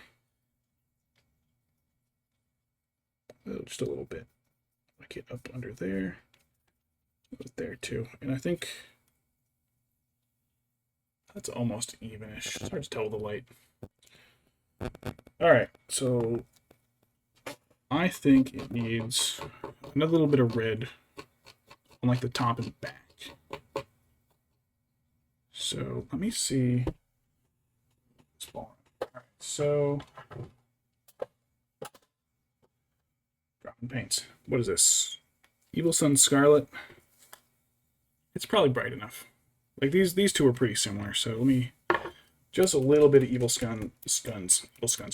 Suns over like its back in more pronounced areas. I think we'll be ready to do like claws and teeth and stuff. Oh shit. I gotta get myself a new paper towel soon. Getting paint all over this side. Super glue and all that shit. Alright, so actually I'm gonna just rotate it. Hey, there's an entire new half of the thing. Alright. So make sure that's dry. There's still a little color coming out of that. Alright, we're good. Try to put it though. Alright, so because these other reds were so similar, I think it'll be fine. If not, hey, I can always wash it again. Shade it.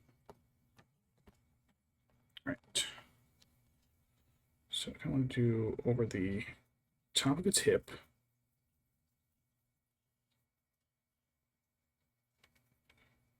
Calf.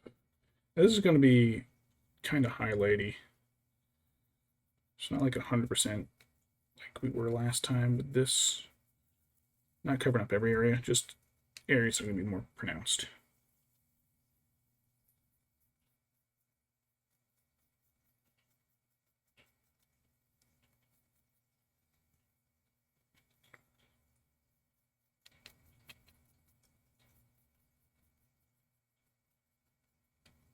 Oh!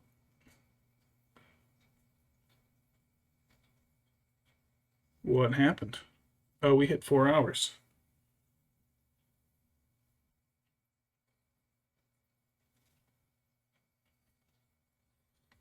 Everything good? Yeah, okay, my monitor had to reset All right, we're good. We're back. Hey, maybe I never left. I don't know. Maybe it's just my one monitor doing it. Who knows? I don't.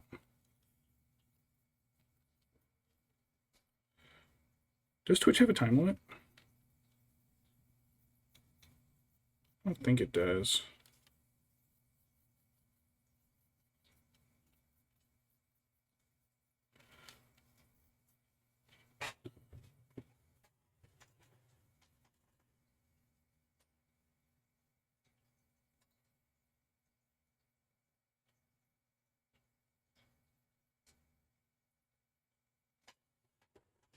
All right, everything is connecting and working again, so we're good.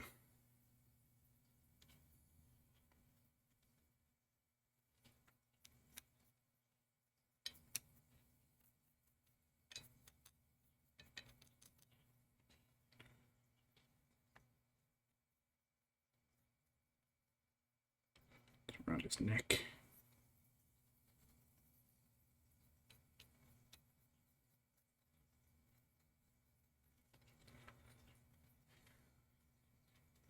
I gotta like focus on certain spots. So we got his arm.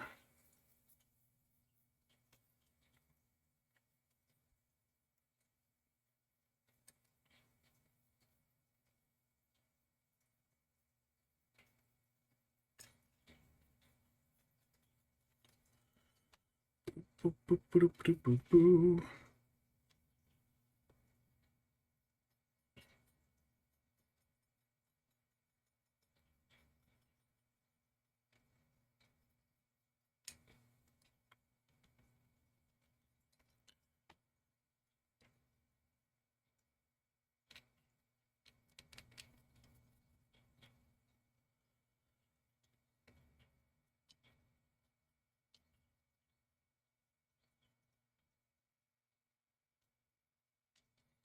Dragon.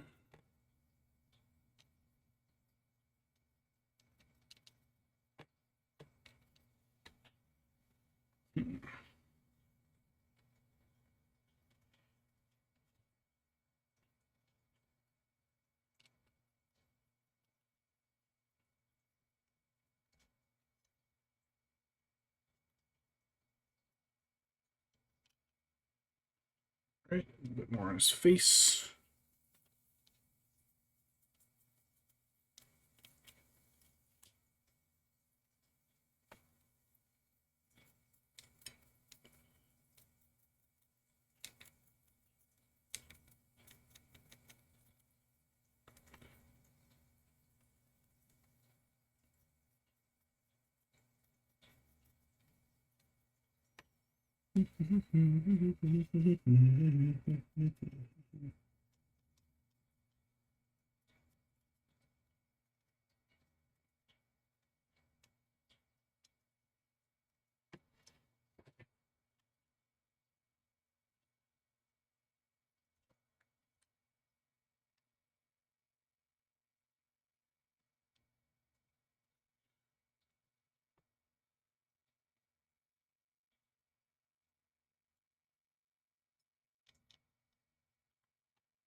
Whew.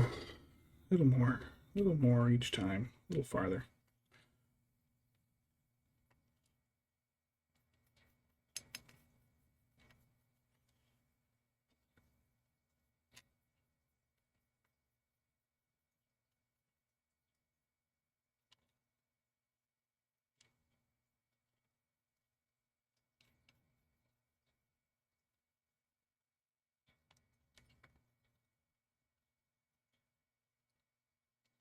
Ooh, what is that? Oh, it was nothing. It was an optical illusion. I thought I saw a spider web. It was literally just like one of these lines that I caught a very quick glimpse of through its shoulders.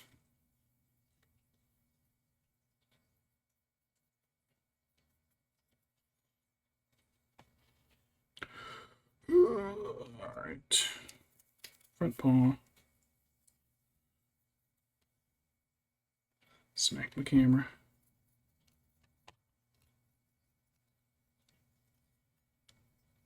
Really liking how this is looking.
Oh my god.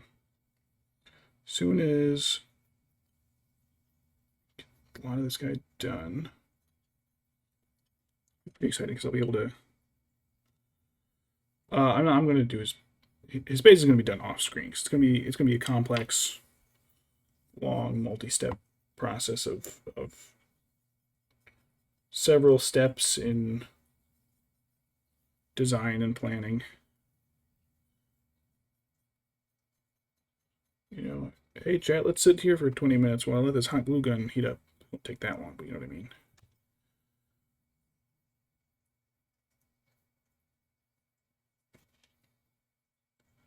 But we'll get the dragon done. Oops.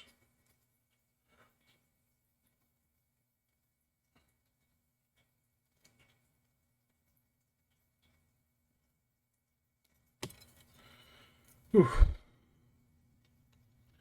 A little bit in here. Shit.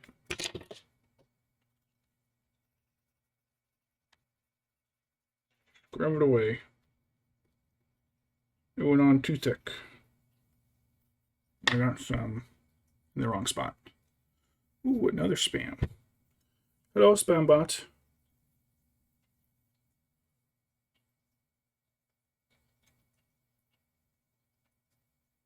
Might not have many viewers, but at least I can say that they're all honest viewers.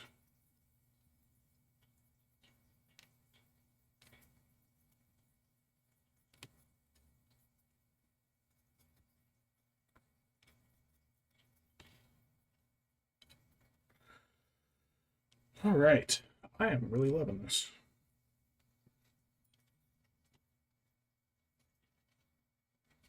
We'll, however, extend it just a little bit down here.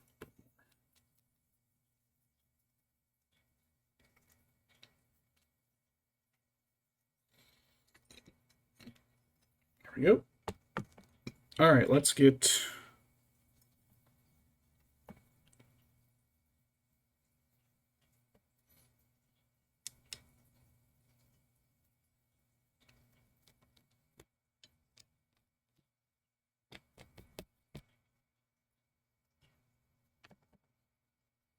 All right.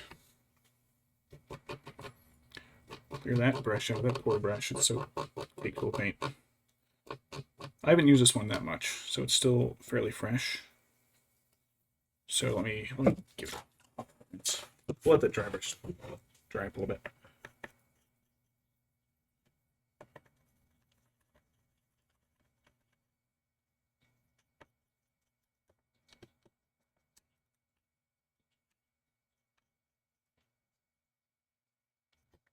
Erase up, I see a little bit more red come out each time.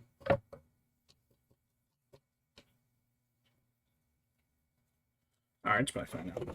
Alright. Get done with that. Let's do teeth and claws and eyes and shit. All right. Eyeballs. I completely forgot I had this guy sitting in the UV light. What does his spear feel? Less sticky and stiffer. Sweet. At least the top side does. That's going to shine on. Yeah, I'll have to give those a little ass tone rinse later. All right. Teeth and claws. Oh, first of all, I need to do... Yeah, I got to do... Before I do the claws, let's do these bits of stone that are part of the model in between its feet, because those are going to be... what color is this shit? It's the same color. Now, this is slightly lighter. It's more of a dawnstone. What's this one? What's this one? Is this dawnstone? No. This one? Dawnstone looks a little light. But I'll be able to... I can shade it darker between its paws. And then we won't have to worry about matching it exactly. Alright, but let's get in between here because it'll be easier to do the claws around the crappy gray than it will be to do the crappy gray in around the claws.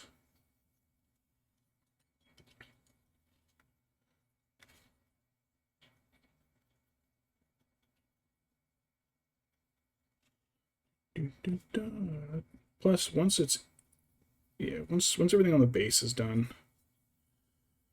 I'll be able to do a lot more with the once he's drying on there, I'm gonna put enough of the junk on the base that see, there's a rock. There's a big old chunk of rock on this modeled here. I'm gonna try to like fill in some of the goo, maybe a little gap so that I can get some like a little bit of water trickling through or something. There's a couple of cracks and crevices. I got a whole little thing full of little 3D printed skulls. From before I had my own printer, so it's like, oh wow, I can print it whenever I want. But hey, if you don't buy a printer, like people will print stuff for you. It's great.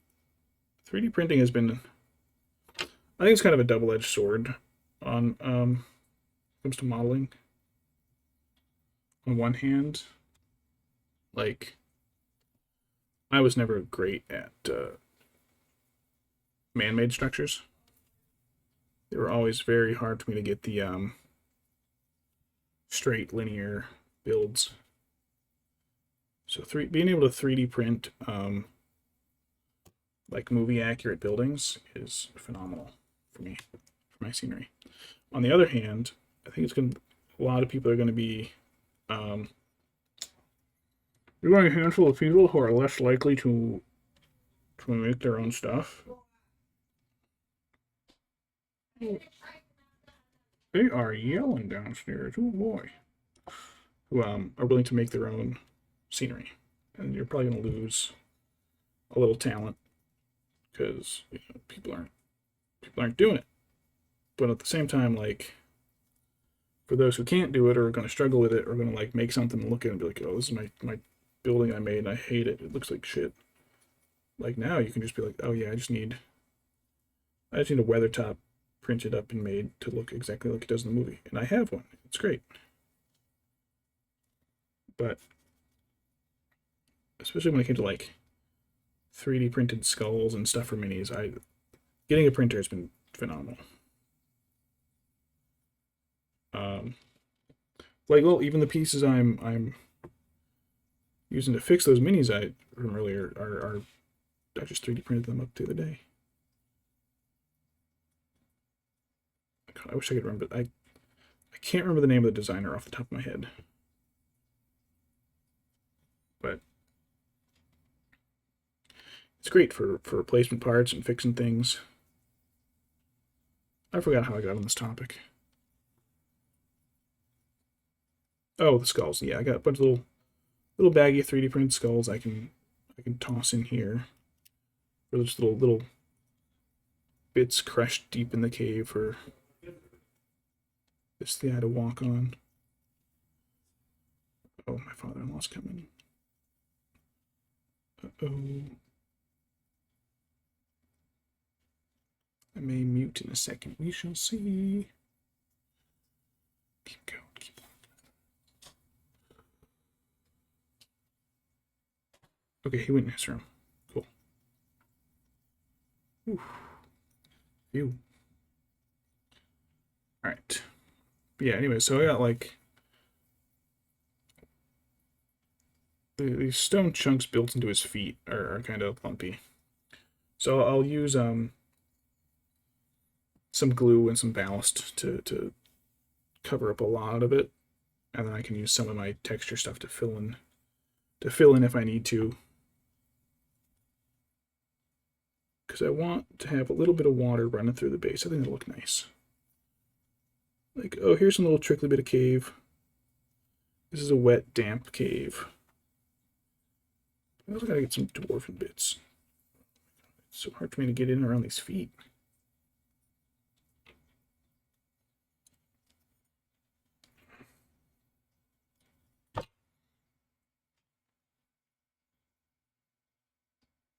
It doesn't bode well for painting the claws on this foot.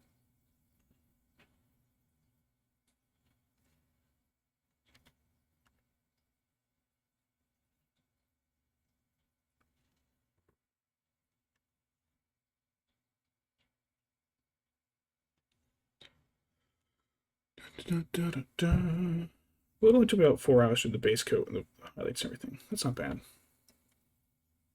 A critter this size, that's not bad at all.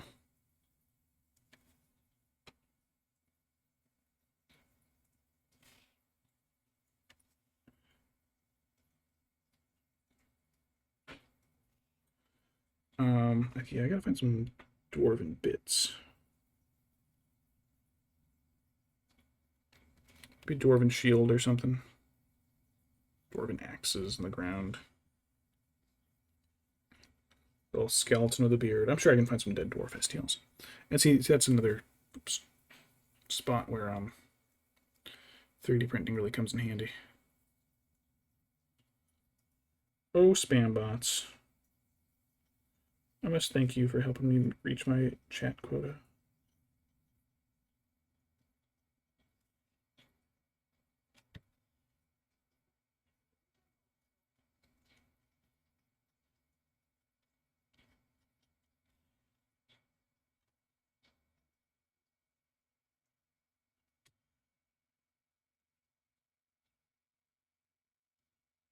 All right. That covers in the dirt. Stone. Put that. Right. So now what to actually paint his claws? I'm thinking probably what have I got here? What do I got for my tans? Probably Wraithbone with the lightest. Steel Eating Drab at the darkest. Then again, I can do that with shade. It'll be easier with shade. The horns and the points and the ears. His tongue. I do have this chain. Oh, I don't have any pinks. This is the only pink I have. Everything else is kind of like a purple. Hmm. Mm-hmm.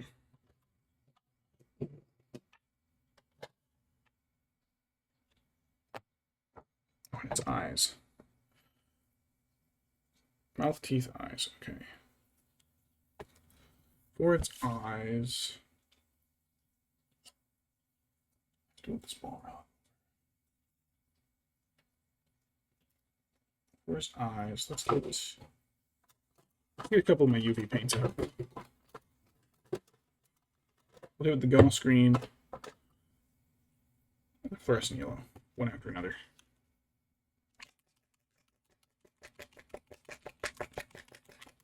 As for his mouth, guess I can mix a little white in with everything. Make it pink.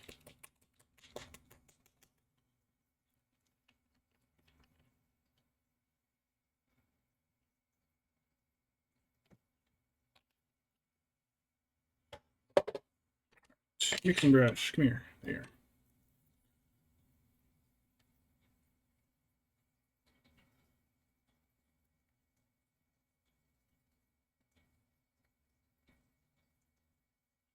It's actually, yeah, it's about got it right on the first try. Cool.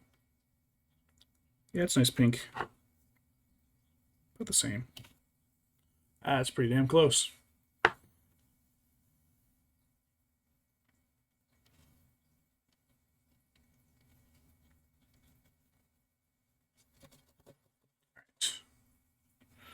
So we gotta get his tongue. Shouldn't be too hard. I just have to be, well, I guess I don't have to be careful doing the teeth. I haven't done the teeth yet, so screw the teeth.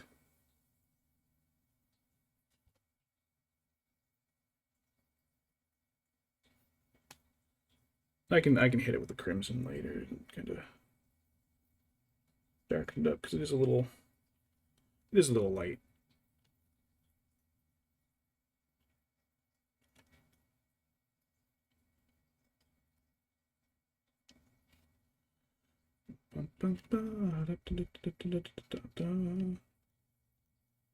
I can't get this 5 compression in his mouth.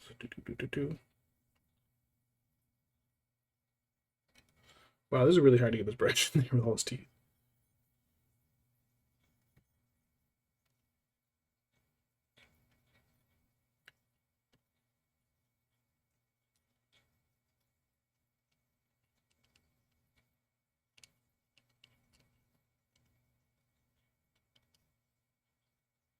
Kind of a mess.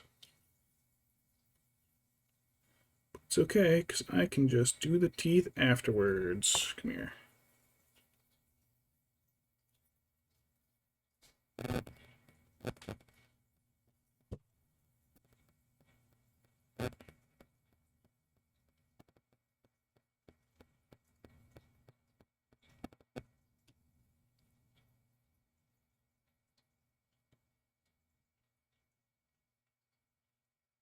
Oh boy.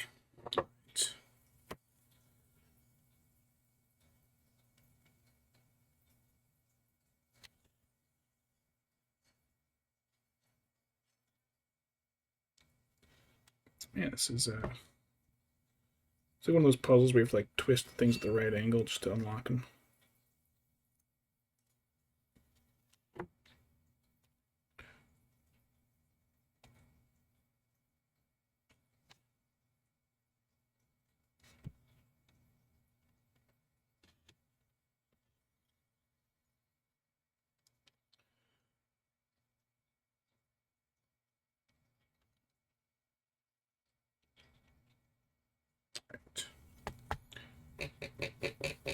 I'll hit parts of that with a wash. So I think the crimson will look good over the pink. It's a more fleshy color. All right. So I don't need that pink. Let's do his eye. His eye. Hey. His eyes are kind of thin, so.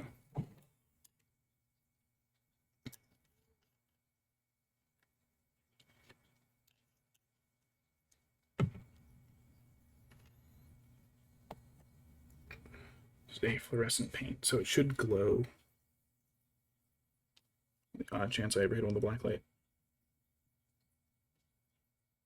Ah, and therein lies the problem. This paint is thin.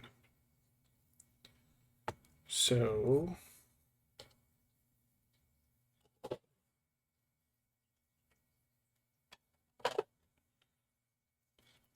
tiny bit of meat green.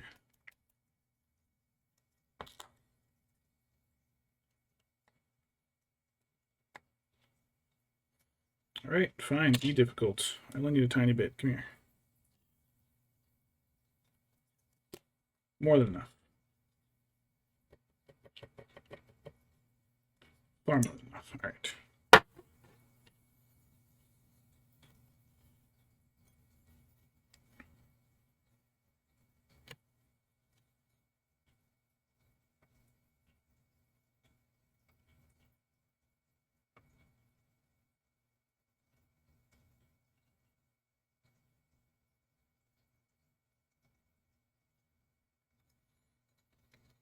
Dragon Eye.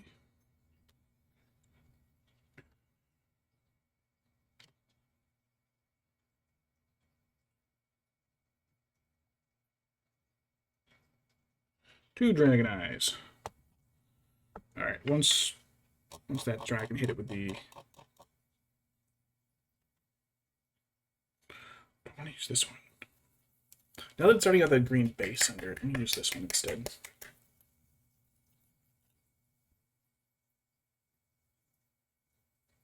This looks too thin. I'll trust this. 1 second.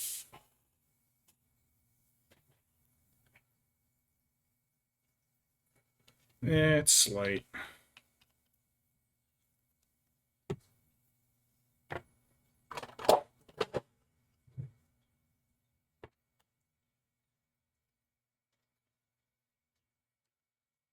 It's a very slight difference, but I think there was a little thinner medium stuck in that paint.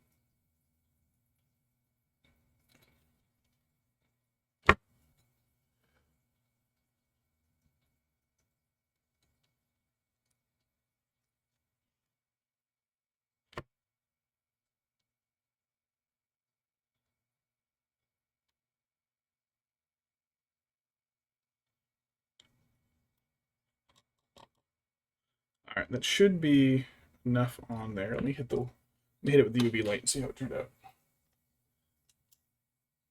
Yeah. All right. Yeah, it glows.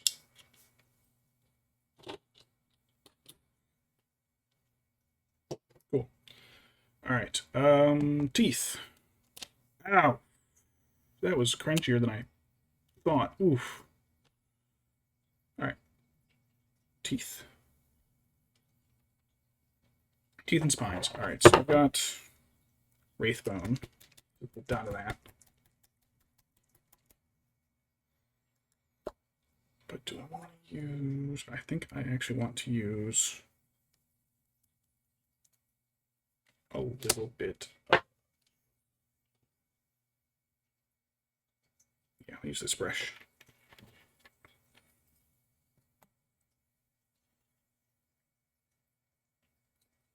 And we'll start on his back. Because we got a few little intermediate spines every so often on his back. Oops. Poking the camera with my face again.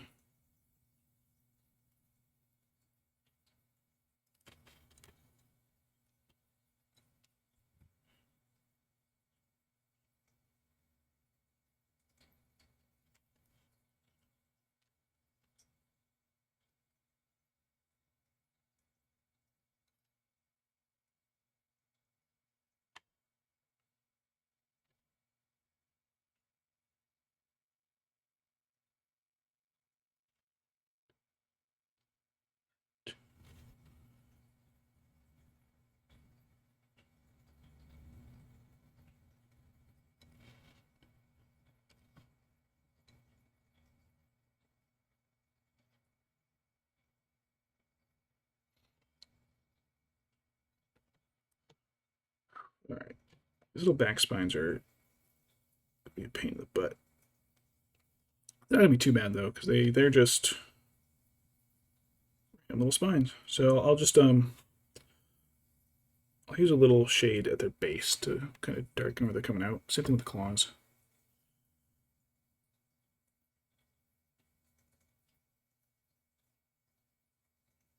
I will have to like keep rotating this to make sure I get every angle of them though.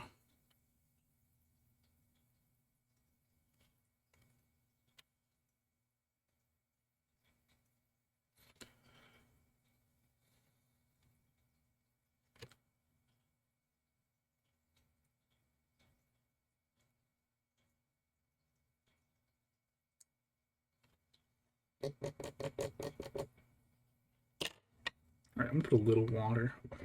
Drain that little clear water. Just a little bit.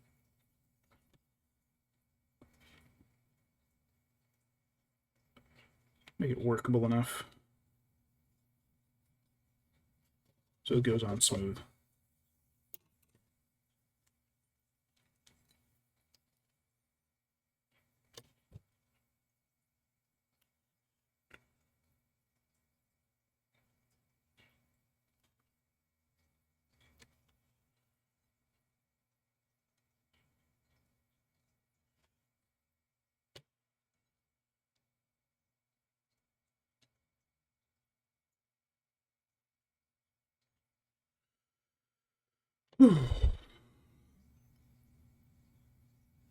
It really is a cool model, though.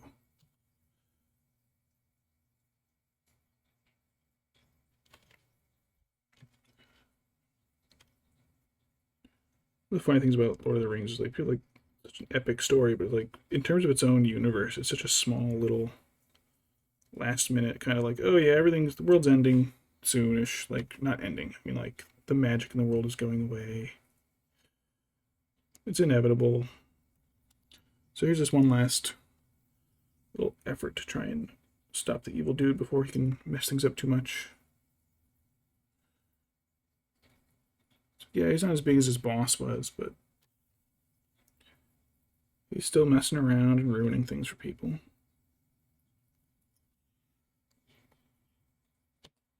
The elven kingdoms aren't what they once were. Human kingdoms have shrunken and fallen. Dwarves are a shadow of their former self. It's really interesting. I think that's one of the things that makes one of the issues you have with like doing prequels and sequels to things is like Star Wars prequels be like, oh, it's all just boring politics. It's like, yes, you have the lead up to a war. The lead up of why the Empire exists. But the problem with the Empire and the Death Star is that you can't like have the prequels outdo a Death Star. Otherwise people would be like, well, why does anybody care about the Death Star? 30 years ago they had the Super Mega Destroyer. So like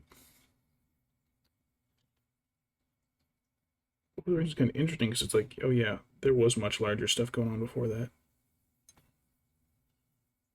Yeah, Lord of the Rings events are like a little drop in the bucket compared to some of the other shit that happened.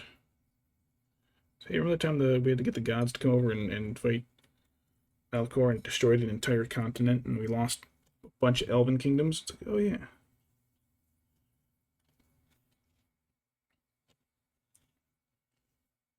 You remember the time that guy was told, the human dude was told not to sail west and he did anyways? And so literal God made him immortal but collapsed a mountain on him and then destroyed his entire home continent? It's like, oh wow. It's a lot more impressive than chucking a ring. Not that I'm trying to shoot on Lord of the Rings, I love Lord of the Rings. Oh, I'm putting all my weight on his horns. Whoops.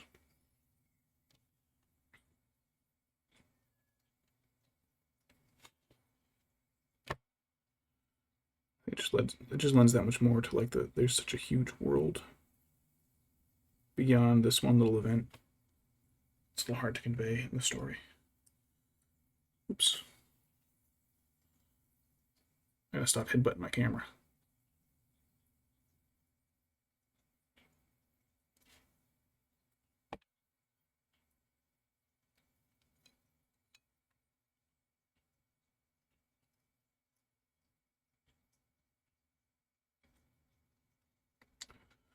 There we go. That's one more. Spike. Spiky boy.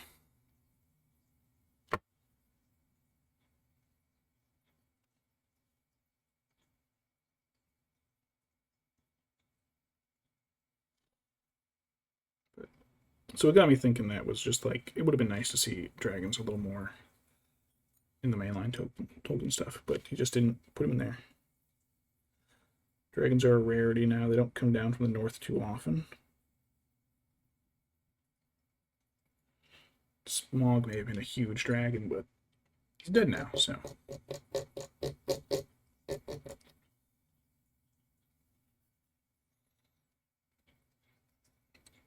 His ancestor was much larger than him. It's just like, oh yeah, those are all dead. Thanks, Elrond's dad.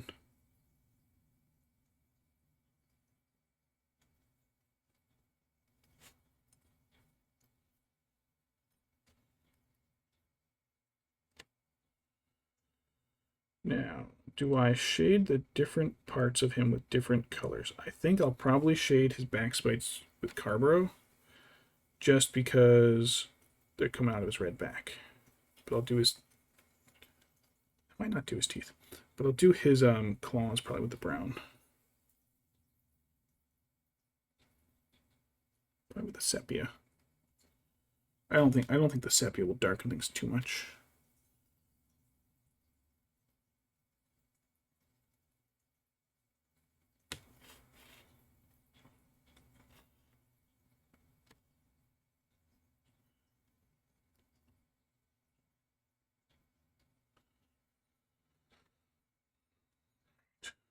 Do some horns and teeth.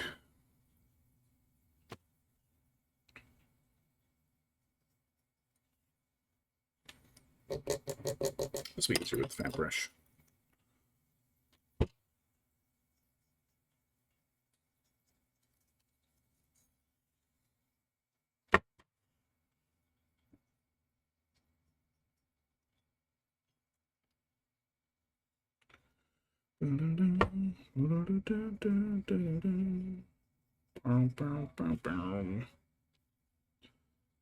Get a song stuck in your head, but you don't know enough of the song to really nail it down. Let your brain finish it and be done with it, because I don't even know the name of the song or the lyrics. I always thought they were saying Goldeneye. I think they're saying Hold the Line.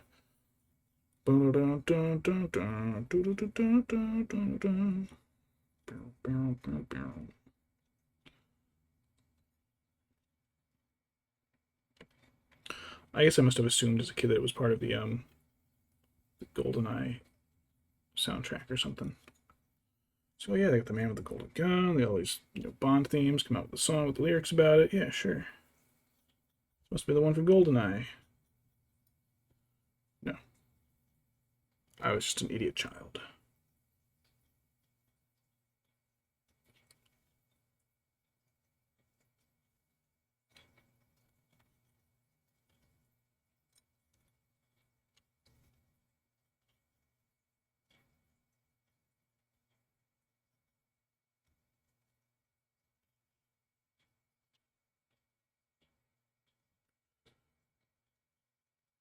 Alright, while we're at his head, let's do some teeth.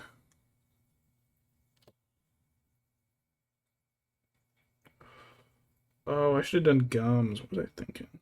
No, we're good. We're good. The rest of his mouth is pink. We'll be fine.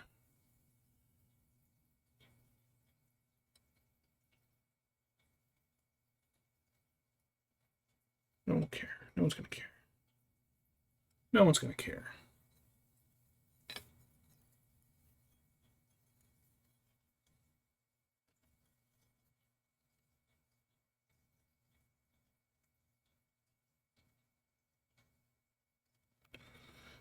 How do I get in there and get those 3 teeth? Got him. Got him.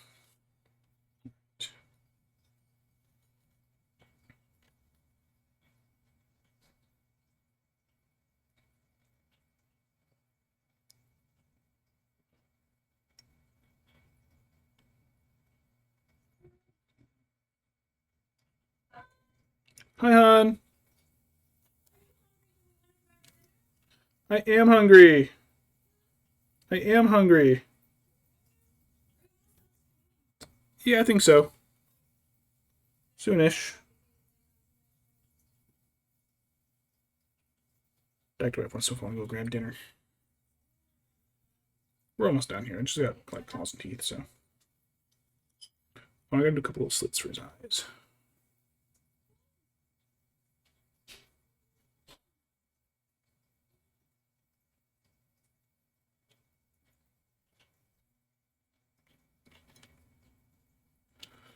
All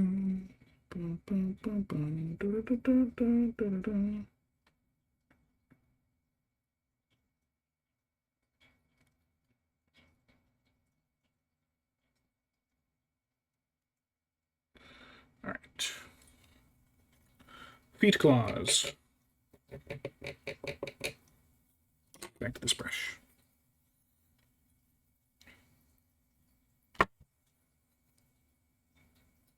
Ooh, that brush is still wet.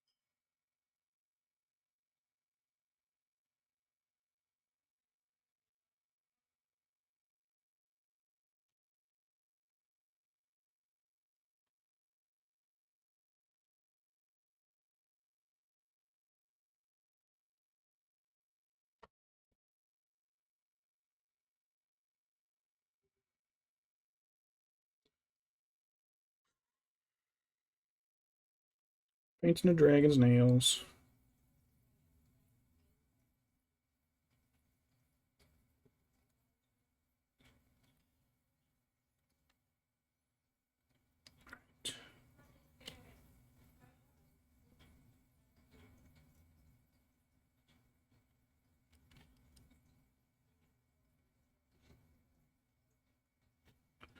Do do do do da da da da.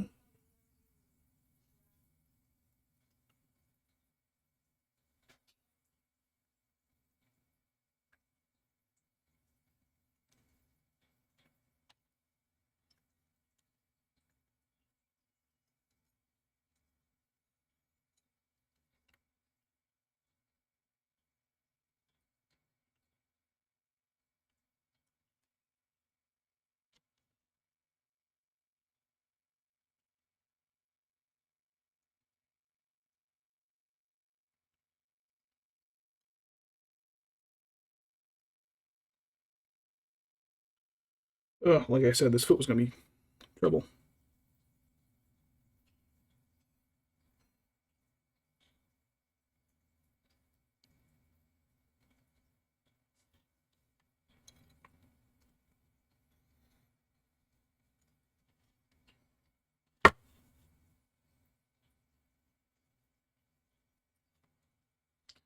Clickety fuck. All right.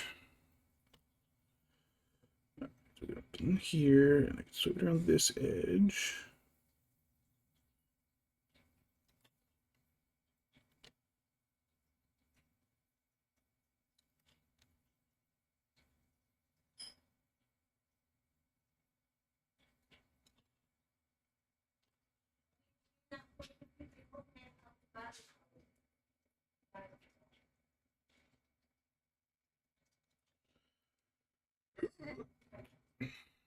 All right.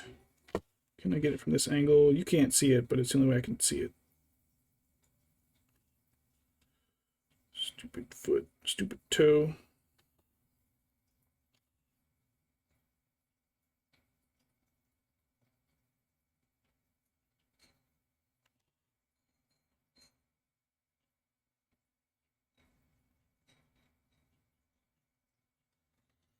All right, there we go. Difficult foot's good. Can I get this one easily, though?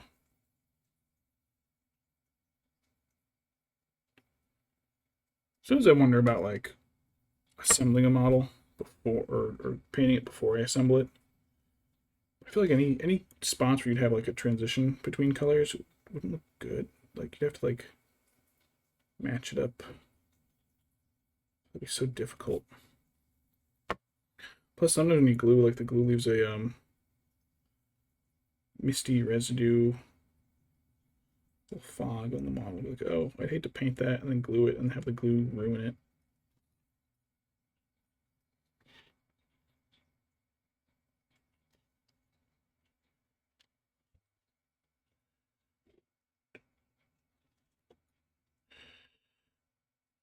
Come on, his stupid face is in the way.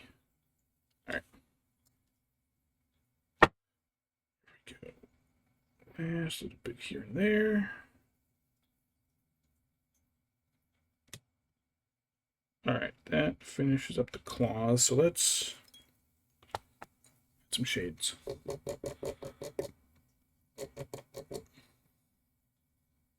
Alright, so I've got the Carbro. I've got my smaller shade brush. There it is. Little brush protector covers. It's sticking to me. There we go. Alright, shade brush.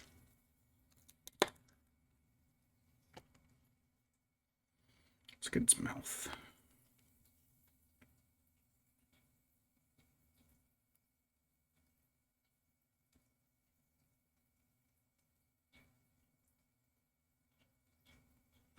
Alright, that's really getting into the roof of the mouth, which is nice. Let me get the edges of the teeth. Oh, that's really gramming up the teeth nice. Yeah, okay, I think Carbo's the way to go for the mouth.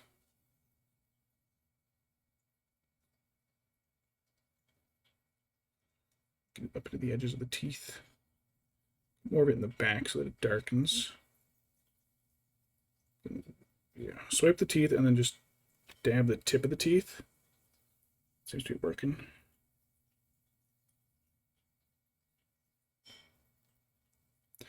And just smear a little bit on the tongue, just not to really the tongue a little unevenly colored. And seeing how dark that was, I think I'm actually going to go with the Seraphim over the everything else.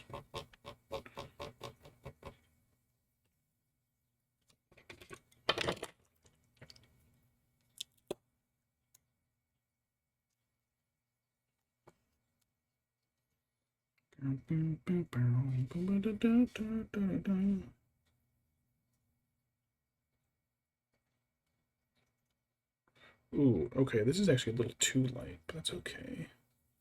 Because if I apply it a couple times, really let it soak into the edges, it darkens. So I might do a little bit of Agrex at the bottom. I think that'll work.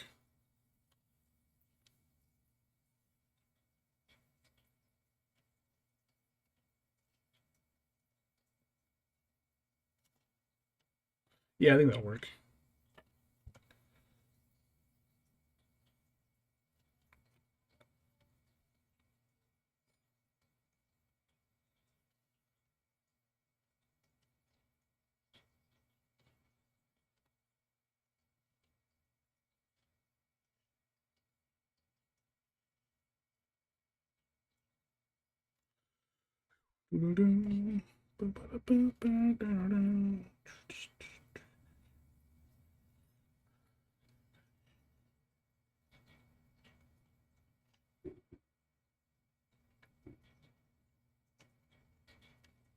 Got these back ones.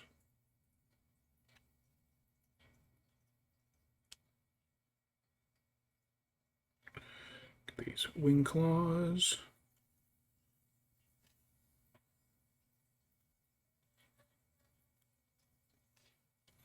Alright, wing claws might not need much more. Actually, as long as I get it nice to the edge, the wing claws turn out dark enough.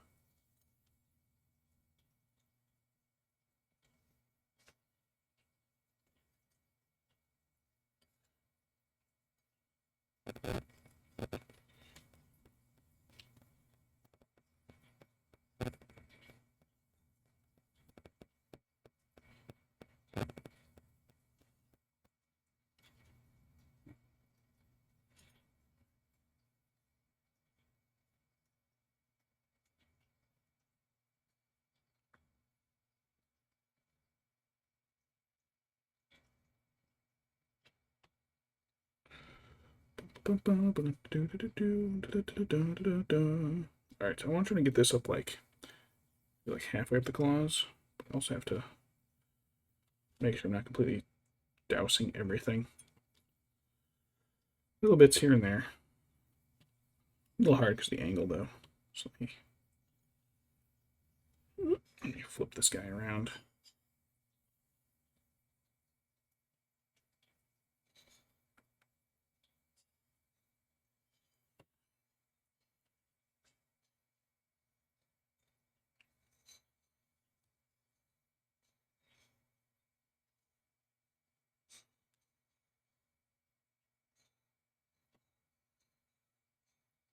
Oh shit, I forgot that claw.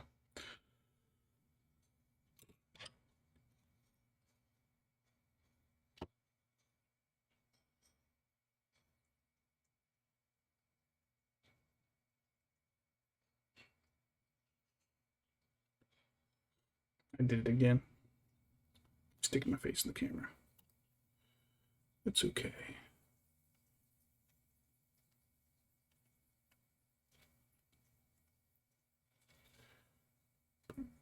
All right.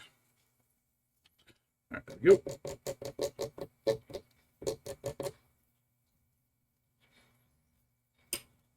Now that it's almost ready. To this side.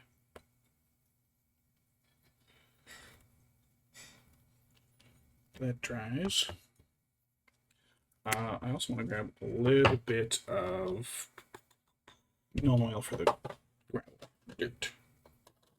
Still want the gloss.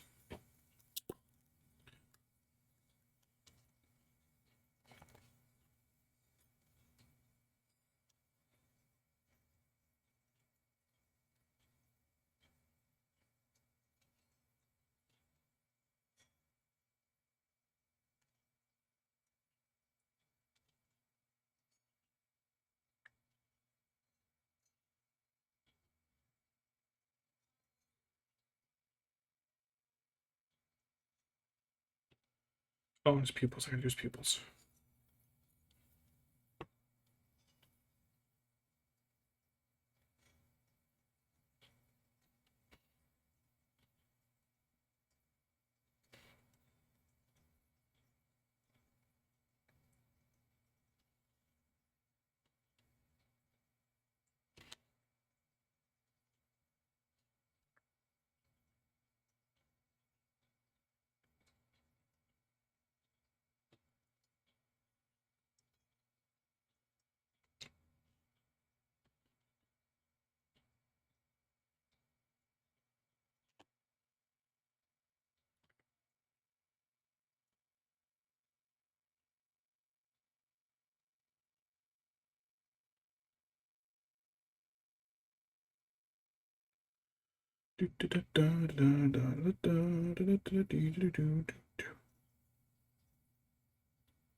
Some here, then we'll get the agrax on the rest of it, and we'll get a pupil and we'll be done.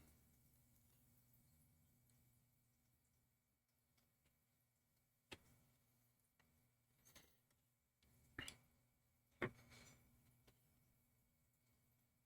have to keep watching my camera and make sure I'm not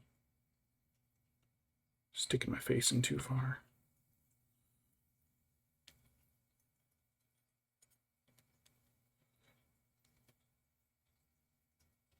This guy's heavy.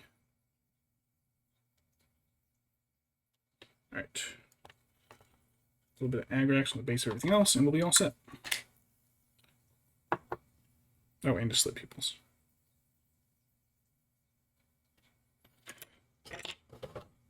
So the slit pupils now. Everything else is still a little damp.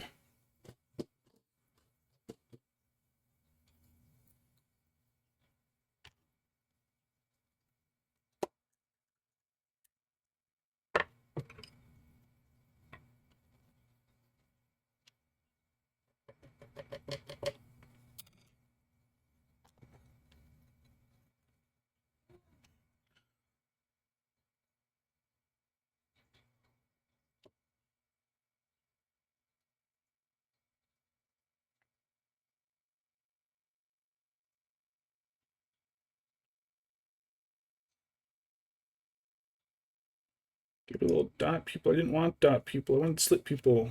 That's okay. I did not think about aiming this though. Shit. My bad.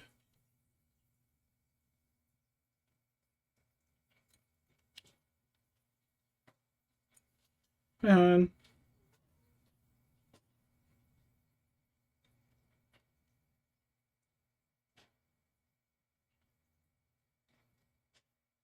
Yeah, the eyes didn't turn out great, but it's okay.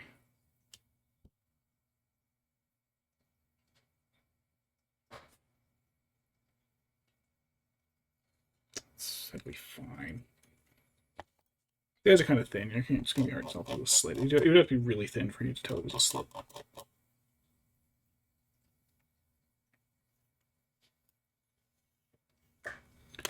Alright.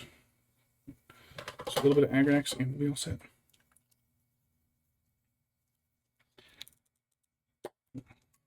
Ooh, bottle's getting squeaky.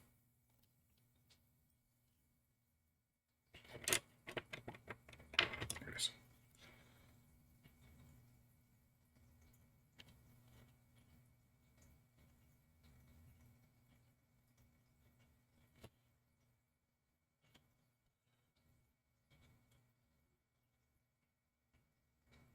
Well, that looks real nice.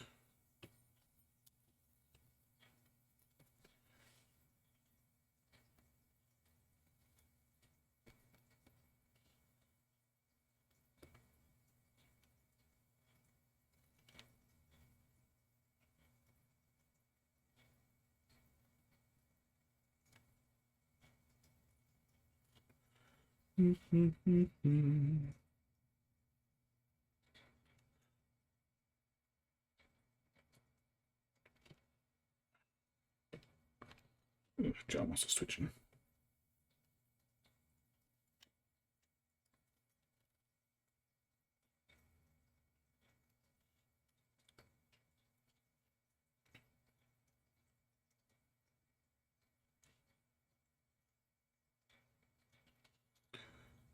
Right, just on the base.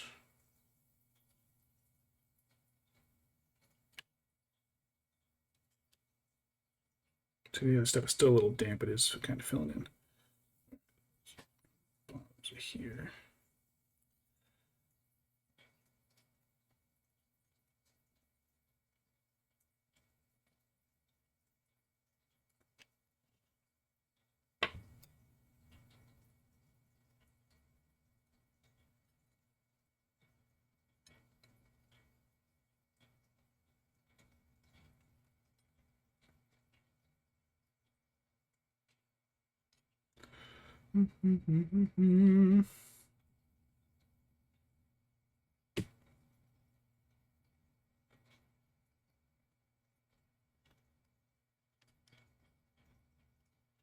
Yeah, I thought it was gonna be okay up here, but I think I'll just do a little bit, just a little tiny bit.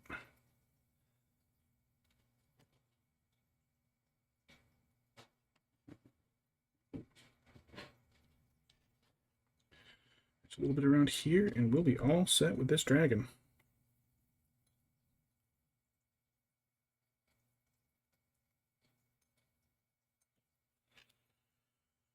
All right, that is it.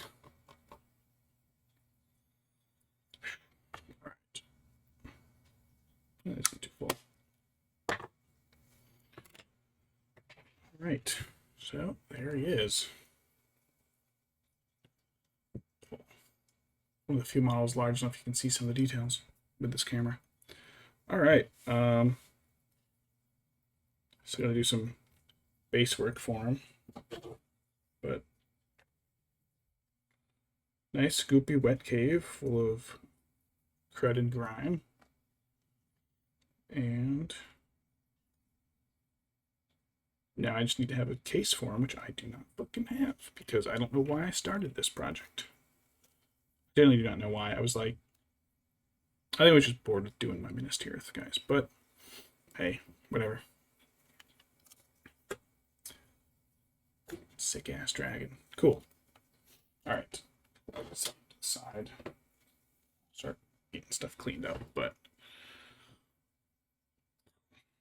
let me close my paints, and I'll get my other stuff put away, and I'll get stuff cleaned up, and then I'm gonna go eat dinner with my wife because I'm tired. What the hell is all this crap? A bunch of crap just fell onto my paint pad. I don't know what it is. Get out of here, crap.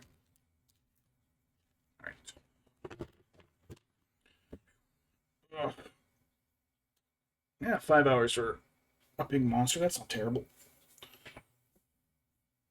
I gotta do a couple fell beasts. Another Balrog. But I really should finish these Minas Tirith guys first. Excuse me. Anyways, let me get all these cleaned up. I gotta clean that paint. Alright, most of the other paints are good. But anyways, yeah, I got a bunch of new games. Got some more models. Everything's going pretty well. Some of these fuckers away, and I think I'm good. I'll try to get more. I'm also gonna try to get more streams in. You know how time and plans go. For a while there, every time I tried planning something, we had like something would come up and I would cancel. Oh, I got plenty of time today. Then be like, oh yeah, by the way, here's a major car accident on the highway. It's going to take you 2 extra hours to get home.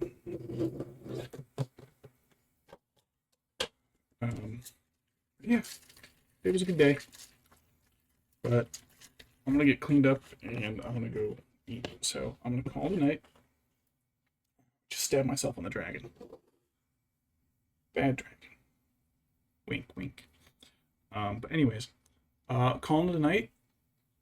Thanks to everyone who popped in. Thanks for joining me, Shambles. And I'm going to go to bed.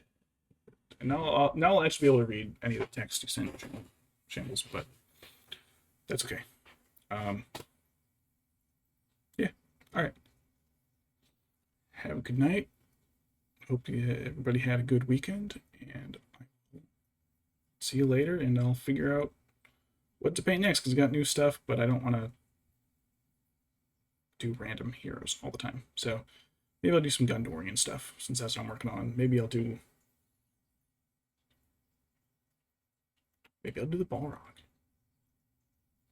All right. But anyways, signing off. Have a good night, and I will see you later. Good night.